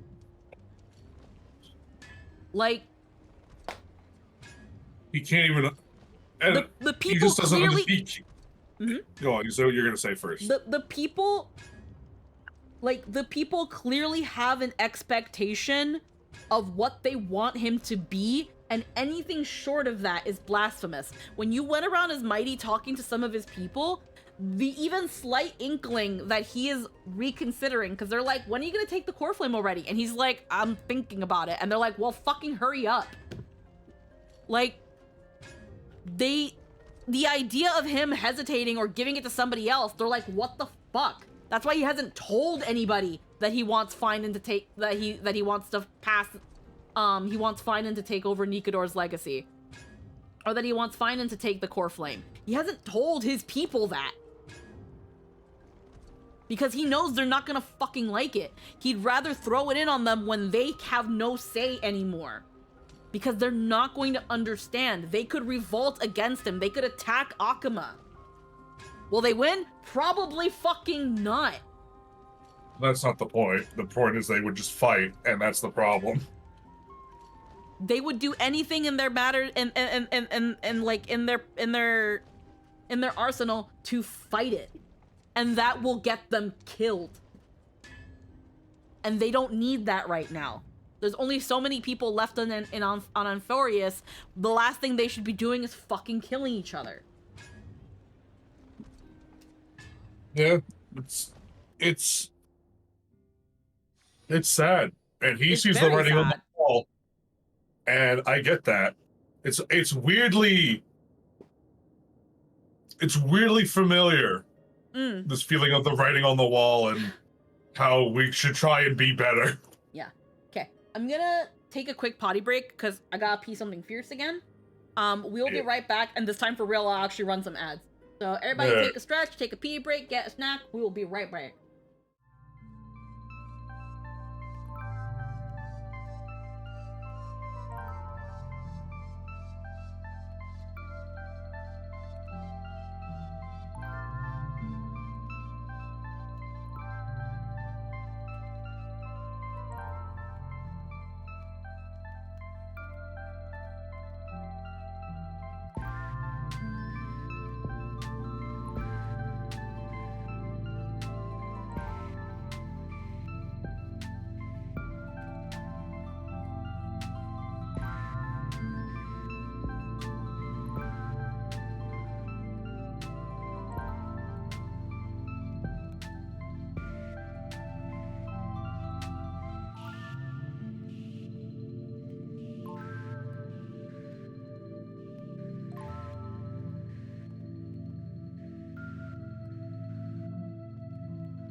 All right, we're back. Then just got back. Jester came home with my Slurpee. Sure. I have my Snubble straw in there. And heckin', I also munched on a couple snap peas because I haven't eaten today. I'm gonna be waiting till like dinner time to have like actual food. Alrighty, speaking of. Moments later in Treebee's room. Mama, I had a dream last night. Oh. Now what did you dream about, my darling Treebeos? Aw, her mom's pretty. Wow. I had a dream that I turned into many me's. Then we made the moon into a ship and made the stars into our sails. Oh, I guess I wasn't behind. Wow. On the ocean and let the wind blow us in any direction it Sorry, we went to wanted. a tangent about Mydei. It's Lady Gallon. No, kind of. I see what you're saying, but yeah. Well, that sounds like a lovely dream. Yeah. The ocean and the sky were really, Honestly, yeah. dark. White Gollin with There were tits. so many of me. I wasn't scared at all. I mean, Because we'd all sing together. I was gonna say I was like kind of like a mid-part Himeko. Or the brain freeze. way to go, Ding Dong. Uh-huh. No, they wanted Slurpee. You slurp too hard. Yeah. Okay, I'm gentle. You slurped when you should have slurped. Good job. There were bleating sheep and chirping birds inviting us to be their guests. There were so many animals on It's like the a banana island, but Slurpee with blue raspberry. It's so yummy. Yanis's holy maidens can receive guidance from the God of Passages. Perhaps what you saw in your dream is a divine land somewhere in Amphoreus. You think so? What's wrong, Treebeos? You look unhappy. Because on that same island, I saw a dark mountain on the other side of the ocean. And it was very, very tall. The time abyss of Amphoreus is insane. Yeah. The mountain looked alive, and it kept getting closer to the island. Then I realized... Said here moments ago in Treebee's room, so I'm assuming she's having a flashback. Very tall wave. Maybe she's taking a nap. When the wave smashed against the island, it looked like it was going to eat the island up. The small animals tried to chase it away, but they couldn't stop it. Like, we know Trinen is resting, so this could be Trinen. Then there was a bang and I woke up. A dark wave. Mama, does something that scary exist in real life? Yes. Unfortunately, it does exist in Amphoreus, but it's very far away from our temple. We call it the Black Tide, though it has nothing to do with water. It has no shape or form, but it can swallow up animals, humans, and even titans, turning them all into monsters. Oh, the Black Tide is a baddie. I don't want everyone to turn into its food. Can't we chase it away? Of course, my dear. You only need to behave well and listen to what the adults tell you. Study all the knowledge and etiquette you need, then grow up and become a proper holy maiden. I'm guessing this is like a thing that runs in her line. The divine Yanis will then give you guidance and help you light the way for the people. Wow, I'm gonna eat a lot and study a lot and become a holy maiden. But Mama, you said the Black Tide can swallow up titans too. What do we do if even Yanis is eaten? If that happens, then the holy maiden will have to be the one to guide people on the right path. After all, We are the human avatars of the God of Passages, yeah? Yeah! But one person alone is not enough. Once you're older, you'll make a lot of friends. You must do your best to unite them, because that's also our duty as priests. Friends? Are they also like me and Mama with pretty red hair? They might not, but they'll certainly be just as smart and kind as you. Mama? Okay, so it was a flashback. Am I dreaming? That would have been Trienne, though. Okay. Don't be silly, dear. Of course you're not dreaming. I've always been by your side. What? Now be a good girl and call your friends over too. I've been playing Star Rail from 2023 until this day. I've not won a 50-50 help. I'm really sorry to hear that. Why does it say doll over friends? I don't know. That is curious. Call your doll. Unless she's talking about Trienne and Trinan, but I don't know.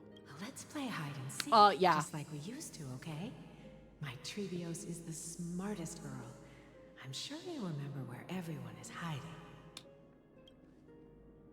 The voice sounds so far away. Yeah. And when we first saw Treeby, like, before splash art and anything, it showed, like, Treeby with two dolls of Trienne and Trinan. And, usually whenever... I think one of her Eidolons, her Eidolons, is also her holding two dolls. I don't remember. Who am I looking for? Your friends, who will chase the black tide away alongside you, of course. Is this from my childhood? Yeah, her E6. I don't remember. Yeah. I used to sit here and listen to Mama tell stories. Oh, how I wish to see you again, Mama.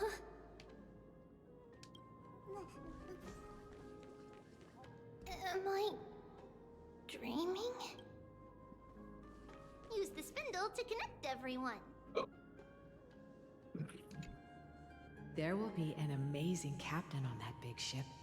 She's cheerful, optimistic, bold, and cautious. She'll be able to get everyone together.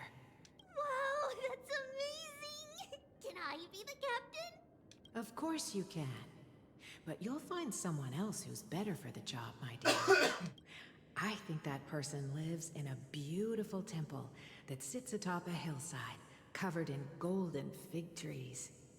There's a noble girl there who's very smart, but also very delicate. Just like Mama? Perhaps. But before we find the captain, the ship also needs someone who can navigate it. Who could that be?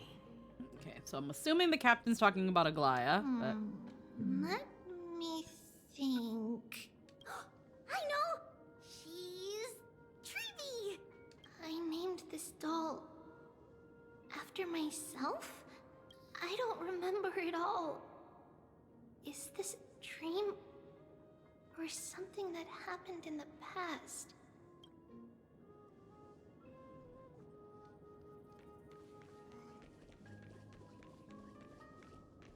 That chest! You can't lock me away! Huh? Why is this doll inside a chest? It's holding a sword. Why? Many years later, many brave warriors will board this ship. They're skilled combatants who fear no danger. Ooh, I can learn how to fight too and protect everybody! Silly girl. You're Yanisopoulos' holy maiden. It's not your duty to fight. There will be many others to protect you. Alright. Then where will they come from? I believe one warrior hails from a lovely village where bulrushes flourish, while another comes from a magnificent royal city. Though each has their own troubles, Both are ready to lend their strength for the ship's long voyage. That's fine in a Mydei. In that case, let Trian fight by their side. This way, Yep. always stay on course. How could I have known the name Trian back then? Writing Was it these just a down because coincidence, or... Yeah.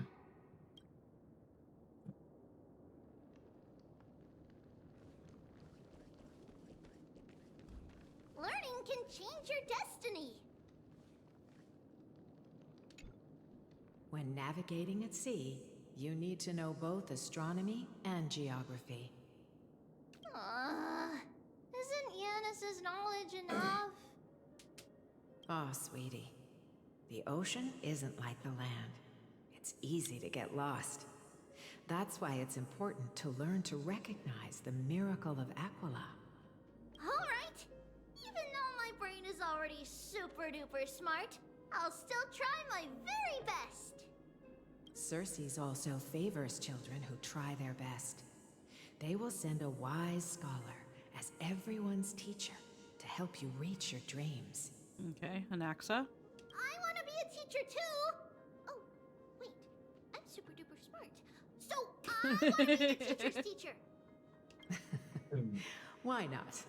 But if you're going to be a teacher, you might need to tone down that hyper energy of yours. Then Trinan can do it. She's well behaved and would make a great teacher. Mama and the others always said that I had a great memory. But now, I can't even tell if this is a memory or a dream. Come, let's line them up. Oh, there's something here. It's packed full. Mama must have left all of these for me. All the words are blurred out. Could it be that my memory is fading? Okay, that. I'm just looking around and seeing if there's anything else. Oh, there's something here. The rocket! Blackboard? And what is that drawing? Doesn't ring a bell at all. Yep. Perhaps it's just a You guys childhood recognize? So that she uses that to fight. Still more to do. I like her little wingy shoes. Yeah, And they're all really right. cute. So far we have Aglia, Fanon and Mydei, and Anaxa. Yeah.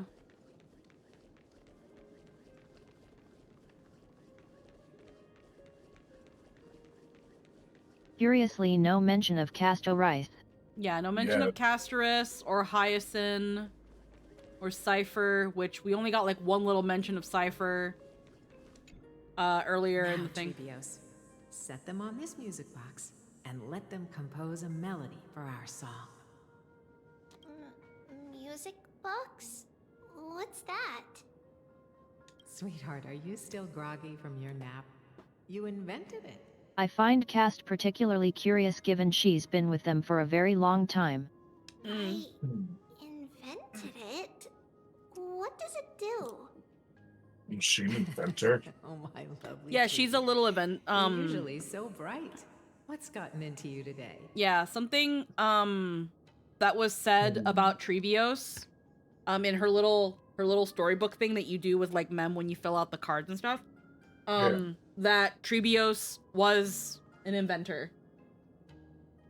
That they loved like playing and creating things. Well, you might as well see for yourself. Put your good friends on it and see the wonders it can do. Like she's actually like a genius. But because of how she was as a quirky kid, she was kind of left to her own devices and lonely. But yeah, dolls on. like she was still treated a special way because she's supposed to be a holy maiden of Yanisopolis, but she was considered a weird kid. It's rotating, and I can hear something.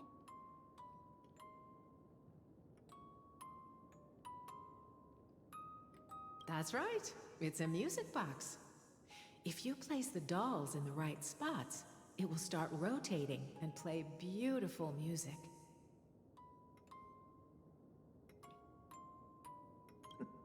Out of all your inventions, this one is my favorite.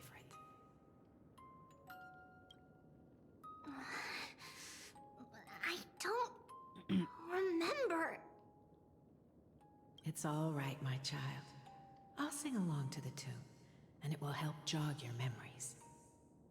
Happiness abounded in this lush land by God's chosen. Giants raised their glasses in a toast, beheld by the 12 constellations. 3 carved the heavens and the earth. 3 wove the threads of fate. 3 Stop molded saying life thing with when their you mean hands, slam poetry. and 3 guided calamity's gate. Yeah. It kills me. They declared the world too unstirring, hence wished endless laughter upon the living. It makes me wonder how the other languages handled it, if they actually tried to sing it or if they just said it. I bet money they sang it. With words and song to weave, and love and intimacy to give. What gets me is because literally we had 2.6 that had a patch where a whole little dumb thing became a meme and it had a song, and when you find characters, there was one character that was like, I made a song for Slumber Nana Monkey, and start actually singing. So when this happens, it's like, come on, guys. I'm glad we got Robin singing and not slam poetry. Because again, they involved a whole other, they did a whole other thing for that. They decided to actually like make music and get a singer and stuff. In this case, it's like you have the actors doing it. But again, Aiden's a singer. Yeah. Thus, creation was complete. Who then will bear the weight of humanity's souls, to lighten the steps of the living as a whole? O great Kephale, all-knowing Father of stature so tall, yet low does their gaze willingly fall. With light of dawn heavy upon their shoulders, golden blood spills unto the land, converging into a boiling river that flows to the heroic heirs of this world.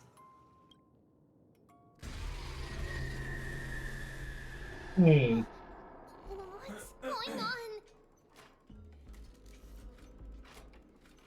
Oh, Yanis, please lend me your ears.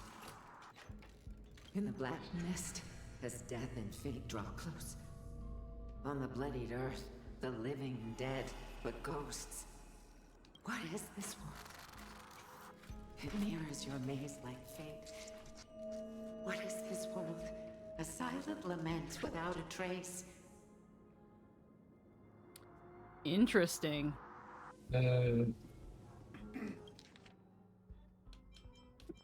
Please lend me your ears. In the black mist, and death and fate draweth the bloodied earth, the living and dead, but ghosts.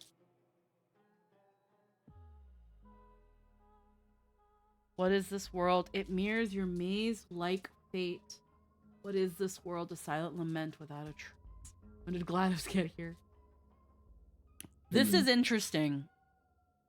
Because again, we've been questioning things like, how long have these people been here?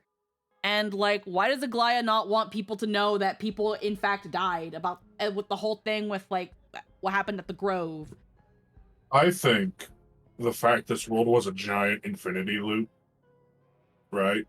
When we got here, is more symbolic. Is more literal than more symbolic. literal than symbolic. Which again, fair. Just and the reason why the black tide looks like broken bits and computer graphics. It's the actual right? plot holes.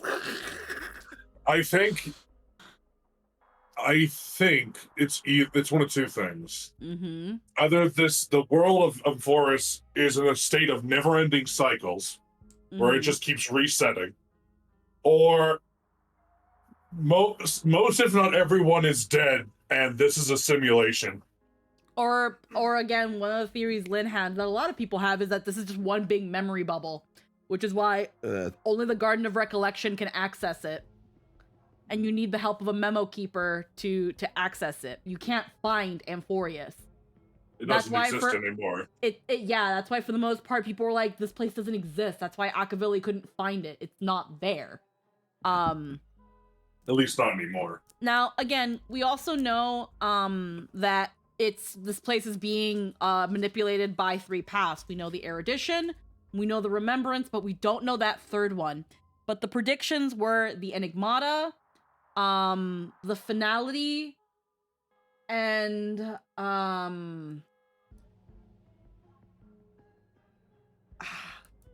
it starts with a P. Is the P one? Preservation? No, not preservation. It's not one of the main paths we know. Not the propagation. No, not the propagation. That's the swarm. Equilibrium. Equilibrium. There we go. Okay, it wasn't a P1 at all. Yeah, the equilibrium. Obviously, the most famous P word, equal. The equilibrium, the enigmata, and the equilibrium. The equilibrium. I could be wrong. Wasn't it elation? No, it was not elation. It was not elation. Can't remember. No, it was. I think I even have it in my notes. I could have just looked back. Yeah, Black Swan mentioned the permanence. The permanence. So yeah, Amphoreus is being messed with by the erudition, the remembrance, and an unknown. And they theorized it might be the enigmata, the permanence, and the equilibrium. The equilibrium, as far as I unfortunately can't, I don't remember. The enigmata we're well aware of. It's the path of I made it the fuck up. Enigmata would make a lot of sense, since it's a historical revisionist, and a lot of this makes for a good story where the facts don't line up. Yeah. That one seems to be that one we've got some strong cases for that one, in that the source is I made it the fuck up. The permanence, I particularly am not quite sure about that. And the equilibrium, it seems to be, from the name, bringing things into balance, making sense of things. But I could also be wrong in that aspect. But this sounds like someone that's like, what is going on here? Something is very wrong. In the bloodied earth, the living and dead, but ghosts. These are not people. In this world, it mirrors remains like fate. What is this world? A silent lament without a trace. What is this? Where are we? What's going on? And again, looking to Yanis for guidance, because they are the Titan of passage and of guidance. They're just like, I can't make sense of what's going on here. What is happening to our world? Yeah. What is the past? Wandering ghosts that linger. What is the future? Souls scattered by fate's finger. What is the start? A voyage born in solitude. What is the end? The spirit, lonely and subdued. This could very well be a time loop memory bubble, and the Black Tide is the erudition trying to find the truth by unraveling the fiction. Subdued, subdued, subdued.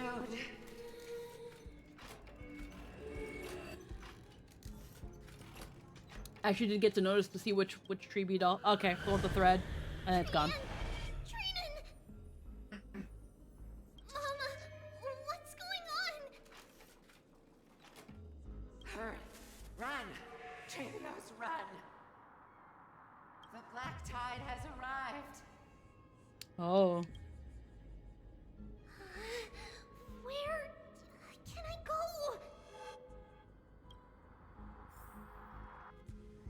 Run, run, run. Run.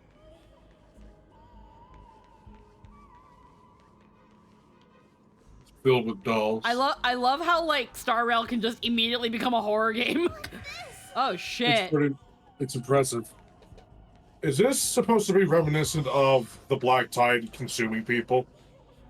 Is this like a fractured half memory of their home? Maybe, but also it's the fact of many Treeby. It's like, what's going to happen? Why? Why are there dolls everywhere? This Yeah. is the sacrifice of a holy maiden. You won't make it to the... There weren't 3 Tribbees, there were 1,000. Yeah. Interpreted There all the are previous 3 other left. previews. Yeah, there's 3 left. There were 1,000. There, she split herself into 1,000. You seen the black tide, right? Or what it looks like? Yeah, we've only seen what it looks like. Only one person can.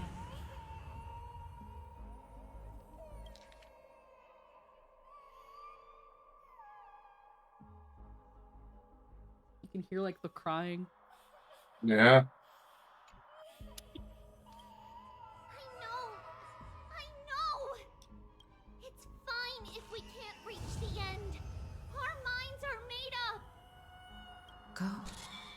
Bid your farewells, Trivians. Time is running out.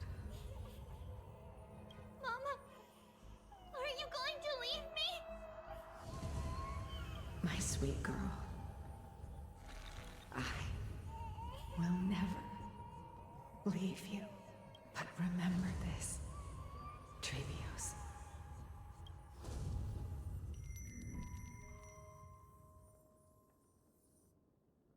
All shall bid farewell to one, and that person alone will witness the miracle. Yeah, only one shall live till the end, and they alone will experience Era Nova. Since your mind is made up, then traverse the black tide and dispel the fog for Amphoreus. Now here's the thing. This line here, all shall bid farewell to one, and that person alone will witness the miracle. Now, there are a couple ways to interpret this, I'm feeling. Now, all shall bid farewell to one could reference or kind of supposed to line up with Trebios splitting herself up. All of the Trebies are bidding farewell to Trebios because of her sacrifice. And that person alone will witness the miracle. But it's also saying, again, and that person alone will witness the miracle, in that only one of the Chrysos heirs is going to make it. And that person alone will witness the Era Nova, which I'm guessing is the new era. Now, we talked earlier. I feel pretty strongly that this wants us to think it's talking about Tribbe, but it's actually talking about the entire story.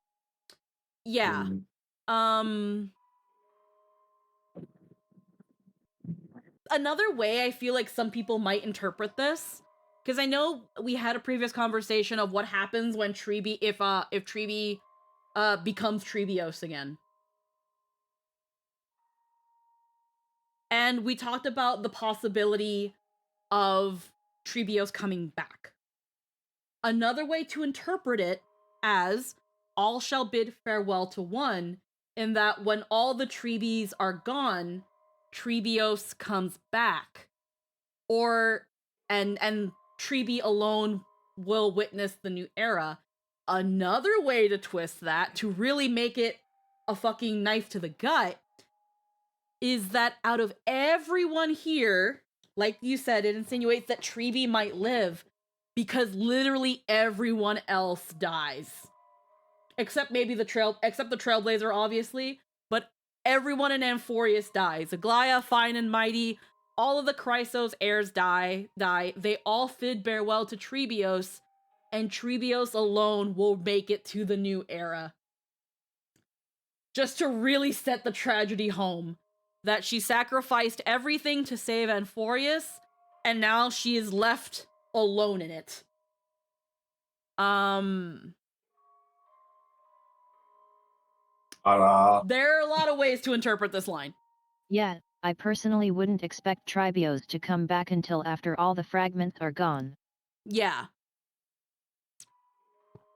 And in that aspect, I still have to see how they do it. But this has potential. I know earlier I said it would take some convincing for me, and I still somewhat stand by that. But the way this line can be read and interpreted, this has some potential. I can see now where some people are coming from. This has a lot of potential.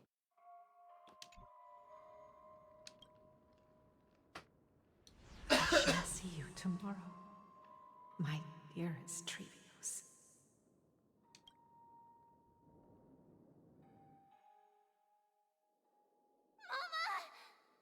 And I don't know if Triby will see the end. I think all the heirs are going to die, and the one who doesn't will be marched. Are we still in a dream? Did you have a nightmare?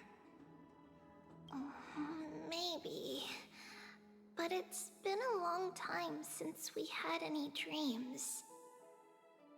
Do you remember one of the first, or maybe the first Amphoreus trail we see Finan and all the cons are activated? I feel like Finan would be the last one, but I don't know. Very likely too. Again, we don't know. It's not yet the entry hour. Since again, it's weird that they aren't mentioning Casto Rice, and I feel like, if anyone was going to make it to the end, it would be Fanon, Tribios, or Casto Rice. I have a thought I've had since a certain character was introduced. While not profound or spoilers, I'll leave it for when you've done with the patch. Yeah. No. Our heart is still racing. It must be that reckless Kremnoan soldier who startled Trinan. And you as well.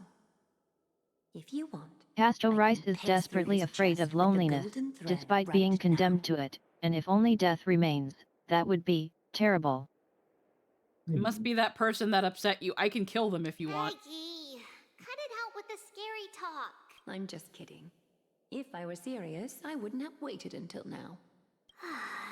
Do you want to talk about the dream? Keeping it bottled up is not good for your health. We had a dream about Mama. The dream itself was nothing. It's just the timing that feels a bit unsettling. The dream was nothing. What the? Even if we refrain from ever using the power of the Century Gate again, her soul continues to slowly drift away from her body.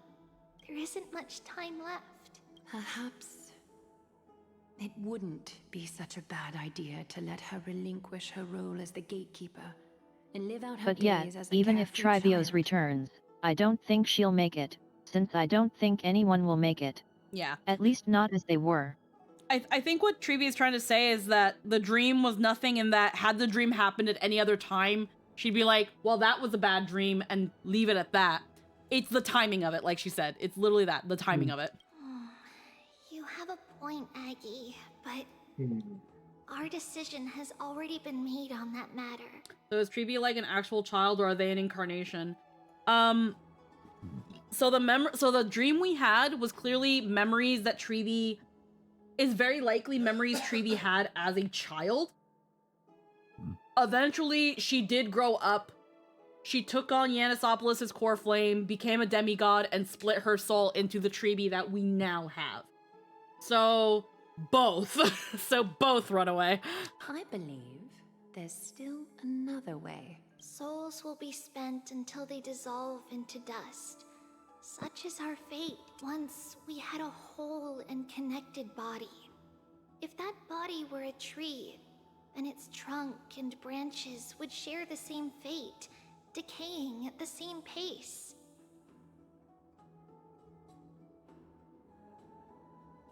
Yeah, checks out Hoya logic. My guess now is the end already happened, and the one that we'll see, who will see it all, is March. I got no factual evidence or anything because I haven't even started.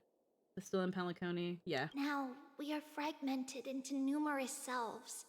Despite the absence of a trunk, we are offered another possibility. Yeah, it seems like the reason she split was that, as a child, she recognized she couldn't do everything on her own, and had a childhood fantasy of being myriad different hers with different skills so she could help everyone and go on all the adventures. Yeah. We can choose how our branches will perish in a way that is most beneficial to the flame chase journey. Yo, just found out Comic-Con is coming to Spain, and specifically Malaga, and there's at least confirmed for the next 3 years. Oh hell yeah. That's a really big con though. To one person, That's a big Yeah. con. many fade away before me. Yeah, It's it even more is. sorrowful. You got this, Dad. You can do it. Advancing is the destined end of Yanis's trial. There's no retreat in our path. Don't feel sad. You gotta build that about saying portfolio, goodbye hun. to us. We have already agreed on this. How do we get them to call you? We're not getting into Comic-Con. Comic-Con's way too big. Not just anybody gets into Comic-Con, hun. It won't be long before I forget what sorrow tastes like.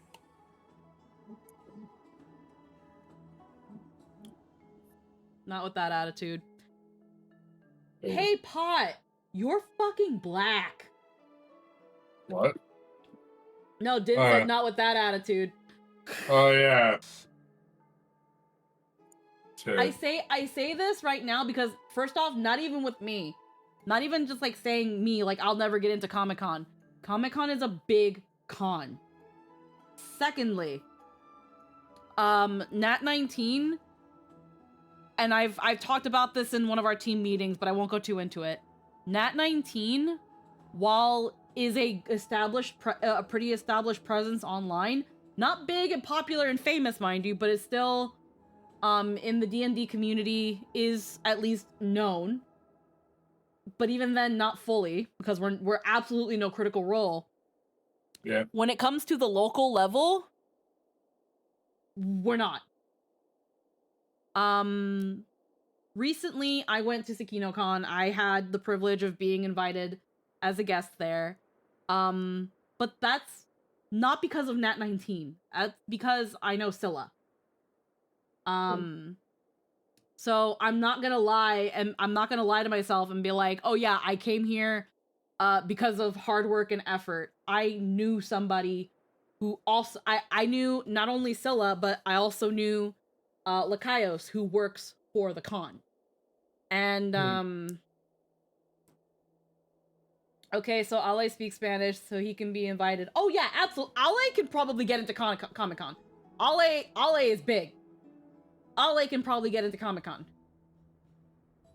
I can Remember, nepotism. Like, I can definitely say that with that, Hayden can go to Comic-Con. It's going to be a much harder sell to convince them to invite Nat 19. Because here's the thing. When you guest at a con, the con pays you to go there. So at the end of the day, they have to see a reason to invite you. They have to see a reason to believe that you will bring people there. And Nat 19's not there yet locally. Nat 19 hasn't even been invited to a con yet as Nat 19. I know Logan has gone to Sakura-Con and they've done like things in terms of like Project Mouthwash and something witty, and in that way have talked about Nat 19, but Nat 19 themselves has not been invited to it. We only recently got a con agent, guys. Let's be realistic here.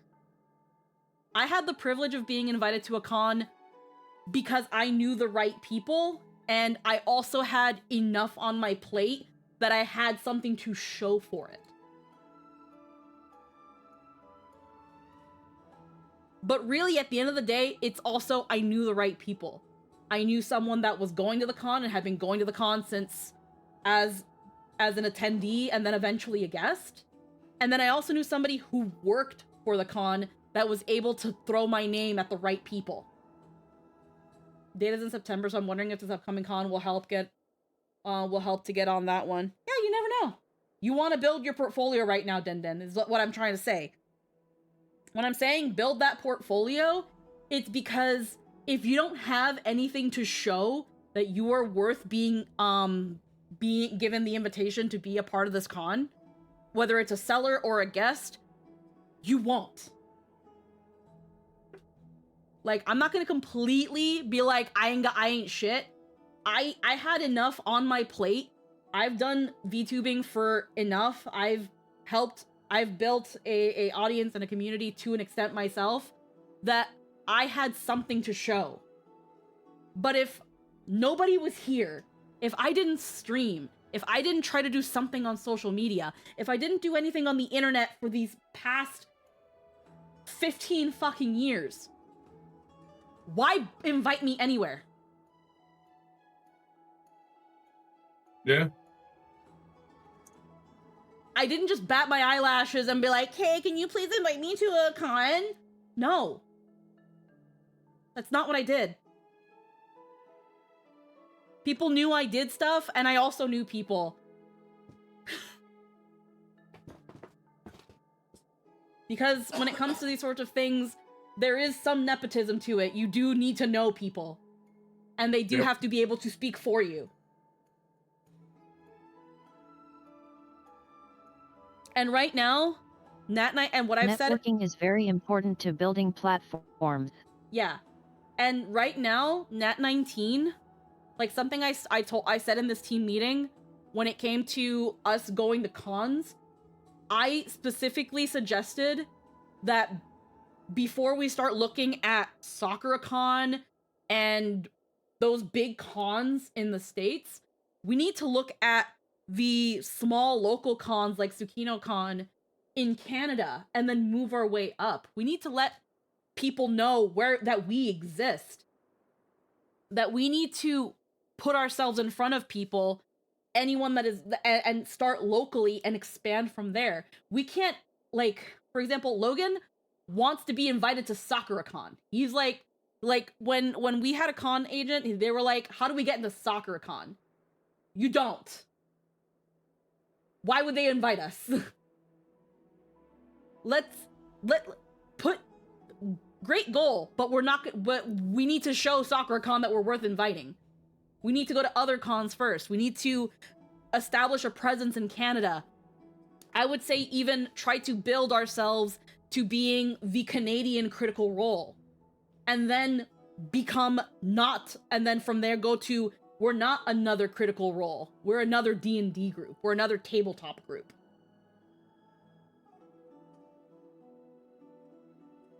We didn't get invited to TsukinoCon because Dorktales, which one of the founders of Dorktales helped found and build TsukinoCon. So they have their foot in the door. They were able to bring attention to their group. Dorktales is established in Canada because they've done that. They've built that.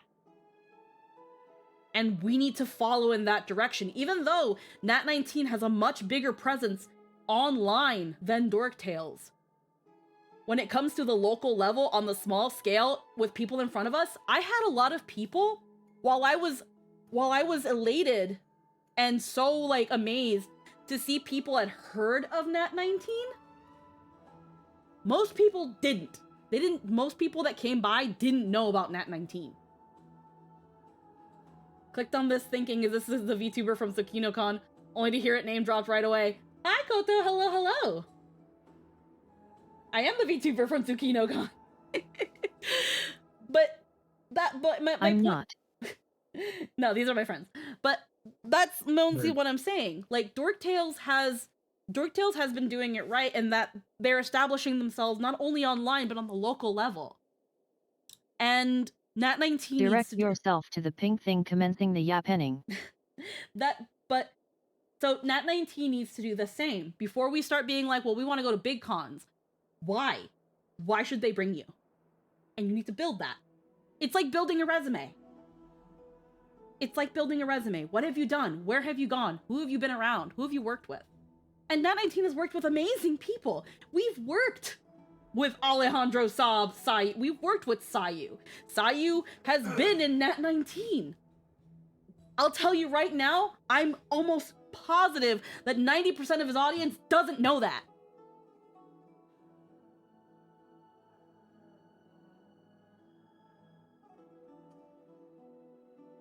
They don't. I know they don't.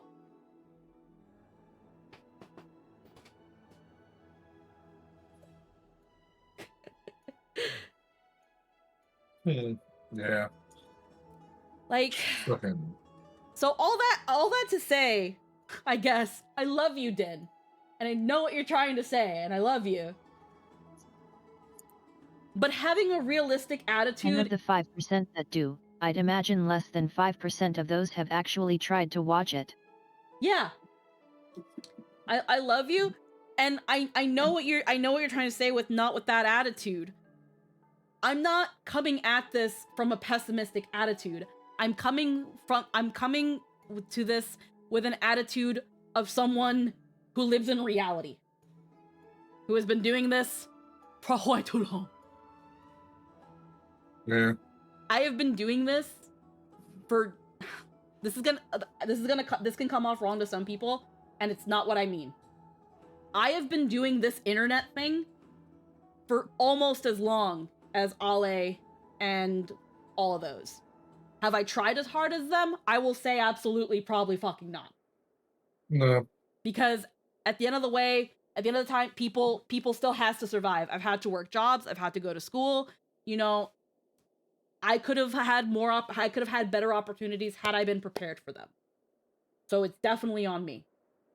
Sayu and all those other creators that have been doing this internet thing for almost 20 years have definitely worked their asses off. Yeah, definitely. Okay, so what if I have a dono goal and I'm the one that invites you? To what? Excuse me. When you say you, do you mean just Squeaky or like that 19? Because again, going as an attendee and going as a guest are completely different. Yeah. To visit me. Moi. Okay. I need to pay my credit card off first. I can't be taking off more time off of work, hun.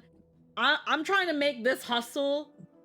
Like, right now, again, I am very thankful and very, very, like, humbled, and it fills me with so much love to know that I am able to do what I do, even if it's part-time. I am able to do it in a way that earns me extra income that I could pay off things that I need to pay off. Or if I have an emergency, I have the money for that. I cannot be more thankful for that.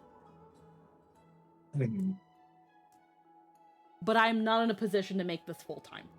Small cons don't get a lot of guests either, so you get a lot more spotlight. I feel like you could get overshadowed at a bigger con. Absolutely. Yep. I like meeting guests I've never heard of at SakinoCon. That's another thing too. Because I'm gonna be real with you. Let's say, for example, let's keep it back in the States. Comic-Con. Let's say we try to get into Comic-Con. They invited Critical Role. Well, there goes that. Why invite us? What is it about us that Critical Role can't do? Yeah, I know, Logan's sold books. Logan has a lot. Just Logan himself has so much under his belt.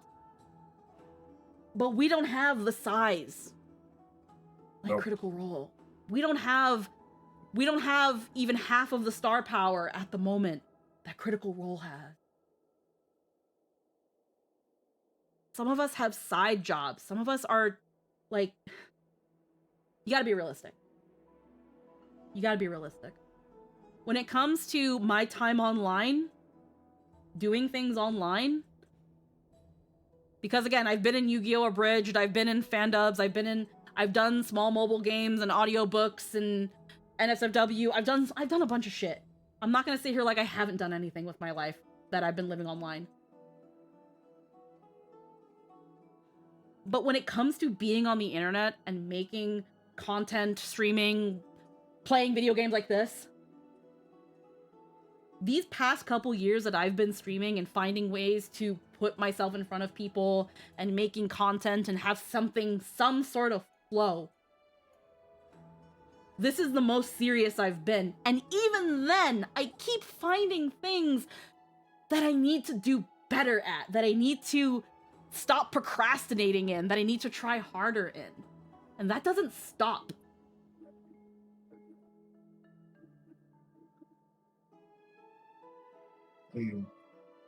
Like, on top of balancing a job and a personal life and everything else, this isn't easy. Like, yeah, I'm playing video games and talking to my friends and shooting the shit and complaining about it right now. Quote unquote complaining about it, because honestly, I'm mostly just kind of giving a field of view. But this There are people that I have told what I've gone through. I lived in the States, working 3 jobs while making some semblance of content online. I work a full-time job. I do this. But hey, pretty girl, this is really the sucking time I toes. love you The way so you much. do the things you do reminds me of me sucking your toes. That's why I'm all up in your toes. Okay. I just got here, lol. I know, it's okay. I've been talking, I've had moments this stream where I've been going into like serious talk, and then I get I get interrupted by my shit poster sound alerts, and I'm just like, God damn it. me coming in with a cake congratulating you on your toes. Thank you. I like my toes too. It's very entertaining, nice content. You go and do some real shit. I'm mostly just talking about how, again, I've been doing this internet shit for a long ass time. These past 5-ish years or so is when I feel like I've been taking it the most seriously, and I'm still finding things where I'm like, girl, you ain't being serious enough. So when I've had the opportunity to guest at a con and see people and meet people and talk to them and even have them ask me about like how to get into VTubing and how I got to this point where I'm looking at myself and I'm like, this point? This point, bitch, I'm cookie crumbs compared to some of these people that I know. What you mean? Yeah, I definitely don't do enough things seriously. But again, it's not easy. You have to make time for it. You have to make effort for it. It's not easy. Yeah. Because and it's because of that main thing. It takes so much time. And some of us don't have time. I work 8 to 5 every day. Almost every day. So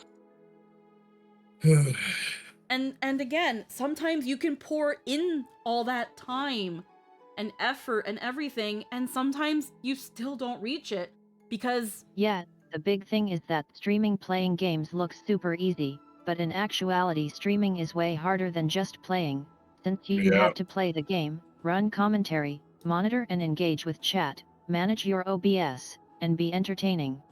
It's very stressful and you have to build those muscles before you figure out a rhythm. Yeah, and this is that sort of thing where I have tried to help people in the past. I have seen the potential in people. I still see so much potential in so many people around me. And I've seen people who have put so much effort and they just need the eyes. They just need that stroke of luck. I'm still fucking there. Only now, in the slightest little bits, am I finally seeing the teeniest little fruits of my labor. And even then, I feel they're more just blessings and strokes of luck that I just happen to be prepared for. Always will be. And people wanting to give me a chance. Because they looked at what I had and said I was worth speaking for. That's really, in the end, what all this work is for. I'm busting my ass. I'm doing the most I can with what I have for the hopes that someone will look at what I have and say, I want to speak for this person. And that's why I'm so grateful to the people of Nat19, to people like Scylla, who are willing to be like, check out my cool friend. And always remember that ultimately success is primarily about getting lucky. You do have to be skilled, but you have to be skilled at the right time to get noticed. Yeah, that's why they say luck is the culmination of opportunity and preparation. You can get these opportunities and lose them because you have nothing to show for yourself. And just as much as you can have everything to show what you can do, but no opportunities to show it. There are probably hundreds of streamers who are just as skilled as Ironmouth and only stream to like 10 people. Yeah. But yeah. I'm still wondering how the fuck I even got to the point I'm at right now, and I'm a no one on the internet. But see, Din, the thing is though, here's the thing.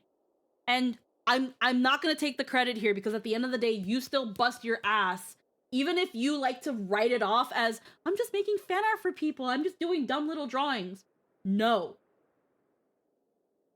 You had something, you worked at it, you showed people what you can do. You put it in front of people's eyes in some way, shape, or form. And it has helped you out. You've gotten to know so many people through just doing art Din for invades them. communities and gets herself in front of a bunch of audiences. Yeah. You want to get yourself in front of a lot of people? Become an artist and draw people. There are people that made fan art of certain VTubers that eventually got to work with them. You're now essentially a Nat19 artist, Din, when all you did initially was doing Nat19 fan art.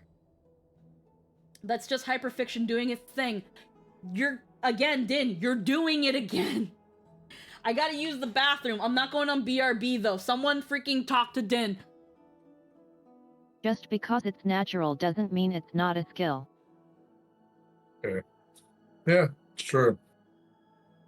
Yeah, Din, you've earned the spot you've been in.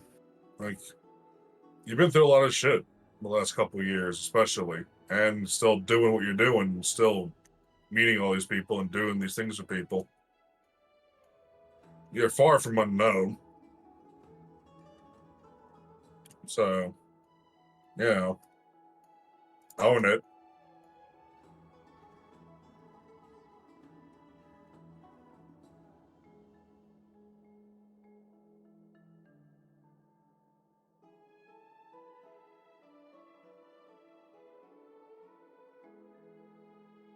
Like if we want to talk nobodies. Hi. Y'all only know me because I know Squeaky and these other rubes here. Am I good at what I do? Yes. I'm incredible. But that doesn't matter. That's not why you know me. Yeah. What the fuck do I do? Where's the guy with the voice? I don't do enough things like other people do. I'm also just kind of here by proxy, in all honesty. White. Exposure. Yeah. We show up. If I never That's took kind up, of it. yeah, if I never took up Jake's offer to play fucking a Persona D&D game over Skype forever ago, I wouldn't have met none of the people I know now.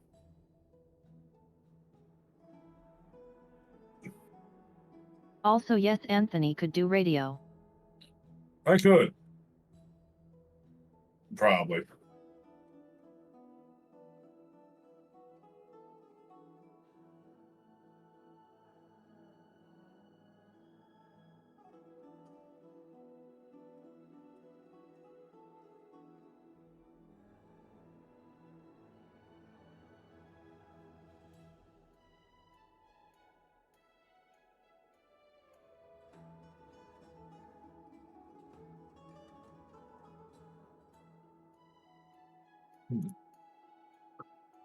Yeah.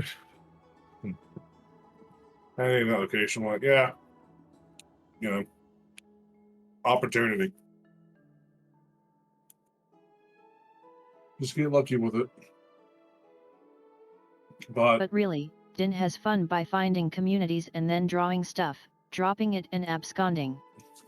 Yeah. That's how Dinnet works.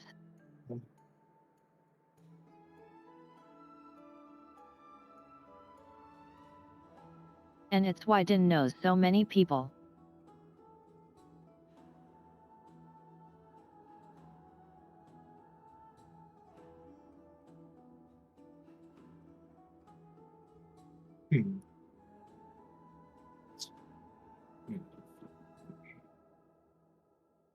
No.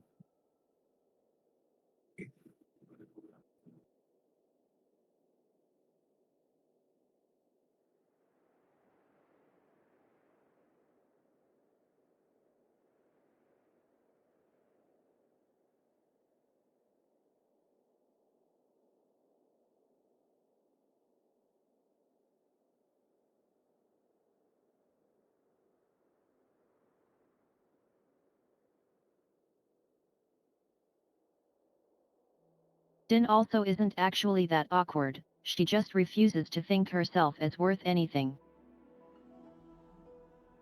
Yeah.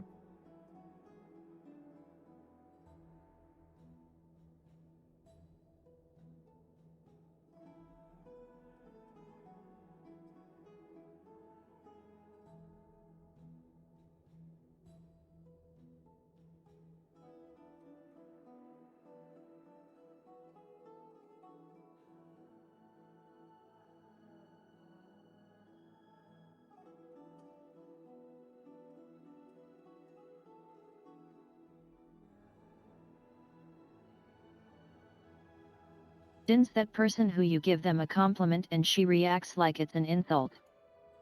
Okay. Oh my god. Another thing.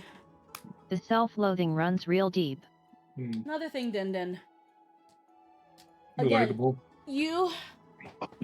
you made enough art that it got on people's radars, and then when you lost your computer, because I saw so much potential in what you offer and know that you are good at what you do, that I was like, fuck it, I'm getting this bitch a computer. I didn't do it so that you owe me anything. I didn't do it so that I can cash in a favor or anything like that. I did it because I like what you do, I saw potential in what you're offering, and I want you to be able to show what you've got. That's also why I'm helping build your fucking website. I'm not doing this so that you give me free art. How much money people have spent on me, I'd throw up. I'm not doing it to get free gift art or a puppet of me or anything like that. I do it because I want to help. And even when I do ask art from you, even if I have asked for free art from you at times because I'm like, can I make a quick request? You get swamped, you get lost in the sauce and do other things. So I still don't get free art.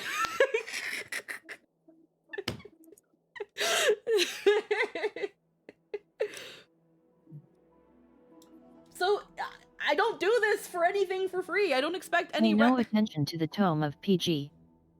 Well, no, that I didn't ask for. I didn't ask for that. I didn't ask for that. I came with no expectation of that. First off, one of those books I fucking paid for. Okay? One of those books I fucking paid for. The second one, that was Din.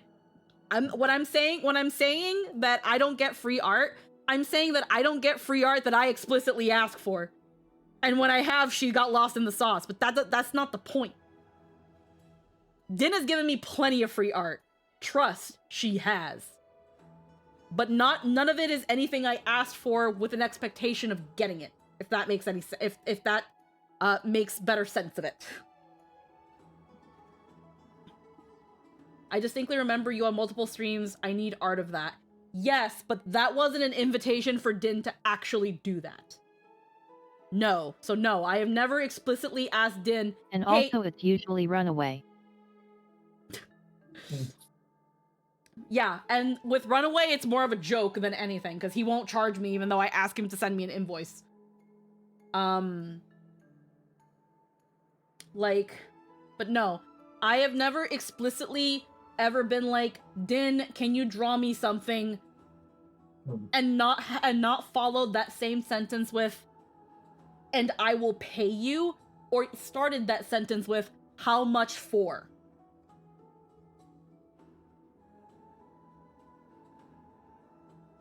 Like, the little head gallon, I didn't ask for that. Din did that. I have joked about things, but that was not with the expectation of Din doing that. Absolutely not. I know you're probably joking, Eggy, but again, text. And this is considering they get in an argument every time, with Din trying to insist on doing it for free. Yeah, like, I am constantly arguing with Din about giving people free art at times. Like, I know that we're, like, joking and stuff, but legit, I know you're joking, but I also do not take that accusation lightly.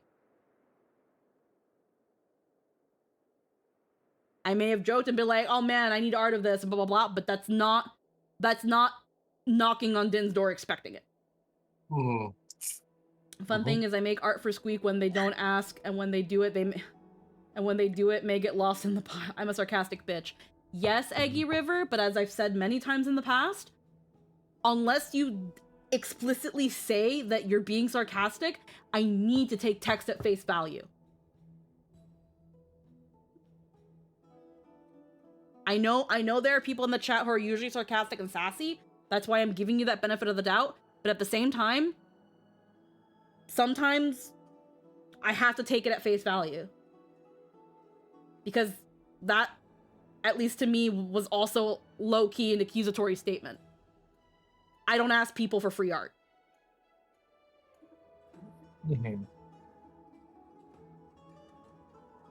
Like, I've joked with Runaway about art, and I've even told him specifically, and he's just been like, you can just ask me for it.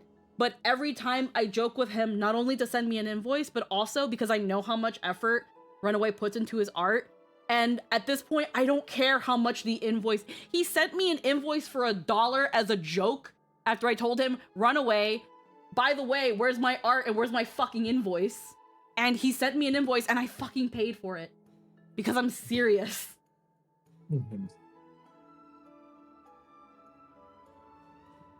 Right. Like, if and whenever he finishes this art, I'm sending it money. I'm sending you money. I have your email address, you fucking nerd. You dumb bitch. I've got your fucking email address, you dumb bitch. Thanks for it, by the way. I've been had it, but either way. No, I am very about artists getting their due. Even Runaway has told me many, many times, and even y'all have been here for that. On stream and off stream, he literally will be like, you can just ask me to draw you something. My friends do it all the time. But I don't want to do that. I know his friends do it all the time. I know Din says it to do it all the time. That's explicitly why I don't. Anywho. Tangent after tangent today. Honkai Star Rail. So, what would you like for breakfast, Aggie? What? Where did that come from? After all this talking, we are feeling a bit hungry. Plus, it's nearly the entry hour now. Do you remember when we first met, Aggie? You were still a little one. And Runaway will draw you a sketch he could easily get $80 for and be like, I don't know, maybe I'd charge 20, maybe less. Yeah, The you fuck guys. is with art? The artists we know, it's a very common denominator. Like, y'all saw the art he made of Anthony. Y'all didn't see the art he made of Lynn. No, you didn't. While my emotions might be fading, those memories are still as vivid as ever, teacher. Please, let me do it. What would you like to eat? It's fine. Leave it to us. You should rest for now. It won't take long, and we'll call you when it's done. In that case, thank you. And see you tomorrow, Aggie.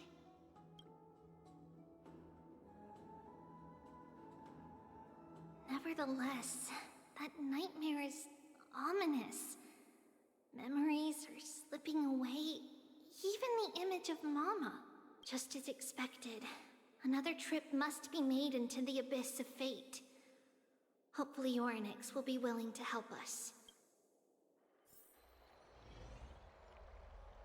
At the same time, somewhere in Akuma. My general philosophy with artists is, if I can afford you, you're fleecing yourself. Long time no see, Professor Anaxa. Paint me an exposure. Nope, we don't do that. Who are you? Refuse. It's been a while. I'm the one who once overthrew the entire classroom in that spiritual physics lecture. Oh, it's you. No way. Do you really still remember that, Professor? I remember that glib tongue of yours. What brings you here? Surely you're not here to reminisce. How old is everybody, You could tell. Yeah, seriously. Of course. You only beat around the bush when you have a hidden agenda. That's not true. I hear from the drop the answer that is a casual 40,000 years. Could you please teach me everything you know about the black-robed swordmaster? It seems like everyone here is at least 1,000. Yeah.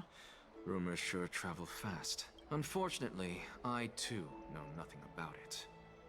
I can only tell you that it is clad in a black robe and wields Which doesn't make sense, but very much seems to the case. It looks like a great sword. It's shaped like a twisted half-sun, and a peculiar dagger resembling a crescent moon. By the way, take this with you. I got it from the sneak attack. It's yours now. I was right.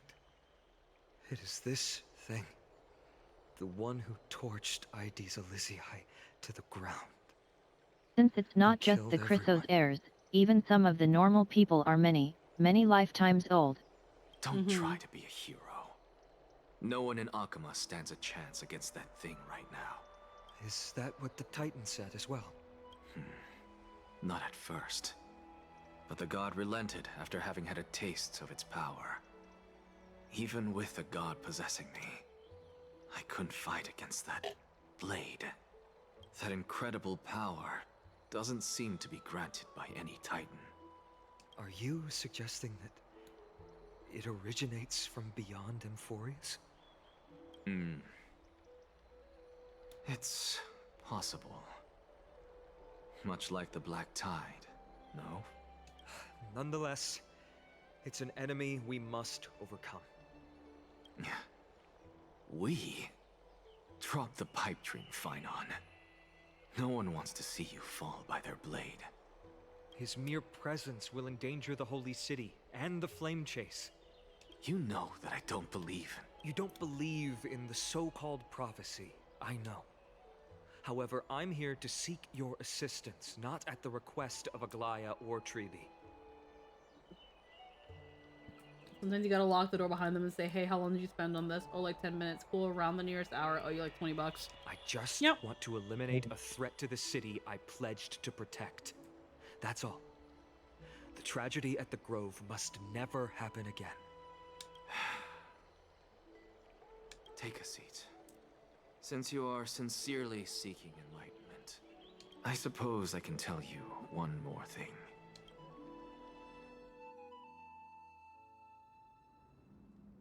Soon after, in the abyss of fate. What's wrong, Trian? Nothing. Just remembering what happened at the Grove. Monster in the black cloak. So scary. Everyone in danger. Nightmare. I can't forget. Yeah, she can barely speak in actual sentences. Don't be scared. There are no bad guys here. Didn't you save everyone with the Century Gate, Trian? Trian threw it away. Far away. It's never coming back. We got back safe from the Grove because of you, Trian. You're the reason the Flame Chase journey can continue. Sorry. Trian feels a bit dizzy. Why are we here again? For the same thing, of course. Remember? Tomorrow we will reveal the prophecies past to everyone. But first, we need to restore the memories that have been blurred by the fragmentation. We hope to present the full truth to everyone without hiding anything. Since Yanis caused the fragmentation, we can only turn to another Titan or Onyx for help. Also, remember to get breakfast ready for Aggie before the Lucid Hour tomorrow. Oh, yes! Trian remembers now. Oh, on that note, we had better prepare some saffron before we meet with the Titan. Saffron? Huh, it's an essential offering for rituals in the Temple Another of the meaningful Three bit. Fates. You think we shouldn't go to Orynyx empty-handed? Triane isn't saying we. Yeah.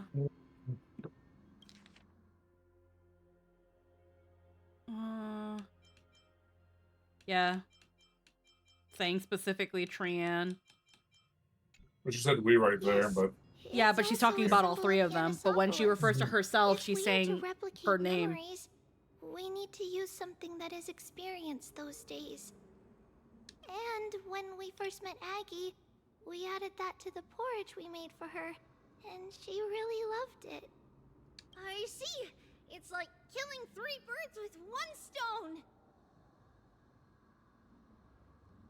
But it all depends on whether Orynyx is willing to help us.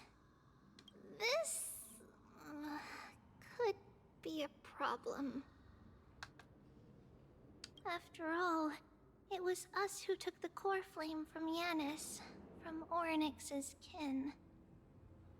We will have to give it a try. If there's The truly others no all other say we way. when referring to either just themselves or all of them, and only use their specific name when only talking about one that isn't them. Yeah.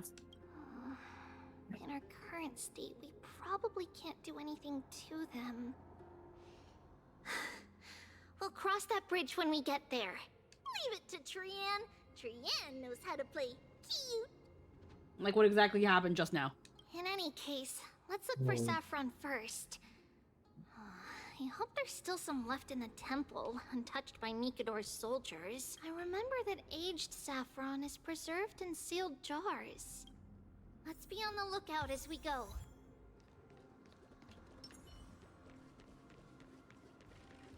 Obtain Saffron and have an audience with Orynyx. It's a dead end ahead. Turn back, teacher. What? Aggie? No. It's an illusion.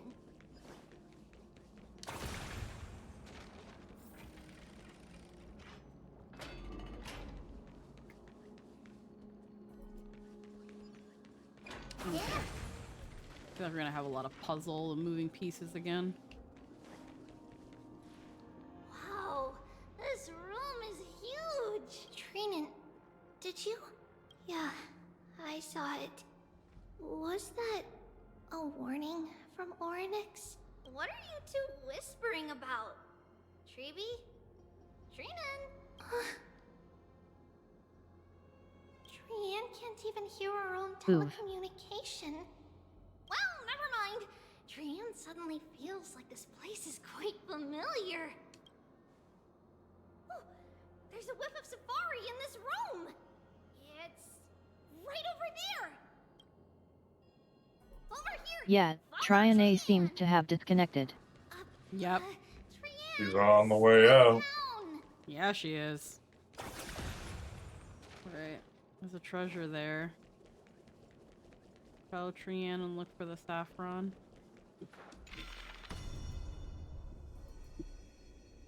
Let's see. Black tide there.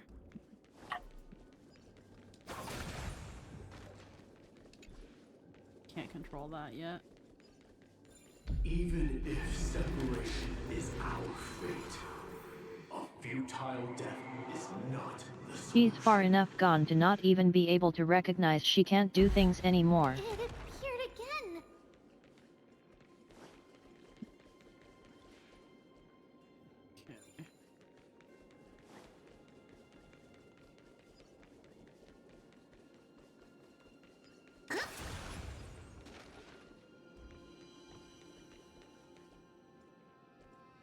Mm-hmm.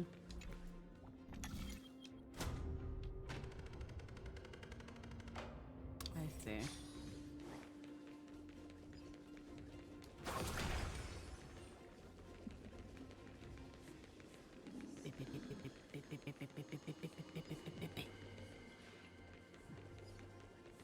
So speedy. Children who may place a triangle on the tray, blah blah blah.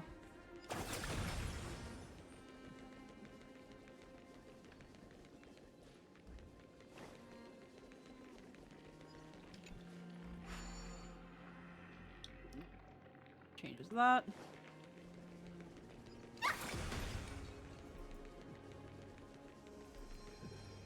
Okay, 1 second. Okay.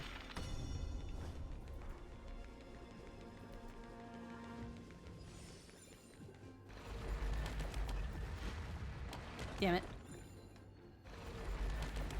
Tran has left the Discord call. Yeah, no, she just completely fucking... Skype disconnects. Yeah. Alright, I'm gonna...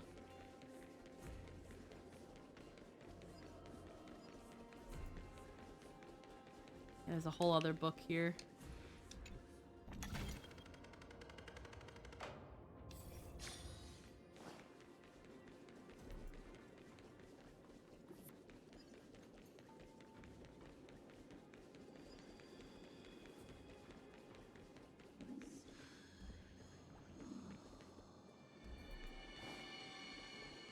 Yeah, we have to beat her on the other side. Oh my goodness, there's so much though. Yeah, there is a puzzle up there.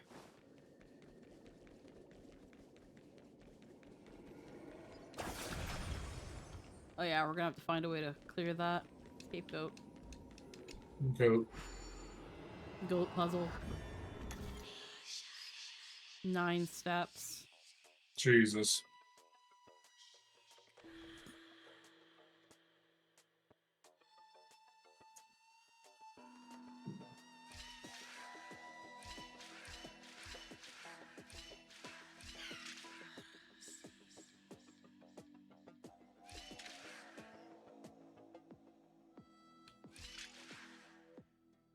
Yet, it seems like Triane has regressed to the point of no longer recognizing them as the same person. She's acting like a sibling, familiar but separate. Yeah. Okay.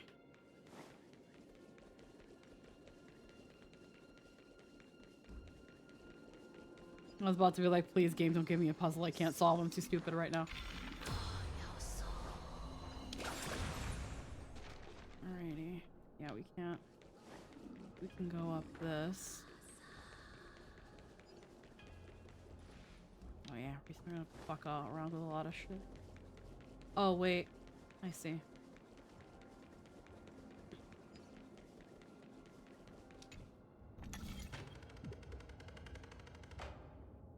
Doesn't solve the problem.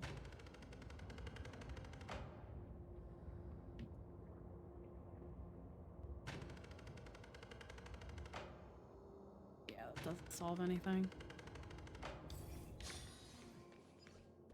No. Okay, good to know. We can still be here though. What does it do for us? Takes us to this chest.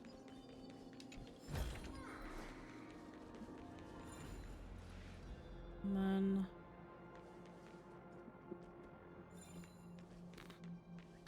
No.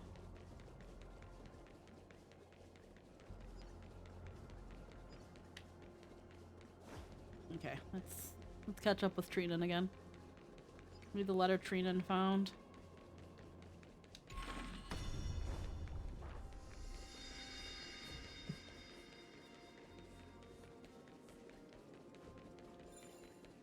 What the fuck? Huh. That looks like a mistake. Yeah, that's a mistake.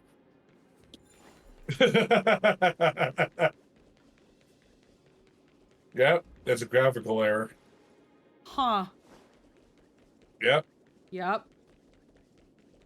The illusion has been broken.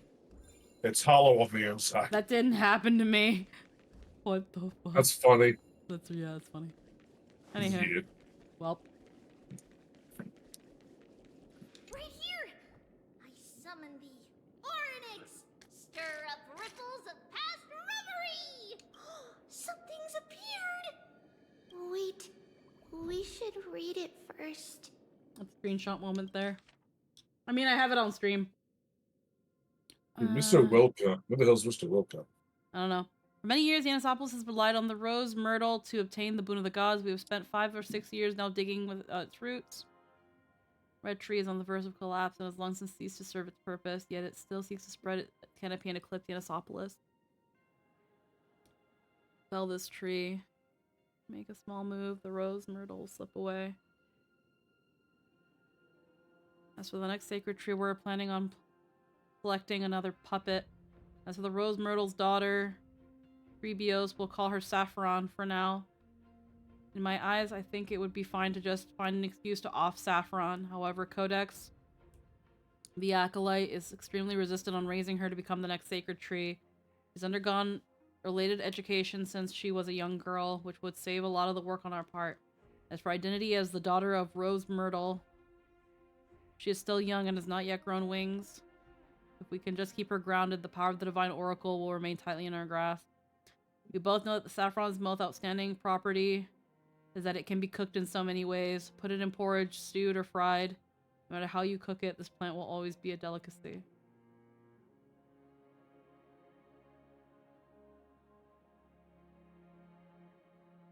Hmm.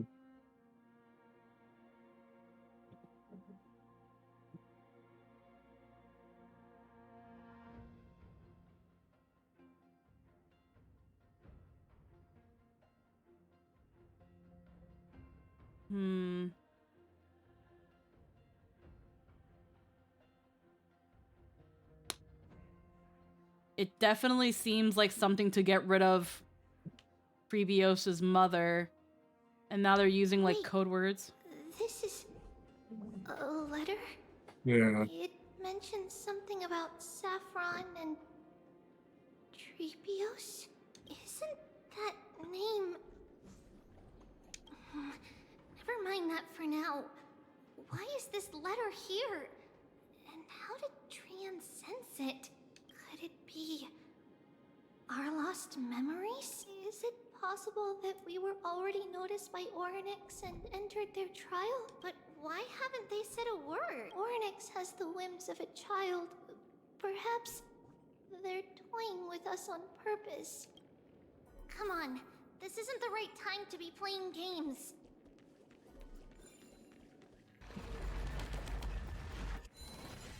Continue following Trian and look for Saffron. Doesn't feel like we're actually looking for literal saffron anymore, but what do I fucking know? Oh yeah, this is clear now.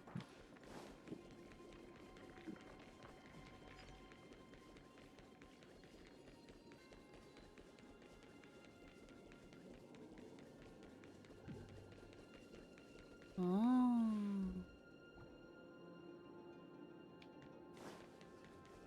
My brain is braining.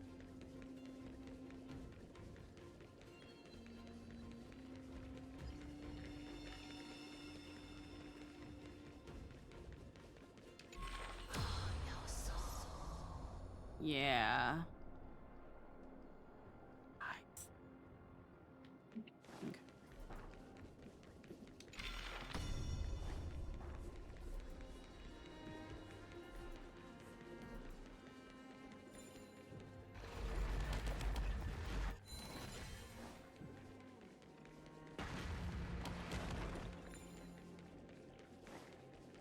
Separation and death are two sides of the same coin. Reconciliation doesn't come easily for a mortal. Are these visions also fragments of the past?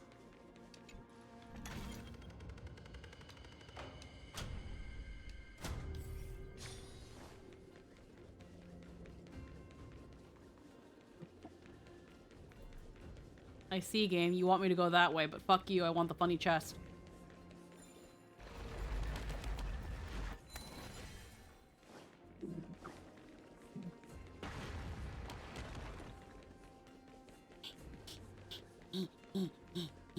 Okay. This won't do. There's another orb somewhere that does the thing. There's a hand of Zagreus there. And there's another thingy there, so maybe not quite yet.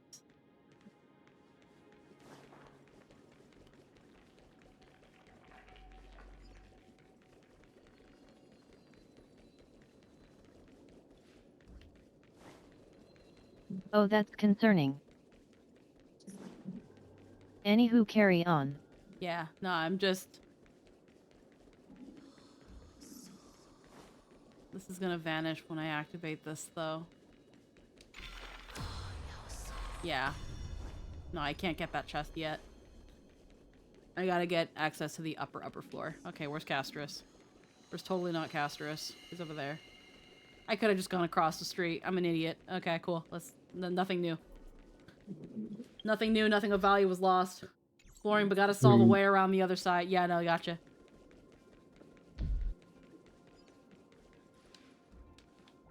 Treeby! Trinan! Look what I found! Is this the safari? Coming! We'll take a look. But Trian, there's nothing in here. What? It was right in the stolium. Huh? There's really nothing here. That can't be! I swear I saw it! I swear! Trian is telling the truth. It was right there. Where did it go? Trinan, Treeby, why aren't you saying anything? Trian can't seem to hear you at all. We were just lost in our thoughts. Don't worry, Trian. What you saw was likely, Yanna's hair. We must have startled it away. Okay. Could Orynyx be trying to make us falter? But why would they do that? Something feels off. Treeby, don't you think this temple is a little too quiet? What do you mean? It might just be an illusion. But Trinan wonders, is Orynyx really putting us through a trial?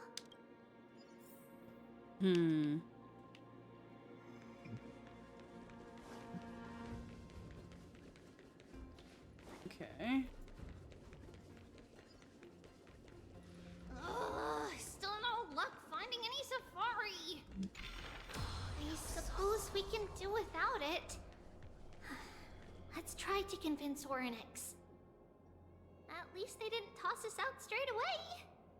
Something about these platforms I haven't been able to activate.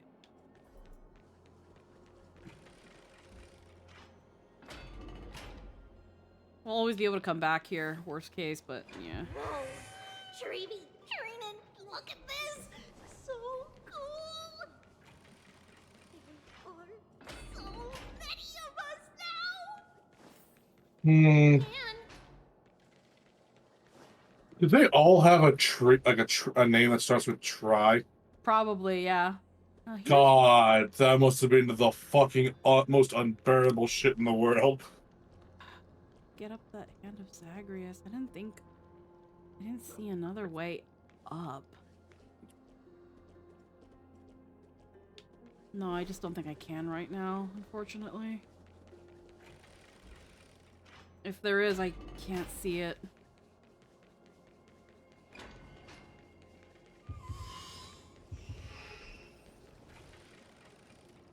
There's an anchor here so I can come back to it should I want to. It's really quiet in here.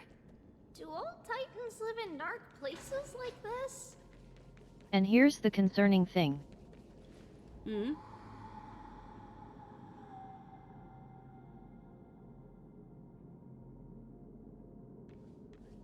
At the entrance. Yeah?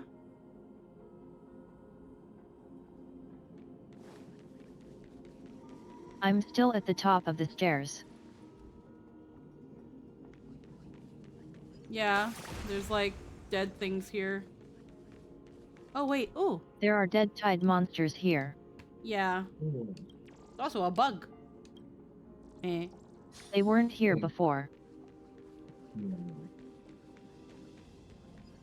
And tells us they invaded the sanctum. Until who invaded the sanctum? And tells us they invaded the sanctum. Until Sussy? Your text-to-speech isn't helping you here, hun. Tells us. Tells us. They invaded. Okay. I think you might have lost me. I think you might have lost me anyway. I don't know why. My brain's not understanding.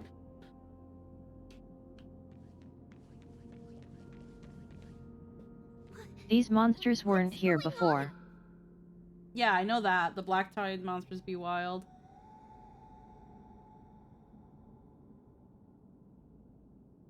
Oryx disappeared?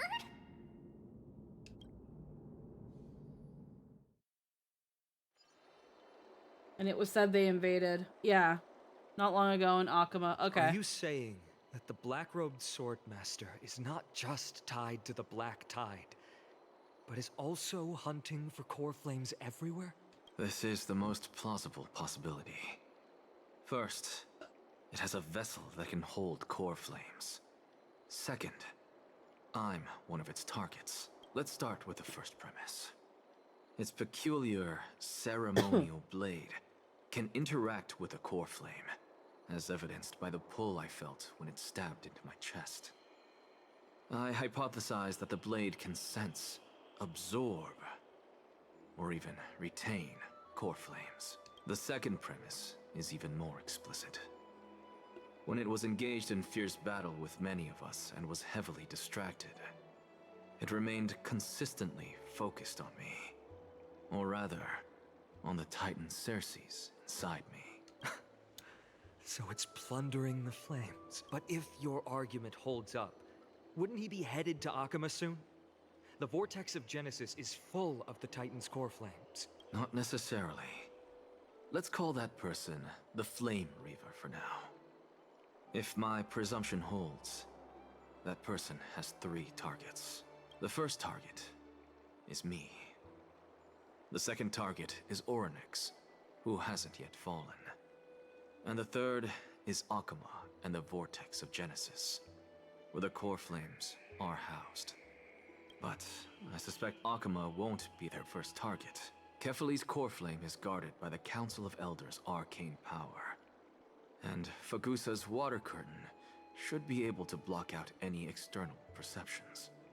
What about Thanatos and Aquila? Their core flames are yet to be restored? The whereabouts of Thanatos remain a mystery to all. As for Aquila, can you fly? No, I can't. Why are you asking that? Can that Swordmaster fly? Good point. But what if he does grow wings? If they had wings, I wouldn't have made it out of the grove alive. That's a relief. Anyway, since the Flame Reaver has 2 targets, we need to move fast. With the distances between Akama, the grove, and these potential targets, I believe we should bolster our defenses and... Bad news, Finan. Treeby is missing. The last time the 3 of them were seen was the Abyss of Fate. Oryx! Are you in here? No response at all. Did they foresee that we were coming and hide in the fog? Or...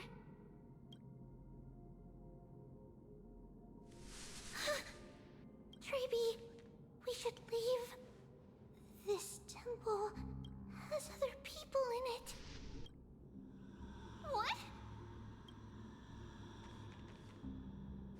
Oh. Listen, footsteps. Fast ones.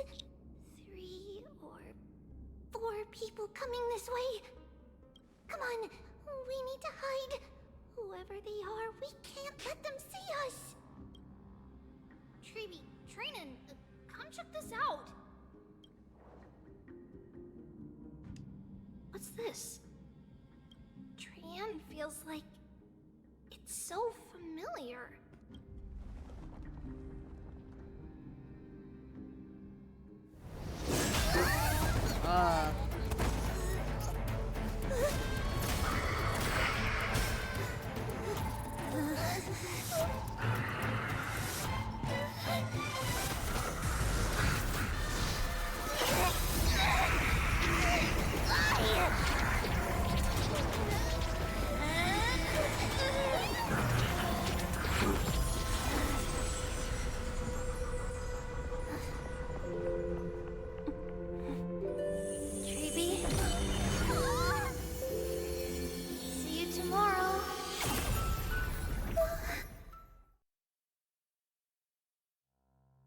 Oh, she's fucking dead. Huh. We're hearing the phrase "see you tomorrow" a lot. Where am I? Little Gray? Snowy? And... wait... where's Trianne? Is she back? We only saw the two of you collapsed on the side of the road when we arrived.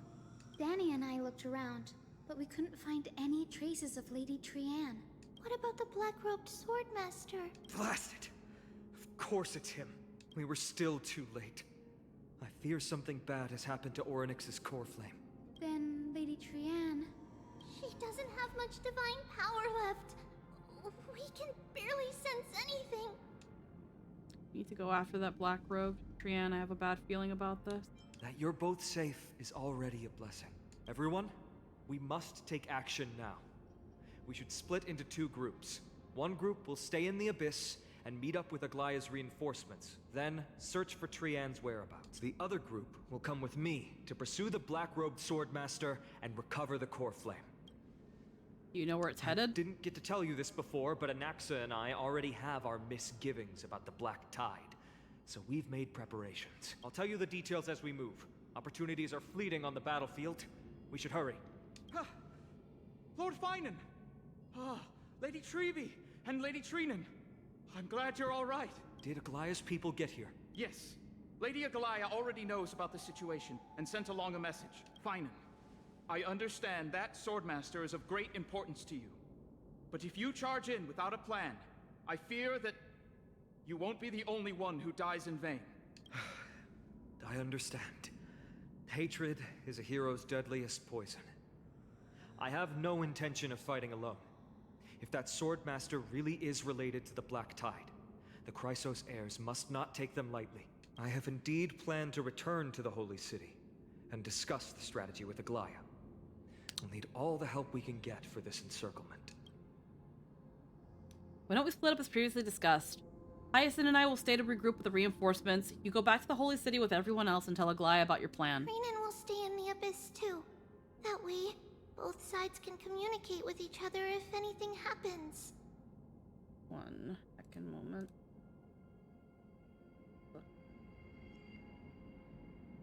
Okay. Thank you, everyone. Partner, Treby, let's go.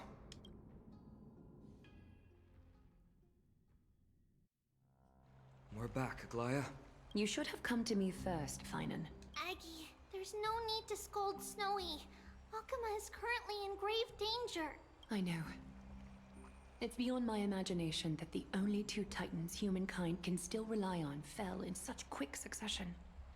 I've never seen the golden thread pulled this taut, as if it could snap at any moment. Finan, tell us your plan.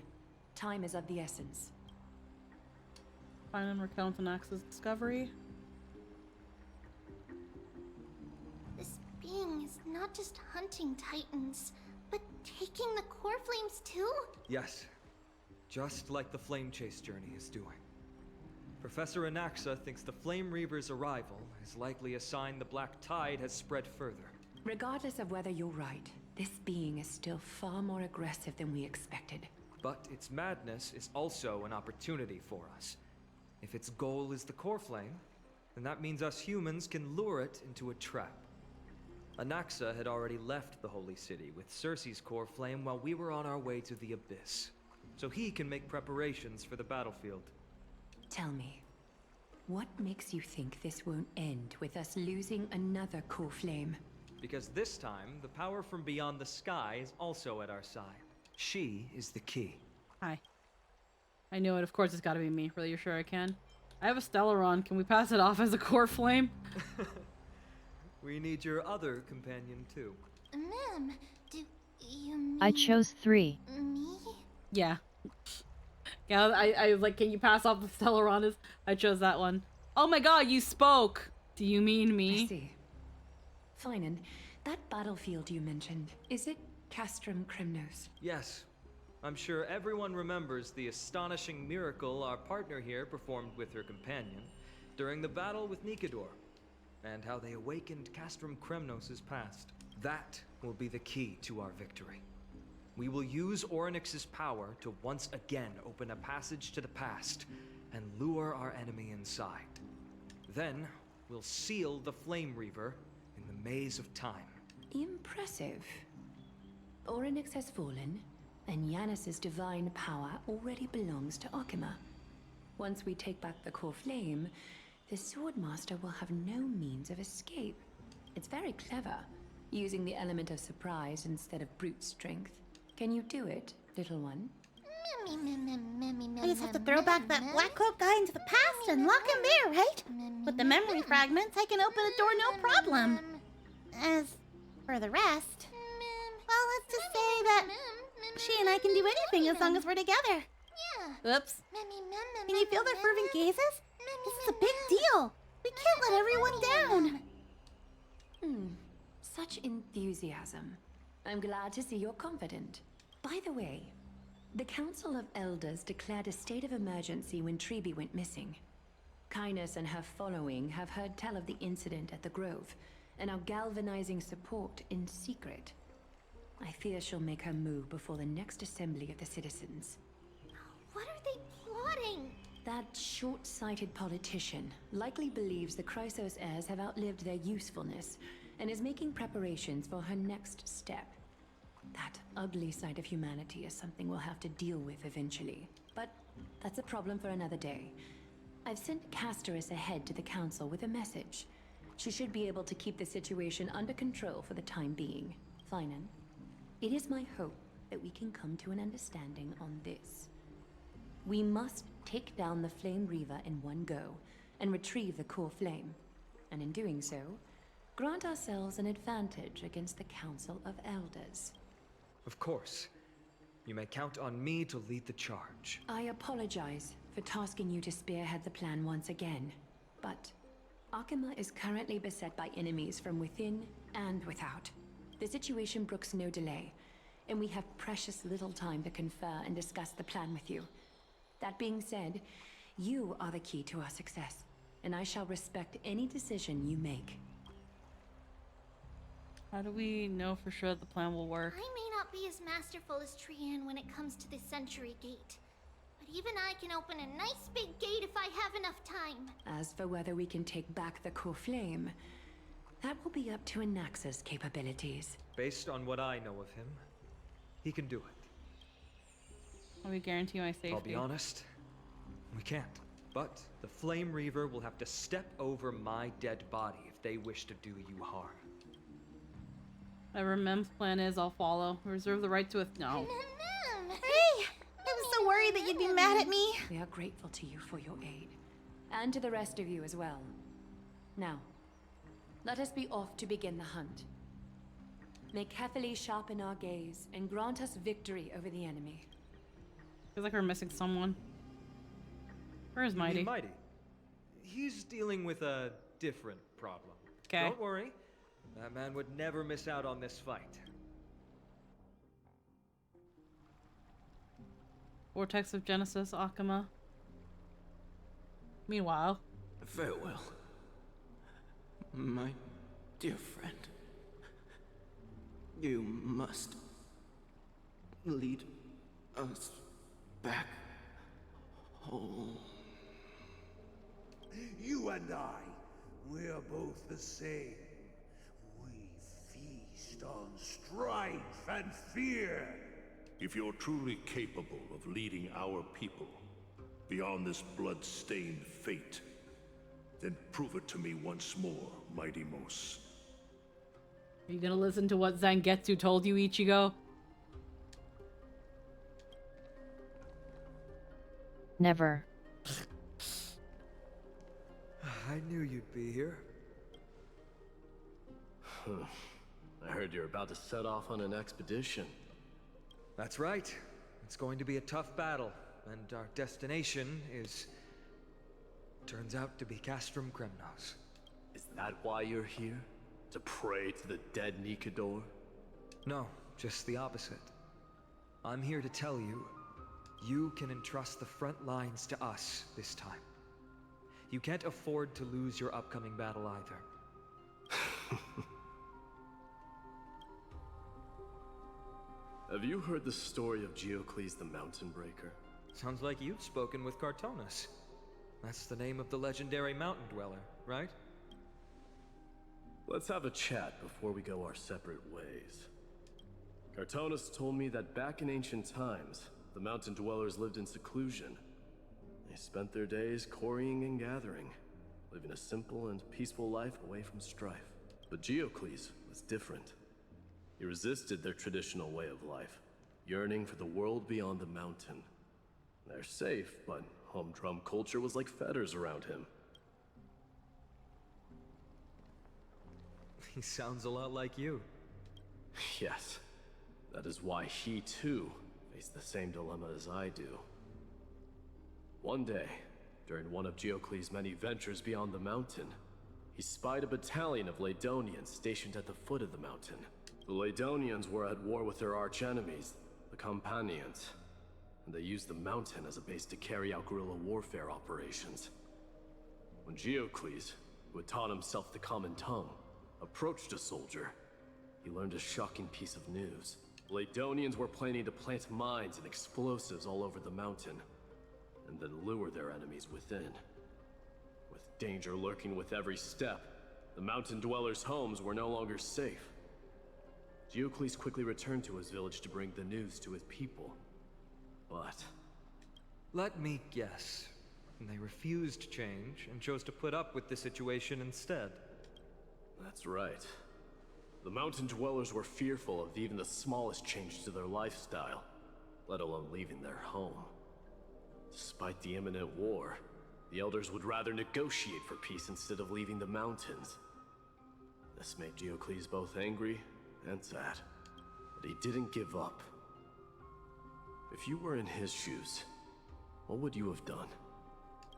Lead my people on a resistance, perhaps. I'm not sure. I can't think of a solution that would make everyone happy. A solution that would make everyone happy, huh? That's how naive we are. Well, let me tell you what Geocles did. He took the mountain dweller's store of gemstones and traded them with the Lydonians for a massive amount of gunpowder. But he didn't do this to fight the Companions. Under the cover of night, he set ablaze the forest surrounding the settlement, forcing his people to flee the mountain. That great fire marks the beginning of mountain dweller history. Since then, their people became part of civilization, and giants became a common sight in the holy city. Meanwhile, that mountain they once lived in has turned into little more than foam inside the black tide. But leaving their homeland also brought many mountain dwellers misfortune. They were hunted by Kremnoans or enslaved. Indeed, that is undeniably also part of their history. But that is Geocles for you. The merits of his actions, or lack thereof, have been scrutinized by many, but historians nevertheless hail him as the Mountain Breaker. Why do you think that is? It's simply because he took action and enacted change with his own hands. He didn't try to make everyone understand him, nor did he even waste time trying to make everyone happy. He started a great fire and burned the shackles of tradition to ashes, and then forced everyone to march toward the coming of a new era. You've made up your mind, haven't you? He's like, I'm not doing it, bro. I'm not gonna be Nikador. I don't know how many times I have to say this. I'll be leaving Alchemist soon to fight the great darkness of this world. And to shoulder Nikador's destiny. So, listen well. If there comes a day when we meet again on the battlefield, and I stand opposed to the flame chase, remember to stab your sword into my back through my 10th thoracic vertebra. That's my weak spot. And the only way to kill me.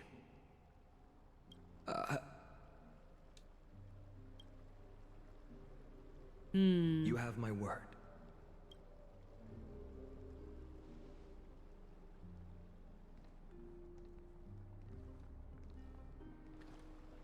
Go now. The battlefield calls. Send that flame-thieving hyena to their death. But if you find yourselves with no other recourse, pray to that blade in the sky. And loudly call out the name of the new god. Okay.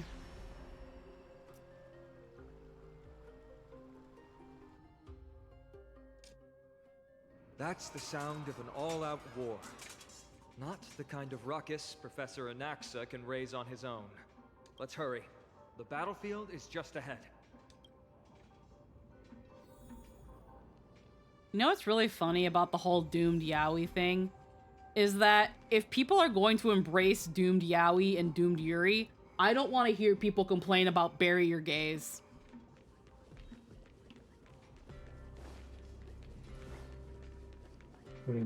Y'all have Stockholm syndromed yourselves into hating a trope so much that now you eat it for fucking breakfast. True. You know, I'm sure there's a ironic commentary to be made about that, but I'm not sure what it could be. I'm just saying, some people are like, oh, I love doomed Yaoi, I love doomed Yuri. And I was like, I thought we hated bury your gaze. But now y'all just eat it up. No way. Now y'all just take anything. I guess when it's not fucking industry mandated, maybe it's different now. I don't know. Greek tragedy is great. I'm not even talking about Greek tragedy, though. I'm talking about in general. I'd rather happy Yaoi and happy... Exactly. Why has it gotta be doomed? I didn't think she managed to send the Kremnoans to assist. Brave warrior, what's the situation on the front line? I know we're getting pretty close to Theros time. Are we having Theros tonight? I'd like to.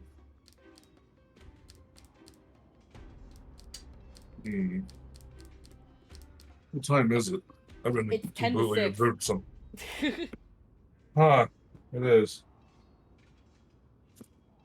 So I've been buried in some other stuff. No, it's okay. Huh. I just want to make sure because last time I ended stream and then it turned out we didn't have game. So it was like, oh, okay. I just want to know if I should be considering wrapping up right about now or if I can go for another hour because we're getting to the, I don't know how close we are to the end. Well, here's the thing, Emerald, I can't hold off for another week because next week is the 16th and I actually won't be able to stream because I had to take on a shift.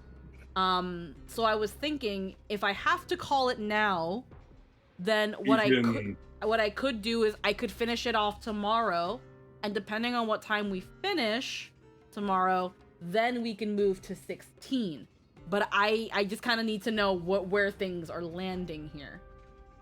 Go for another hour. You sure? Are you absolutely sure? Yeah. Because I don't want you to cancel game because you feel like you need to cancel game. I know we've had game's been very spotty recently, so but I know that it's just kind of been bad timing and things happening that are out of our control. Yeah, I know. It has been a lot. So it's alright. You can go for another hour. Alright. Then I'm gonna take a quick potty break then. And we will go for another hour and some to see how far along we can go. And then, I don't know, maybe we'll wrap this up. I will be right back.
Alrighty, we are back. Potty break and ad breaks are done. We will be going for about another hour.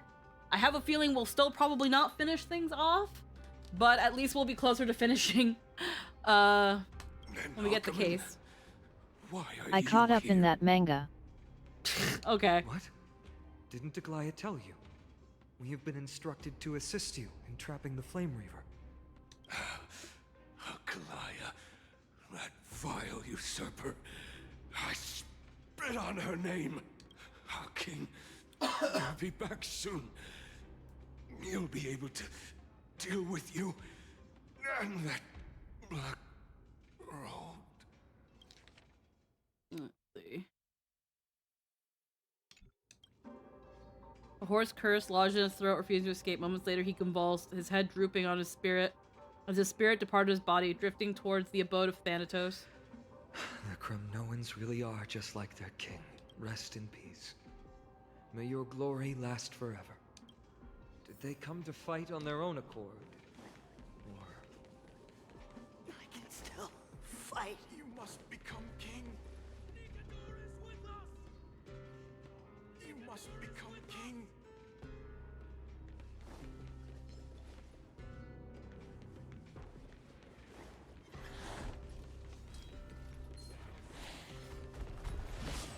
Bitch. Hey. Hey. We're almost there.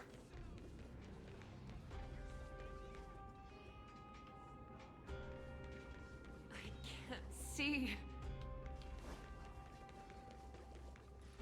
Once we take back the core flame, Yanis's passage will open. When that happens, you must evacuate immediately. Don't stay behind. The rest will be up to how well we work together. But remember what Mydei said before? Cast aside all distractions once you're on the battlefield. Let's go, partner. Today, destiny shall stand with us.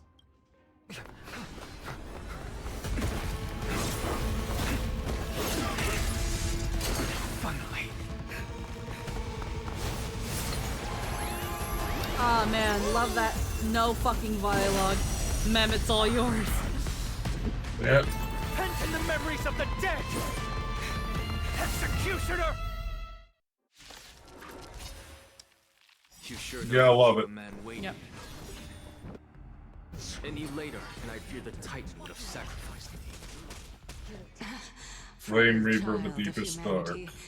'Tis more effort keeping you hale and whole against that blade than it is in seeking the truth of the world. To a solitary rose. Sure, I'll play along. What is edgy name? Flame Reaver of the deepest dark. There's gonna be 3 of them. They use the ultimates. There's gonna be only 2 now. You think?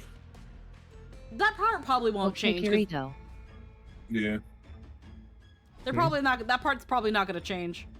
Be really fucking fucked up though if it did. Oh, absolutely. It'd be pretty fucking awesome. I'd do that if I was a game dev. I feel like people wouldn't like that because it's not what they asked, what they initially paid for. It's like when they tried to slightly change Nubilet's kit and China got mad. Just for the story beat, it wouldn't physically change anything. They go right back, probably. Yeah. Maybe if it was a temporary thing, then maybe. Yeah, like, exactly, temporary. Yeah. You get all 3 of the Tweedledums, so... Yeah. Just a story thing. Yeah, no, a story thing. No, I get you. But I like fucked up stuff like that in stories. It's like, oh. Take them out!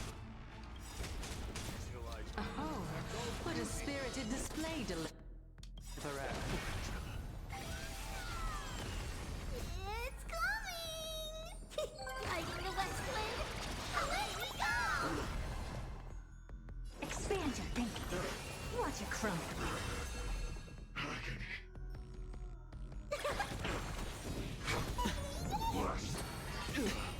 Watch your head. Curiosity, endless riddles. Nothing but a void.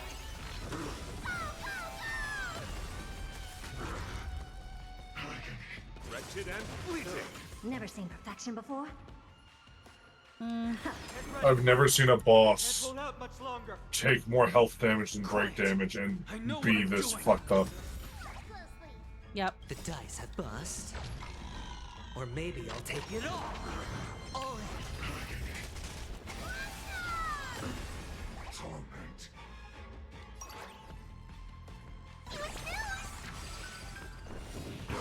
I love that in the same uni, when you get the right stuff, I can get so many stacks on the Herda ability and never have a chance to use it. Lol.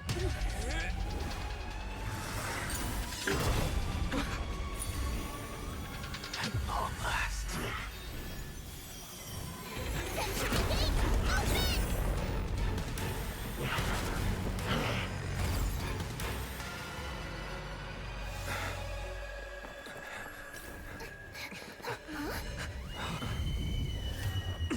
Oh, you learned a new trick. Oh. How embarrassing. You didn't come down from the sky? Oh. This city is mine anyway. So why shouldn't I go through the front door? Did you finally take the core flame? Yeah, I think he chose to take the... It implies he's taking the trial, because he's like, yeah, no, I gotta do it, but I'm gonna do it my way. Yeah. I think that was the point of like the whole the mountain breaker. King of the Kremnoan Legion will be your opponent. Then burn my dynasty and offer these ashes to Strife. Nikador. Yep, he's a demigod now. He's taken the trial. He's like, fine, I'll do it, but I'm doing it my way. I'm not doing it the way you want me to. I guess Nikador's like, fucking badass, do it. Oh. Alright. Expand your thinking. My oath is to a solitary rose. Curious, endless riddles. Nothing but a point. It's pretty clear from the get-go Nikador wants Mydei and not Fanon. Yeah, no, it's very clear that Nikador's like, I'm going to make anybody who comes in that is not Mydei, I'm going to make it the fucking hell on earth, and I will not accept them. So Mydei, for as much as he'd been trying to draw it out, had to kind of bite the bullet. But at least he's like, fine, I'll do it my way though. I'll do what you want, but after that, fuck off. Open sesame. I guess Nikador found that acceptable. Nikador just wants him. Nikador's like, alright, bet. He doesn't care. Nikador has pretty much all but outright said, I don't care how you do it, but I refuse to render my core flame to anybody else. Yeah?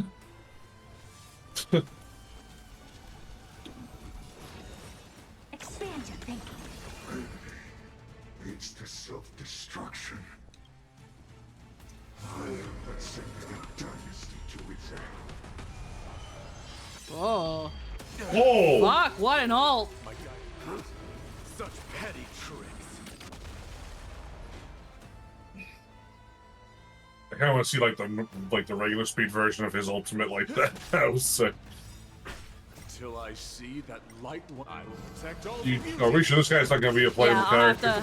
Oh yeah, absolutely not.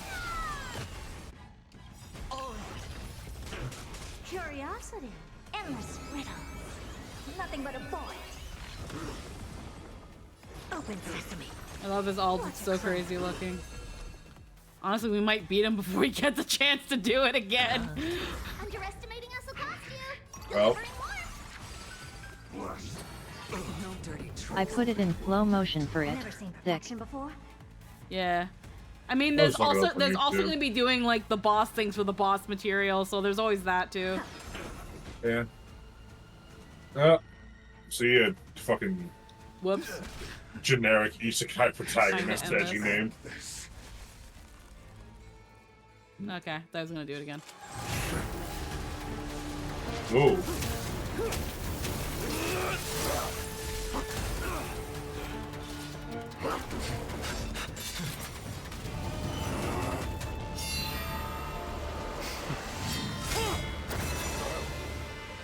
Oh, he knows where the weak point is. Ooh. Ooh.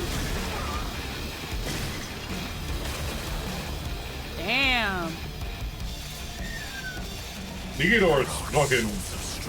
Jeez. Heed my call. He was probably the most powerful Titan. The Lance of Fury. Holy shit. This world needs.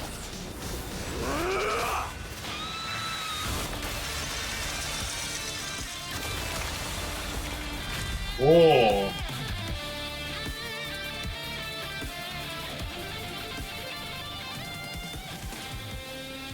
Witness this. New God has come to Castrum Kremnos. Wow. Look! The warriors have returned! You can't say he doesn't know how to be a showman. Yep. It's as the Council of Elders said. We face a dangerous threat. Yet the Chrysos heirs are only inciting more chaos. They don't care about the people's safety. They really gave the core flame of strife to a Kremnoan at the end. It's theirs! What a noisy crowd. Yeah. This, doesn't feel right.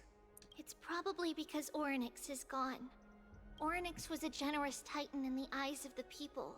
They graced us with miracles, allowing humanity to reap many a convenience from the past. What they don't know is that the Titan didn't do all of that of its own volition. Regardless, the Titan has fallen, and we must surrender Orynyx's core flame.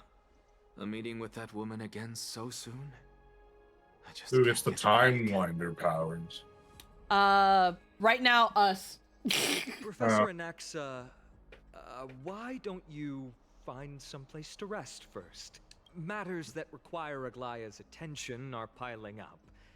You two meeting again will, forgive my honesty, only distract her. Just try to stay on your best behavior, if you know what I mean. It's kind of really funny how the two Titans that Anaxa and Aglaya have love each other, and yet these two fuckers hate each other. That's not up to me. Yeah. Makes sense. It's really I've funny. been trapped in her prison the moment I set foot in this holy city. The price of having a Titan living in my head, I suppose. Don't worry, I don't want trouble either. They have enormous hate boners for each other. He and Aglaya don't get along, huh? They have differences in ideology. Alright, I suppose that's putting it lightly. Don't worry, you'll figure out the intricacies of these relationships sooner or later. I'm sure you don't need my help handling Orynyx's core flame. So I'll be off. I have some personal matters to attend to. It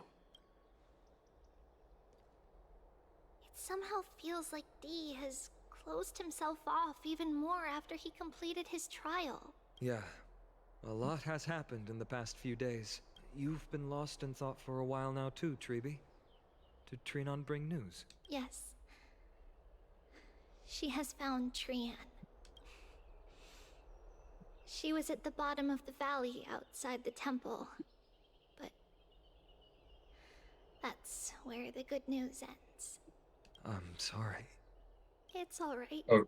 They also found someone else besides Trian. He was no better than a corpse when Trinan and Hyacinth arrived. He had suffered more cuts than could be counted and leaped off a cliff from a great height, all to free Trian's body from the clutches of the black-robed swordmaster. What a brave soul. Wow. Do we know who he is? Yes, it's Krateros. Oh, man. Oh. Not long ago. Stop!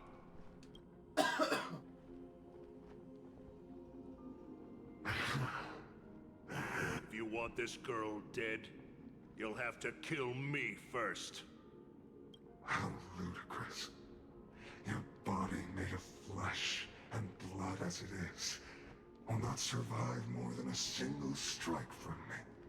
Better to die in battle than return even in glory. As a Kremnoan, I know not the fear Who's the of death. VA of this guy? The same one as Zangetsu from Bleach. Oh, okay. I thought you were just making a joke. No.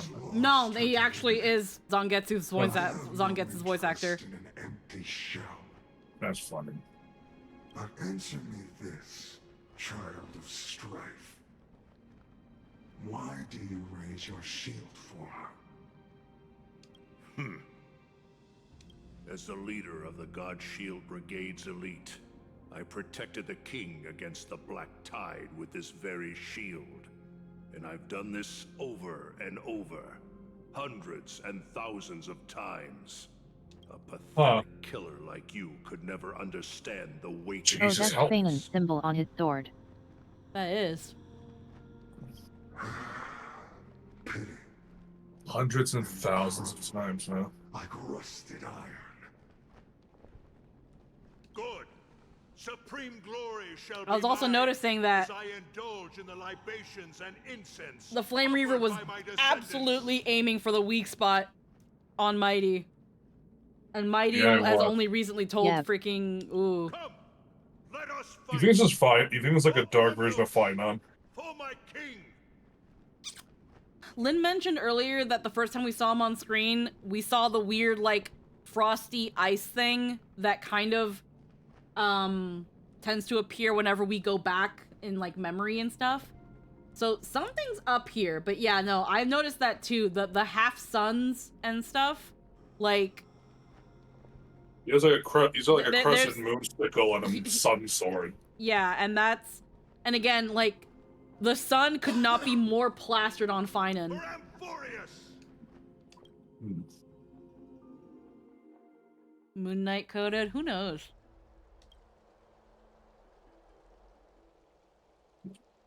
What a badass Kratos was.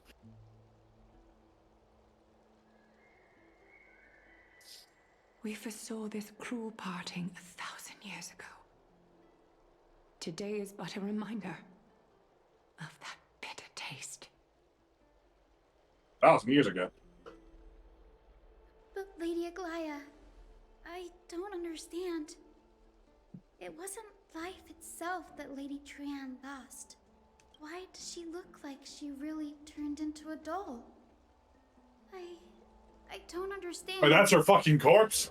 Yeah, that's Trian now. Don't be What sad, Hyacinth. Trian has used up her borrowed time from Yanis, that's all. Her spirit is now riding the west wind, flying ahead to a world The free same of doll from the sorrow. dream. Yeah, the little one with the sword. Yep. If a world like that truly exists, I don't know what's literal, metaphorical, or fucking figurative in this world. does that Neither mean do they. everyone from the Grove is there too? It exists, Hyacinth. Do you not remember? The prophecy that guides the Chrysos heirs is the voice of Kefili before it fell silent. It loves all of its creations dearly, and would never bear to lead us astray with lies.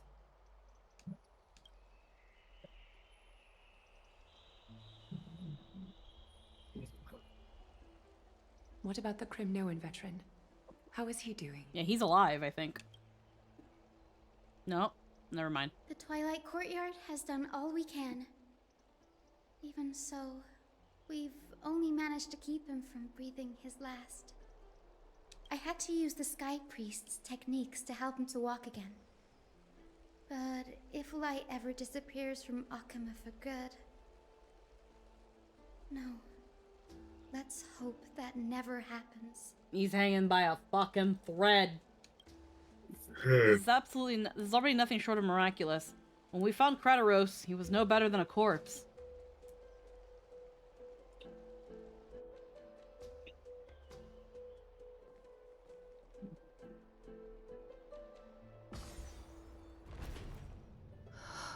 The parting hour is upon us. Yet the golden thread runs slack. The heroes have returned with their spoils. Everyone, please take this opportunity to rest and prepare for what awaits us. You've returned unscathed and brought tidings of triumph. Truly a moment worthy of Core celebration. flame of time.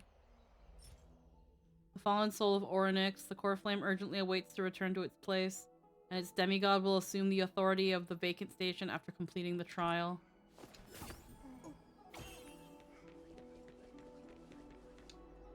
It's incredible to think that we returned Nikador's core flame not so long ago.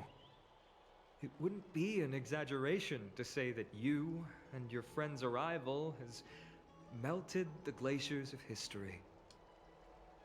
That's what trailblazing is. Where a nameless goes, trouble follow. We've melted a real glacier before. No. You could say this is the true face of history. It slumbered for 1,000 years, only to awaken for this one moment. Alas, now is not the time for a study of history. I do not see AFK moment. around. Was this under your instructions, Finan? Yes. It just seems much more efficient than letting you two go at it endlessly. A rash decision. After all, he still bears a core flame with him. I do concur with your assessment of efficiency, though. Now, let us table the issue concerning him for the moment. The more urgent matter is the core flame of Orynyx. The Chrysos heirs had initially crafted a plan regarding the order to return the core flames. For titans like Orynyx and Circes, who harbor no intentions of harming humanity, our strategy entailed assuming their divinity only at the very end. But this unforeseen turn of events has thrown everything into disarray. If we don't return the core flames to the vortex of Genesis, and we leave the Titan's divine positions vacant, we can't even begin to imagine the disaster that would follow. But the most pressing issue at hand is that we haven't found the Chrysos heir capable of bearing Orynyx's divinity. Finan, Castrus, Mydei, and Hyacinth. Trebi and I devoted a millennium scouring the world, only to find these few people. Okay. Only a chosen few possess the capacity to assume divinity. The elite among the Chrysos heirs. We would never hastily extend our invitation without first verifying their potential to bear such power. Monkey Buzz, thank you for the follow and welcome to the stream. Yet, we cannot compel anyone into divinity, as it would be no different from sentencing them to the gallows. Truly a dilemma. Yeah. How about letting her give it a try? Thank you for speaking. I've been waiting for someone to say that, friend. So you're okay with sentencing me to the gallows? The owner isn't liable for their pet's words. I'm serious. You're special to Amphoreus. We all know that. Now, about Orynyx. The one projected me into this world and granted me this body. Isn't Orynyx just a little titan even more capricious than a child? Meanwhile, somewhere in Memorial Palace.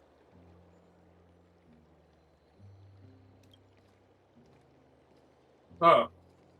Yeah, no, he's alive. He's just kind of being kept alive. Teacher. It simply put my life in the hands of the Twilight Courtyard. That priest girl's medical talents are truly exceptional. She might be far from the ordinary girl we envisioned. But this isn't about me, Mighty Mos. I saw it. You finally decided to embrace your own fate. Power of strife is stirring a tempest within me as we speak. My bones have turned into steel, and my blood is seething in a blaze. Past rulers of Kremnos could only aspire to this might, yet I have merged with it.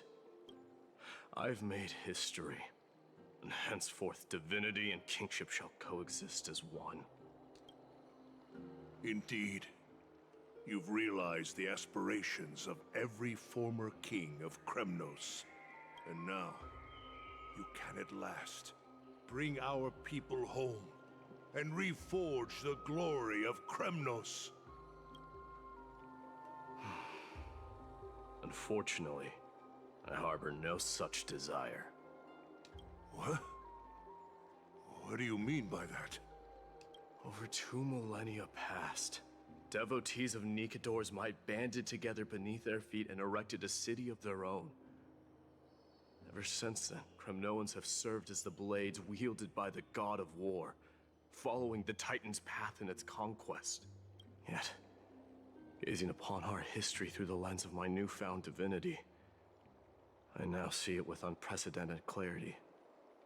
This history is sheer absurdity and inferiority. People surge onto the battlefield like ants, plundering and slaying for their own greed, only to be trampled upon like ants. The city and the beliefs that Kremnoans hold so dearly, alongside the supposed tradition, mere anthills that could be crushed with a single touch in the eyes of the Titan. You! Are you trying to strip Kremnoans of the pride we've amassed over thousands of years with mere words? That pride holds little significance, Krateros. Now that I've assumed the divinity of strife, my next step will be to renounce the title of king. No. No! Convey my message to every Kremnoan. This is an order. Do not do this, Mydei. I beg you. Our history commenced in the year 2506 of the Light Calendar, concluded in the year 4931. I, Mydei, last king of Castrum Kremnos, son of Gorgo, do hereby proclaim. History commenced in the year 2506 on the Light Calendar, concluded in year 4931. That's 2,425. Wow. The Kremnoan dynasty comes to an official close today. You have killed us. You have killed us all. No. I am granting you a new beginning. What is this? My mother's signet ring. It served as a symbol of kingship, and I now imbue it with a fresh significance. Take it, and rally those who have lost their identities. Convey the words of Mydei, now ascended to divinity. You no longer need to chase fleeting honors or face death on the battlefield as if it were your sole destination. However, you must adapt to fit into the city you once observed with indifferent eyes. A cruel fate awaits Amphoreus. No matter how illustrious a dynasty may seem, crumbles to rubble and gravel before formidable foes. Yet, you shall tread the only path out, one that leads to a brand new world at its end. Why task me with being your messenger? Why not explain all this to them yourself? Because only humans can guide the path to be trodden by humans. It's not the lot of humans who crave the power of gods and spiral into madness for it, but humans who stand ready to raise their shields high to protect the lives behind them. I failed to save that child. That is irrelevant. As demigods, they have long been prepared for it. What truly matters is that you showed up there and shielded her. The one who persuaded Aglaya to set me free that night. Was that you, Mydei? Yes. She's not one to easily make a concession. What did you offer her? That I take the trial. I staked my mother's name to guarantee the integrity of your soul to her. And I promised her that I would dedicate all I have to the Flame Chase journey. And what is next, Mydei? Where will you be headed now? To the place where I belong, to fulfill my promise. The madness that has plagued Nikador and the darkness that has consumed Amphoreus. It's now my turn to fight against it. There are some people to meet with before I leave. Let's go.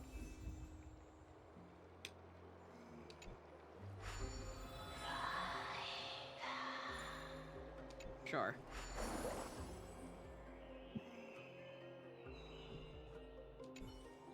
And what is next, Mydei? Where will you be headed? Okay. We all should have seen that comment. Hmm.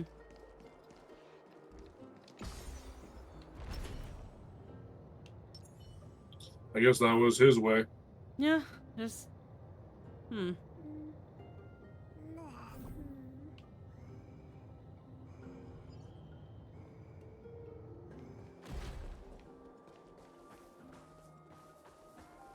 Bid farewell to Aglaya.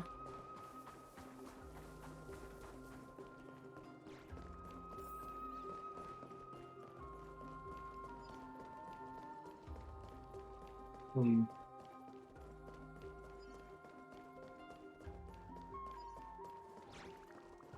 Well, there it is. Yeah. I got stuck on geometry.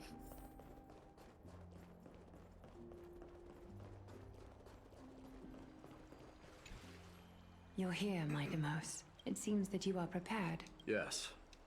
You aided Akuma through yet another trying ordeal, and my gratitude knows no bounds. Isn't that exactly what you wanted? Not everything unfolds according to my plan. In the current state of the world, I can only proceed one step at a time. Furthermore, you are ready to dedicate all that you have, regardless of the promise you made to me, aren't you? Throughout my time in the Holy City, I've gleaned valuable lessons from you. Strategy, leadership, and adaptability to change. Yet, it's only recently that I've come to realize the truly remarkable quality you possess. And what is it? It's the magnetic allure in your presence. It draws people to gather around you willingly, to seek your guidance. They strive not to disappoint you, not due to fear of repercussions, but out of sincere alignment with your ideals. That is precisely what every ruler of Castrum Kremnos has been missing. I am truly honored to hear that. And now, Mydei, you have risen as the most powerful demigod in the world. How do you intend to wield this newfound power? I shall see Nikador's aborted mission through to completion, and become the strongest bulwark for Amphoreus to defend against the Black Tide. I will secure enough time for the Flame Chase journey, until you manage to lead everyone to reach the miracle of Genesis. Mydei, a new chapter awaits Amphoreus. Yet, the one who guides the people to the destination need not be you and I. Huh. What did you see after assuming Nestia's divinity? Despite the passage of 1,000 years, every word of that prophecy remains as vivid as ever. You shall have your final bath in warm and radiant gold. Just as cryptic as all the other prophecies. What's the reason for the laughter? His voice was weird there. I was just thinking, if an ordinary person encountered these words, they would probably stay away from the baths for the rest of their life. But I cannot forgo the delightful experience a bath offers. So, I assume you also glimpsed yours, Mydei? One day, you shall die with a wound in your back. Well, that is a rather straightforward scenario. That could be any time.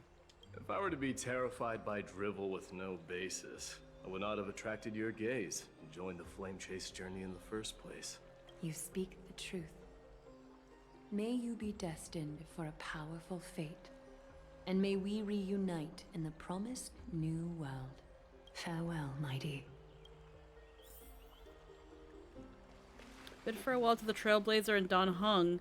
Optional. Bid farewell to Treeby, Castrus, and the Grand Craftsman. So required. Say goodbye to Treeby, Castrus, Just and the say, Grand like, Craftsman. I'm gonna go say bye-bye to all of them. But we're gonna fucking teleport.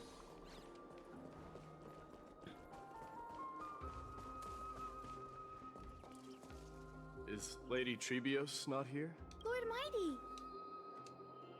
Hyacinth. So you are the physician Krateros spoke of. It's no wonder then that he was pulled back from the brink of death. You have my gratitude. I can take that as a compliment, right? I've heard about what happened at the Grove. I'm deeply sorry for your loss. I've heard far too much about death and grief recently. To quote Lady Treby, we should all focus on tomorrow, shouldn't we? That's a valid point. You've always been the most optimistic one among us. Well, I must say, it feels quite incredible to see a new demigod standing right before me. You should prepare yourself as well. Humanity has already taken hold of strife. And one day, they will also reach the sky. Do you really believe I can do it? Even my ancestor, that hero of legends, couldn't conquer the core flame of Aquila. Given your good rapport with the demigods, you should know that the path to assuming divinity is never limited to swords and spears. You've always been so perceptive, Lord Mighty. Rest assured, if fate has truly selected me, I'll be ready. Right. You are here looking for Lady Treby and Lady Trina, no? They're not around at the moment. Is there a message you'd like me to pass on to them? No need. I've already bid farewell to Aglaya. Meeting with the Oracle is simply a matter of courtesy. You've bid farewell? I'm heading back to Castrum Kremnos to fight against the Black Tide. In all likelihood, I will never again return to Akuma. Oh. On second thought, there is something that I'd like you to help me convey to them. I'm all ears, Lord Mighty. I'll make sure to convey every single word. Tell them that there is no longer a need to send scouts behind enemy lines. With a single message, the Lance of Fury will target anyone who dares oppose Akuma.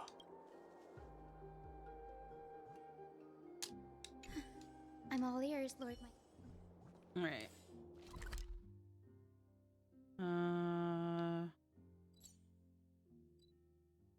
Go into this one. The fuck? The scapegoat.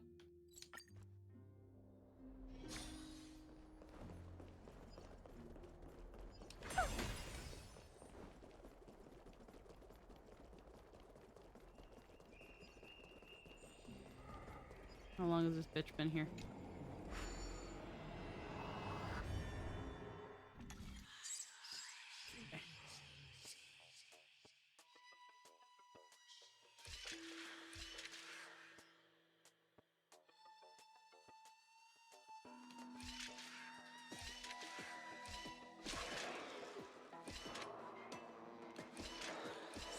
Damn it! Okay. Why don't we just go just all the way forward, I wonder? I don't know. I didn't think about it.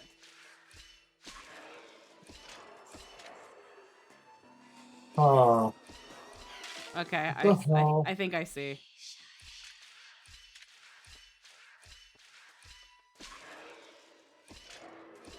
Just go straight. It is just go straight. Sometimes the simple solution.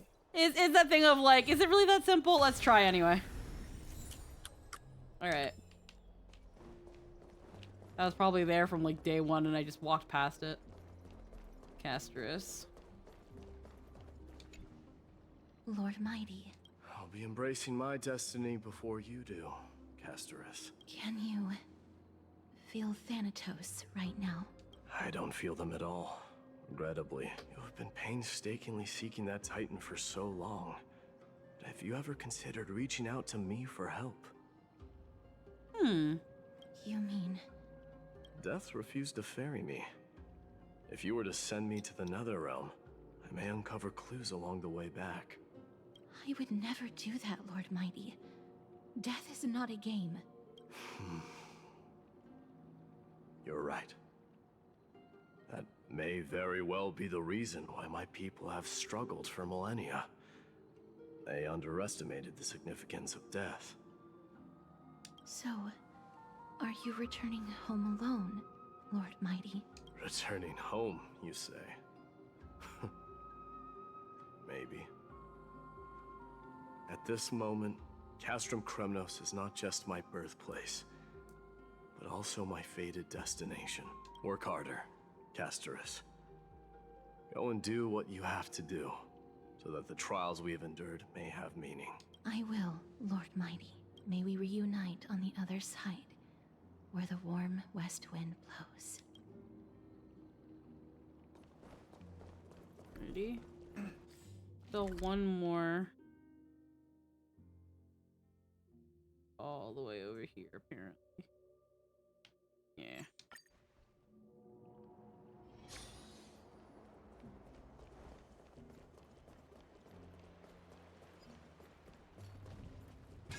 The King of Kremnos, without the signet ring, but looking more like a king now. I'm no longer the king, Grand Craftsman.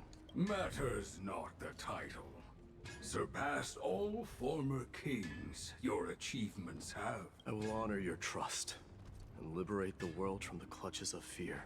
Nevertheless, I must request that you continue to watch over Phynon, Cartonis. I have a feeling that his fate will weigh heavier than all of ours combined. Keep Phynon in mind, I will. Return to your home, brave king. Together with everyone, I shall remain here. That thunder from Castrum Kremnos, we wait to hear.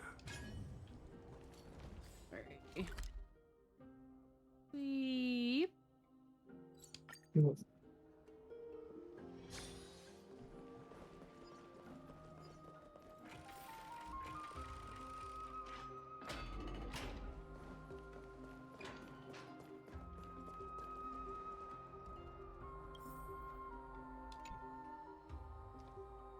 Mydei?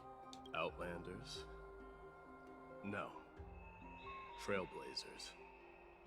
I will soon make my way to Castrum Kremnos. If all goes according to plan, this may be our final meeting. I just want to let you know that I appreciate everything you have done for Amphoreus. Reflecting on the past and moving toward the future. Challenge I faced as well. Though we never had a chance to have a deep conversation, after all we've experienced together, you were also an ally of the Trailblaze, Mydei. That means a lot to me. May success accompany your trailblazing wherever it leads. How about you let me guess what's on your mind? I guess you will say something inspiring. I guess she'll say something sentimental. I guess she'll say something nonsensical. Are you drafting a sentimental farewell speech? Stay safe out there. A lone boy can get into a lot of trouble. Just smile if you don't know how to respond. Now that I bear the divine within me, I can get the vague feeling that you have a great significance for the future of Amphoreus. With this departure, I fear that I will never again return. Can I entrust you both to watch my back? And to continue supporting the Flame Chase journey in my absence?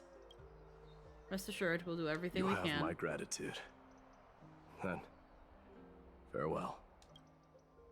Hold on. Yes? Let's at least snap a photo together to capture the moment, shall we? Sure, let's do it.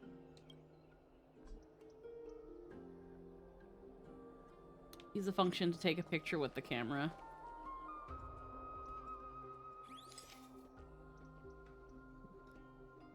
Can any of y'all look at the camera though? Damn. Looks pretty good. What do you think, Mydei? Well, feels peculiar, I suppose. I'm not talking about your photographic skills. It's just that I rarely take photos. But this one, it's pretty good. I never fail to impress. I'm glad you like it. Make sure not to leave any regrets behind. I wish the same for you during your time in Amphoreus. Bid farewell to Phynon. A lot of goodbyes for a place we're going to come back to next patch drop. Hard to say, because the character coming out doesn't always mean it's going to center on them. This patch very clearly is definitely the Treeby Mydei patch in story, because they've both been central here. But like, I don't know. We might not see Mydei for a while.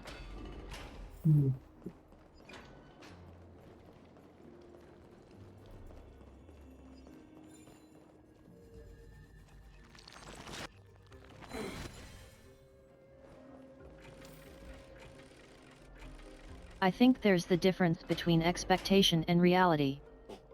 Yeah?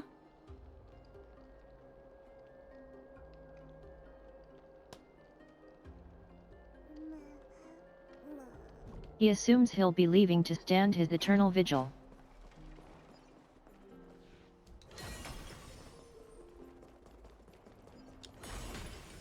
Why is Finan so fucking far away?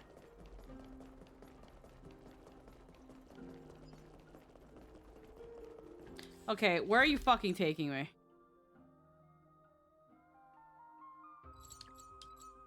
Thank you.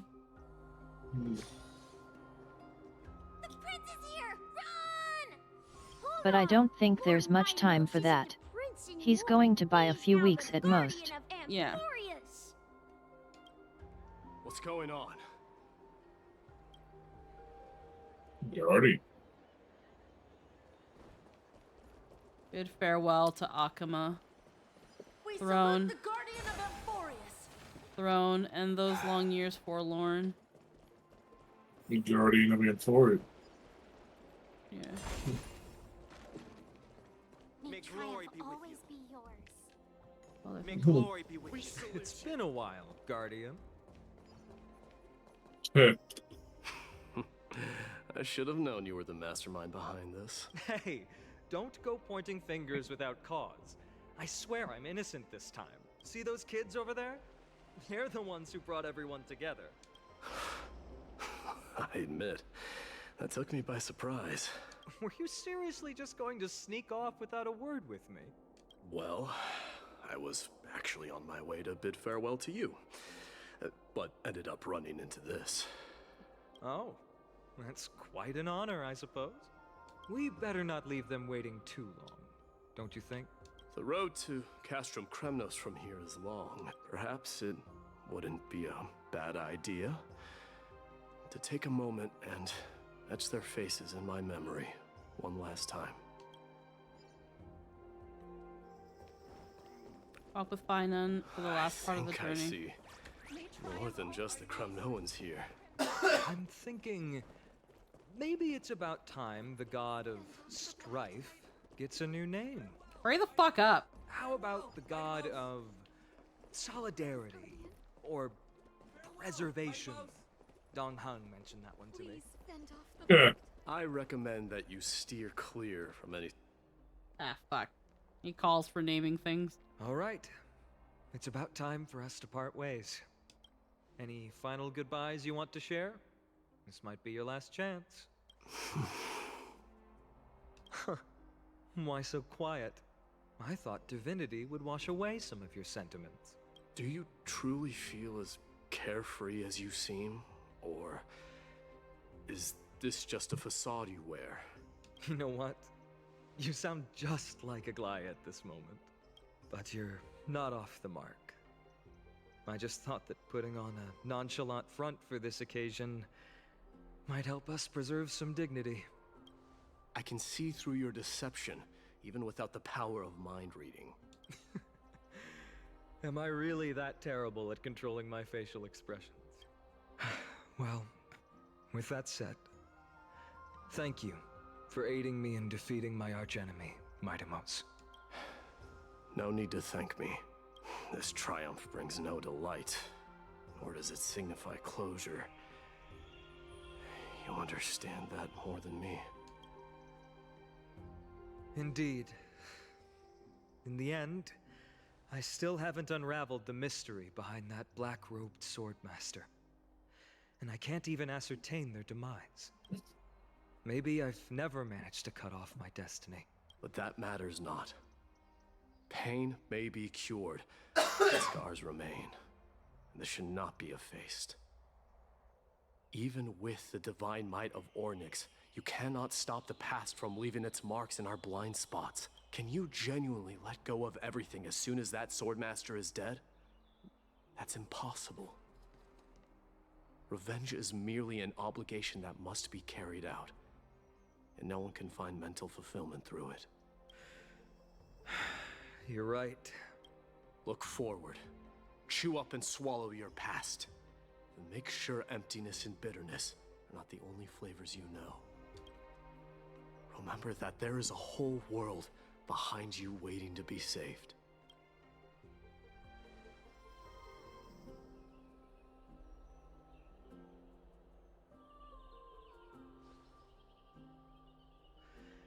I will keep that in mind.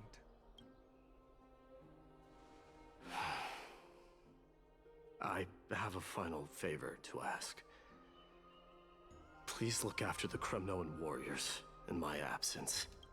They will undoubtedly face challenges while assimilating into Akama. It is my sole regret that I cannot stand by them during this time. Do not worry. Leave it to me. And, while I'm at it, I'm going to find out if the Kremnoan language is really missing that many words. The Kremnoan philosophy can never be encapsulated in a mere dictionary, but if there's a chance in the next life, you should come visit my library.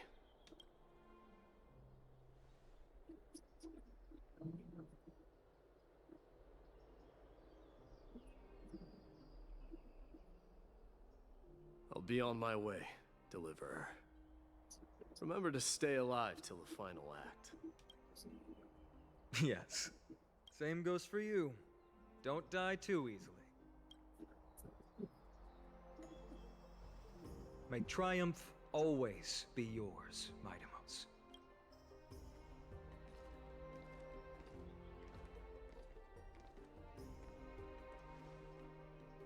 Oh, right. One last question. Go ahead. You better not leave any regrets behind. Are you the one who told Cartonis about the signet ring? Well...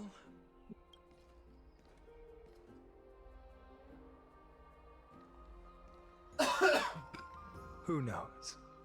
Nah.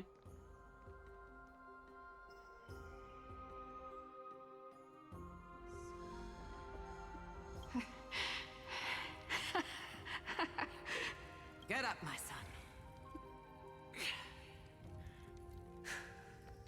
You showed great courage in today's training. Let's wrap it up for now. I gotta pee so bad! Yes, Mother. Mother, there's something I want to ask you. What is it, Mydei? Why must we learn to fight? It is for glory and honor, my son. For Kremnoans, mastery of swords and spears is ingrained from birth. And the battlefield is our destined end. Is that really the way it is, Mother? What makes you say so? Because you don't sound entirely sure. You're right, Mydei. I once believed those words, without question. Until your father cast you into the Sea of Souls. It was at that moment I realized how everything I believed in was utterly hollow.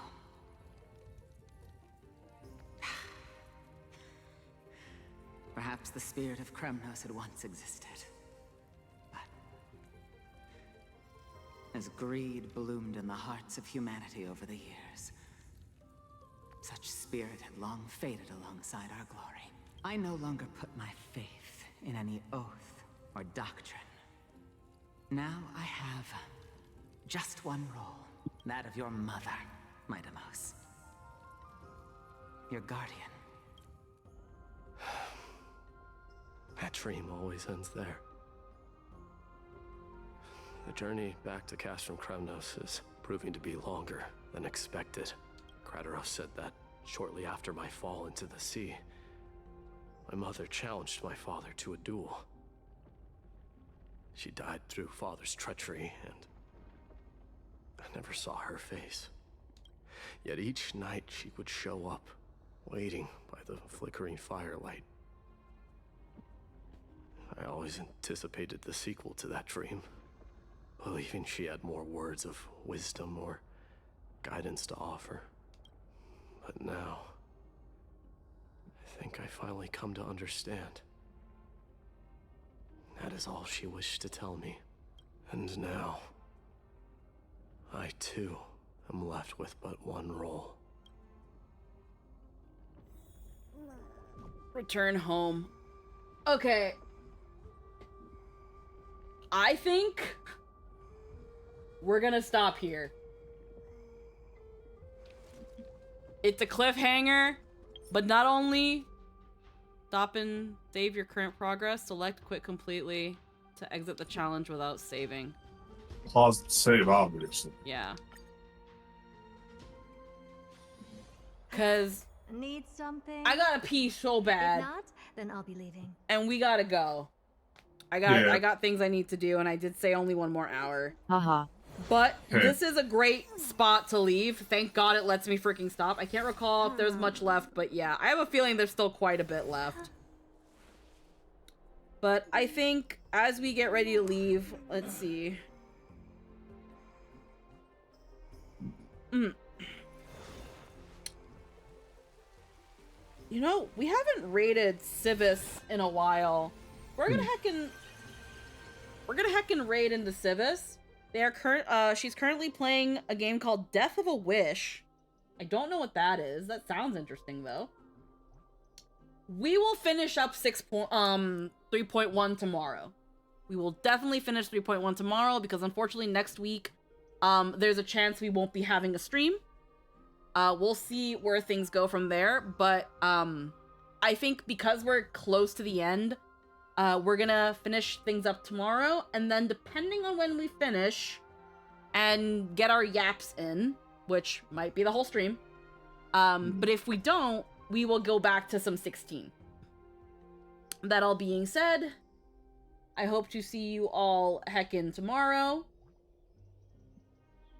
We're gonna head out. I gotta pee so badly. I will see you all later. Have a wonderful night. Bye-bye. I will see you all later. Bye-bye.